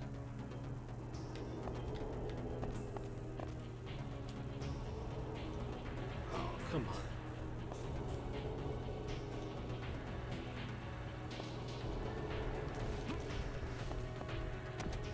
I don't understand those jumps that are like seem just out of reach and you do the exact Yeah, same I don't know thing. what's going on with these. I really don't understand how the programming on that works, like how you can fail half the time and get it half the time when you do the exact same thing. I almost wonder if it's one thing I've noticed frame stepping through the game in an emulator is that it seems to be, I guess, running at 30 FPS, and like you frame step twice to progress one frame.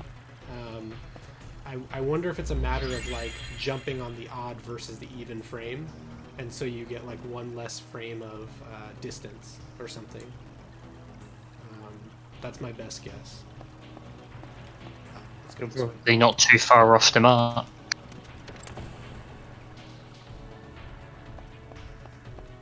I don't know, Dean Glow, the song never really struck me as juicy.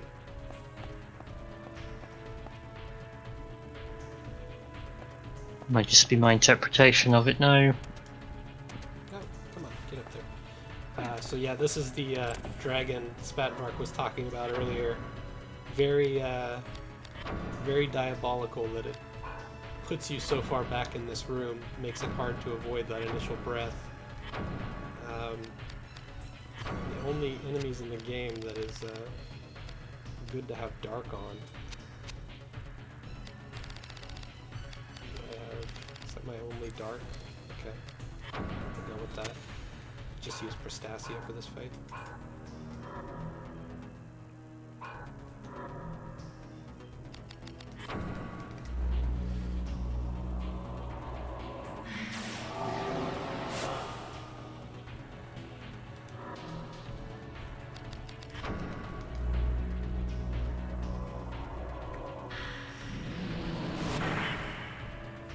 Let's see if I can avoid this attack. Oh, I guess it's one room over. I shouldn't have buffed yet. I make this mistake very frequently.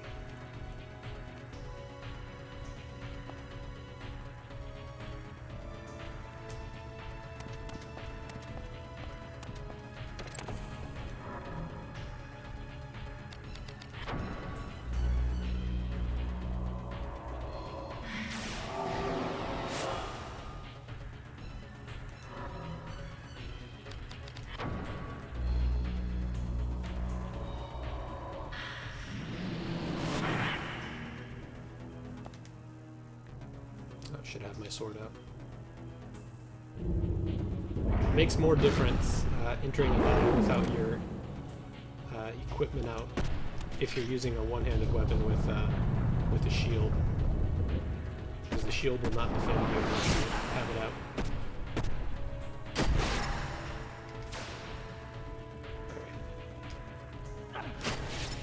All right. Oh, I thought I had my other one equipped. This one works. Didn't get enough damage here.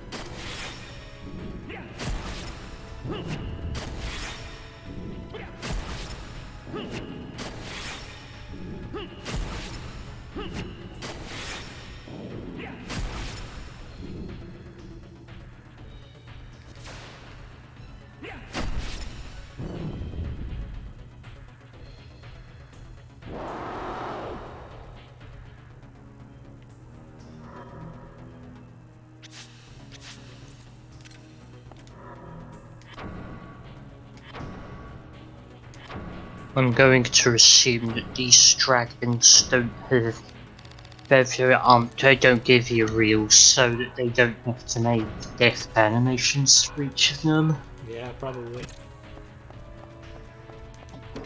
Or maybe the map designer of it just really didn't like dragons. Well, you do get quite a few stat boosts in here even without it, so... The Great Cathedral was also one of the first areas put into the game, so my guess is they didn't have many ideas how they'd go about dragons and bosses at this point. Right. So this is a point where I could potentially, depending on what stats I've hit, I could potentially use my strength elixirs here. To take a look at my stats. I've got intelligence as my lowest, so I'm going to get 1 intelligence roll, and I think I've got 2 boss fights left, so after that I will actually get another strength roll. If I looked at this and I had like agility and intelligence were both low here, I might as well just use the strength because I'm not going to get another roll for strength, but assuming that I can hit the +3 2 times, I will just go ahead and wait until the very end. It's kind of become like a ritual for me at this point, using the strength elixirs in the final room, so...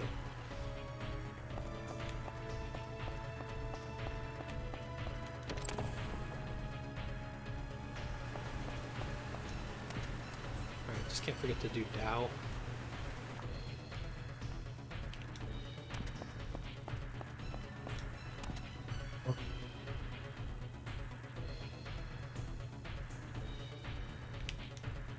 This place can take an eternity if you're not familiar with it or following a guide closely.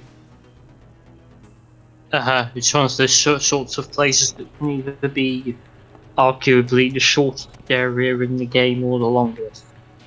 I don't know if I would A bit like it's the shortest, but it's not as long if you know where you're going.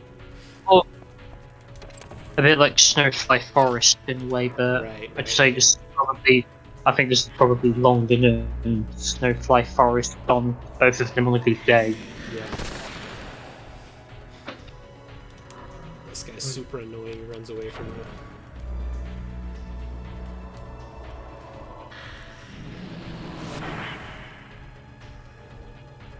I think he'd be the easiest with his weakness to air.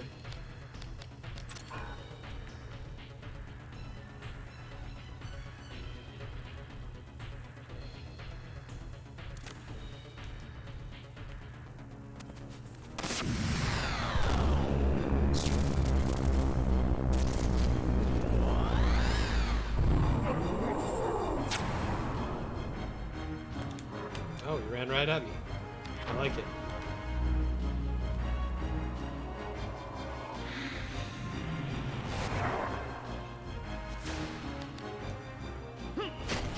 Why am I not doing more damage than that? That's weird.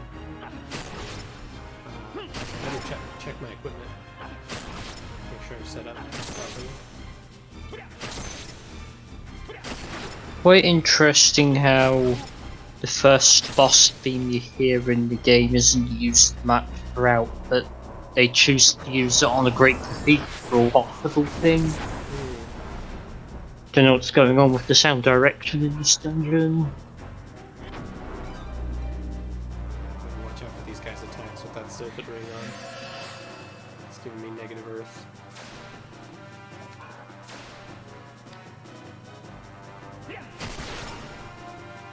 Alright.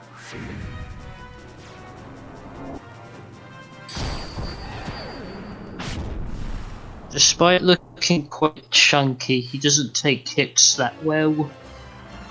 I'm guessing he's meant to be like a balloon, going by his death visit. I think I said this was entry.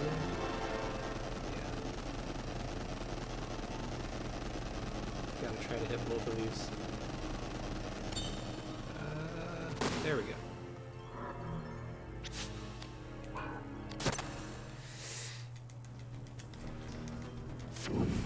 Alright. Home stretch.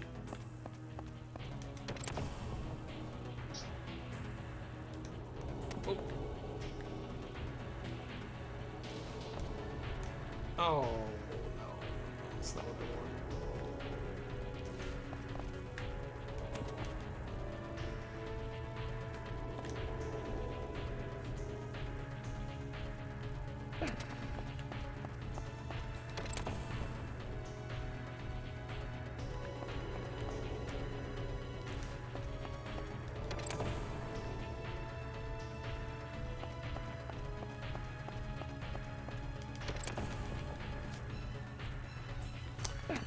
One more puzzle I can hopefully skip. Although this sort of has the Temple of Kilsha problem, where for whatever reason I don't get the kind of safety safety here to prevent me from falling off. You want to jump at the very edge here. Times like this when you really rely on safe states. Yeah, there is a bit of a... Especially when testing. There's a bit of a... there, you can do a little bit of a trick by climbing up and jumping backwards like that, but it's a little finicky. Oh, there we go. I should have buffed before I walked in here.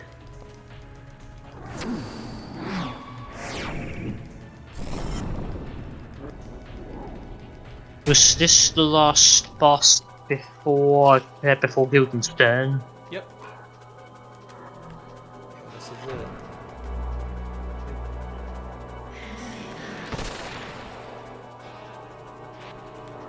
Oh my god, I just got the misfortune of hearing my voice play out on Twitch Dream. God, I sound like a right nerd. We're all nerds, it's fun. Well, if degenerate this guy. if we're all here playing Vagrant Storing, guess we're all one of a kind. It's a badge of honor. I don't think I'm at full health. This is dangerous. I don't have any risk, but... Alright, that's not too bad. It's just...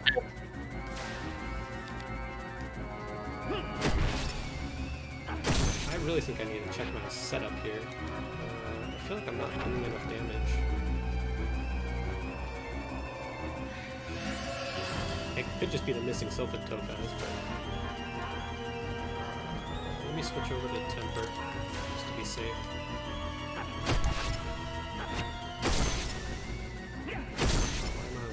Why am I on his arm? There we go. Yeah, Guildenstern's the one that weirdly, where you can easily weirdly forget about your DP stat.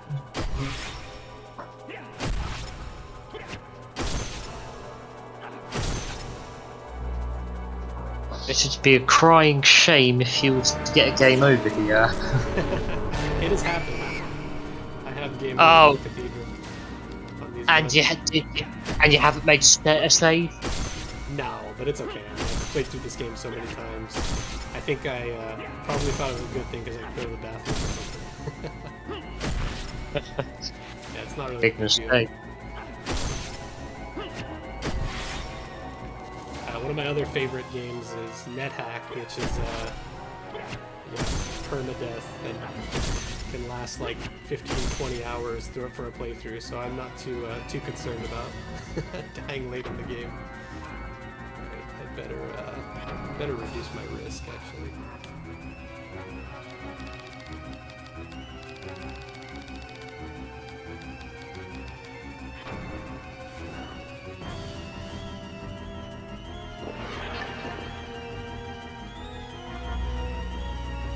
Yeah, you can see how many consumables I still have at this point in the game. Even though I'm just using them whenever. So it's not too much of a worry to run out. I haven't even gotten all I've skipped a lot of chests that give you. Usually chests will give you quite a few consumables as well. And like you were saying back at the start of the run, it's not that if you run out of, it's not that you can usually run out of items to cure stats like this. Yeah. Alright. Final chance at extra strength here. I do find the strength reel... I shouldn't say anything until I click it, but I do actually find the strength reel the easiest to time with the visual cue I use. Oh, and some extra agility there too. I find the intelligence the hardest.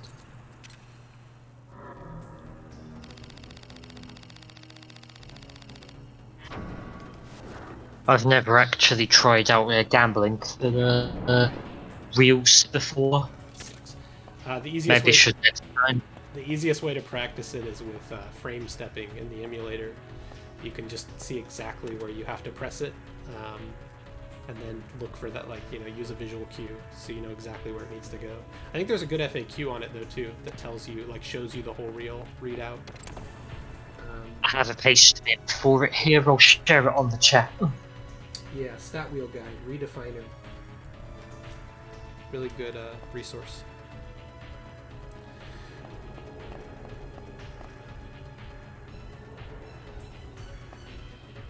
I think it would have been cool of them to program it such that if you press it on the plus, when the +3 is on the screen, that's what you get. I mean, it's hard enough to time regardless, but instead you have to press it, before that, which is very confusing, and you would never know unless you tested it a ton or read a guide. Yeah, I suppose there's probably an easy library how it works in the actual game. All right, final setup here. So we'll take a look at what we got, and yeah, I think we're coming in just under 5 hours here. So it's just about as long as I want it to go. I'm glad that timed out. As a tool. All right, so let's buff up first, and then take a look at where we're at on stats. Just heal all the way full here.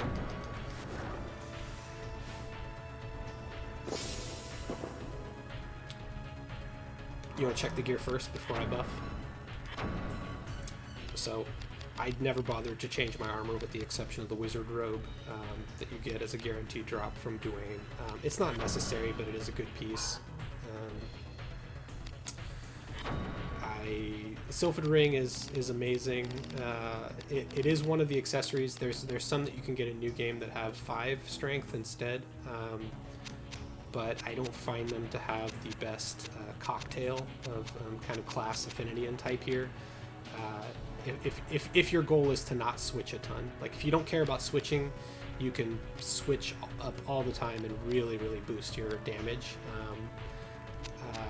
Depending on what you're fighting and what weapon you're using. The one that I threw away on accident that I intended to show off was, let me get the name right. It is, let's see, 1530, I think, Phantom.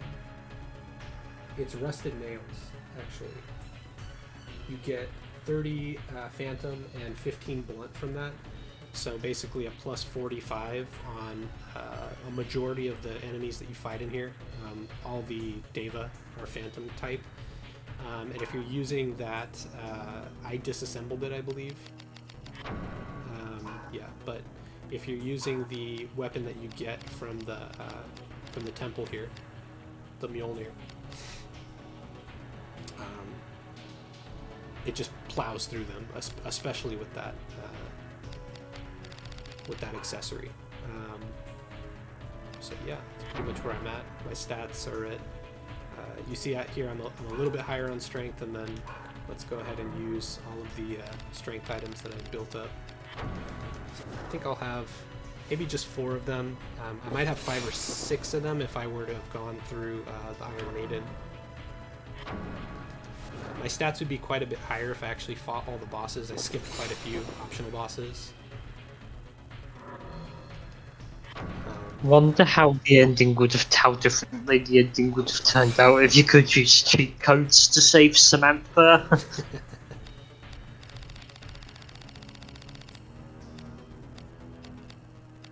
Where's my valence? Here it is.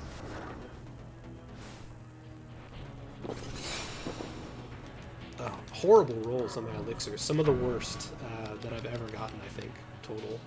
So. Actually, maybe a good thing though for this stream, sort of showing off what you can get away with, because I really just did not get very good rolls on those. I think I only got 1 + 4 on intelligence at one point. I don't really need the MP. I will use the Fairy Wing for the final part of the fight. I do like having one for the final boss. Maybe I'll just use it up front. Could come in handy. And just tons of great healing items for the final boss here. The only real danger is getting one shot by one of like the crazy attacks that the final form of the final boss can do. But if you finish him off quick, that shouldn't be an issue. Hopefully. And you can use that trick with the break art. What's that? You can use that trick with the break art. Yeah, right. Yeah. I'm not sure. I keep thinking there's a limited time window for it now. Yeah, you can definitely close the distance and hit him with break arts before you quite get close enough. Alright, so let's take a look at what my weapon stats look like right now. So I'm at 34 air with what I have. I've got 136 attack strength. I don't know, or attack intelligence. I'm not sure if it uses your attack intelligence or not. But let's go ahead and first use Enlighten. To bring my intelligence up and make my air buff a little stronger. I said this earlier in the run, but you can't analyze this guy. I mean, I haven't been analyzing anyway, but I've got a spreadsheet here that has all the weaknesses. You can't analyze this guy, but it's both of his forms are kind of just flat. He just sort of has decently high defense across the board. So really anything will work as long as you have high numbers.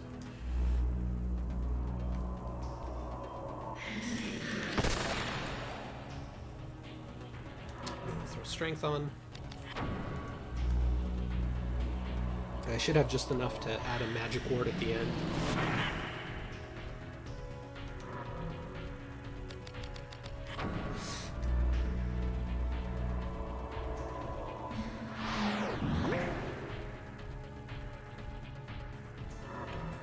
And then I'll fill my MP. And like you were saying earlier in response to that part of the question, it's not really likely that you'll have lightning dot gets that. Right. Final boss. So where am I at now? So yeah, you see, boosted me all the way up to 106 air. It would be quite a bit higher if I had another Jin Amber from the Iron Maiden or even a Sylphid Topaz. But I've got a 15 edged. From my accessory, I'm getting another plus 30, and I believe both forms of his are evil, so I'm getting, it looks like a plus 11 here. So it should do decent damage. Alright, I think we're ready to go. I think I will go ahead and use the Fairy Wing as well, so I have some extra movement speed, especially for the second phase. Oh yeah, that can be hell when it wants to be. Alright, let's go.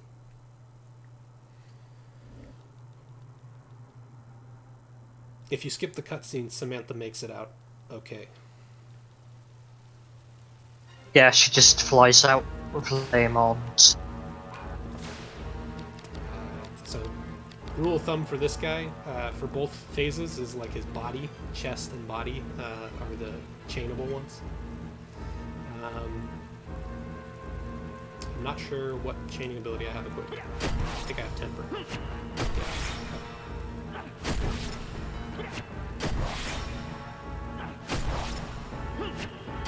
Best if you can just chain this guy to death right away, so he doesn't get rid of your magic ward or anything, and you're just all set up. Plenty of items, so I don't care about my risk at all. I'm just gonna completely cancel it out at the beginning of phase 2. Somehow get the impression that Sydney probably thought that she made her luck with Guildenstern.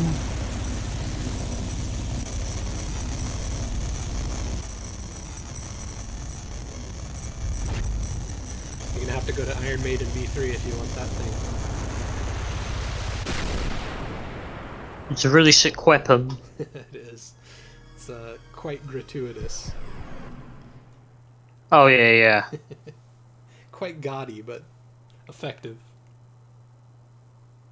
I like the gem that comes on it more than anything. Those weapons come with ridiculous gems that just give you like insane boost to everything. If you get 3 of those and put them on any weapon, it's nothing in the game stands a chance at that point. Great for a shield, for defense as well, too. Yeah, the sword fell on her. Oh my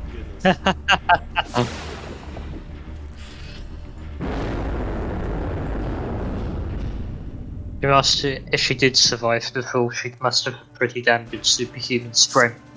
So I don't know if any of you guys know. My observation has been with this guy. So I've got Magic Ward up.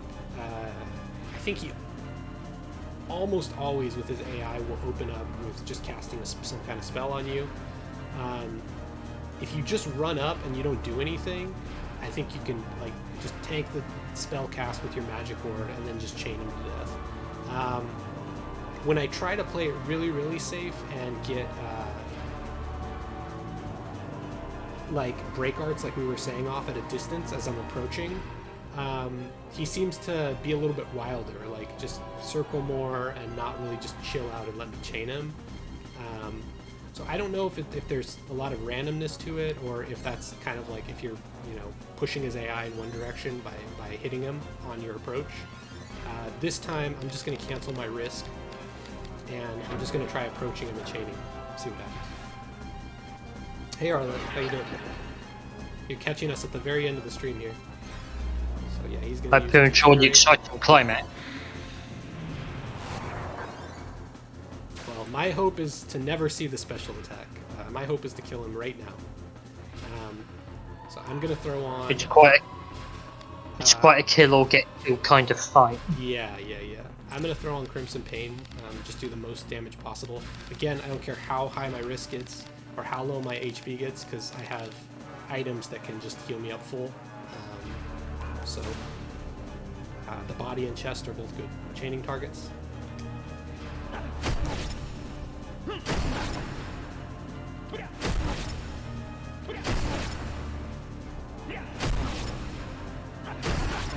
The adrenaline's starting to pump up now.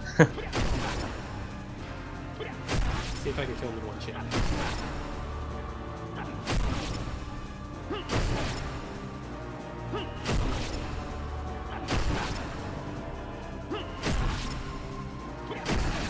Oh, not quite. Alright, let's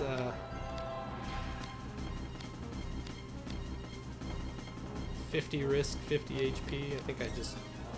Sure, okay. He's got to be so close at this point. Oh, that's it. You had an item that cleared all risk.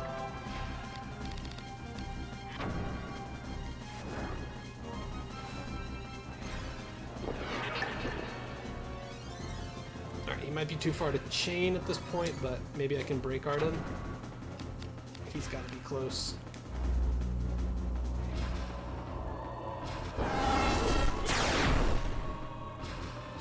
Oh yeah, there he goes. Alright, that's a wrap. Never thought to try that with break arts. Almost exactly 5 hours. I did do I tried the speedrun route with absolutely no practice of any of the tech that all the speedrunners run as one of my recent challenges, and I did actually get a 2:30 clear, which is I was pretty happy with. The world record is under 2 hours, of course. So, yeah, definitely recommend if you guys are into just watching this game, watching speedrun stuff. MGI, she's got some numbers after her name. I will link her in the chat.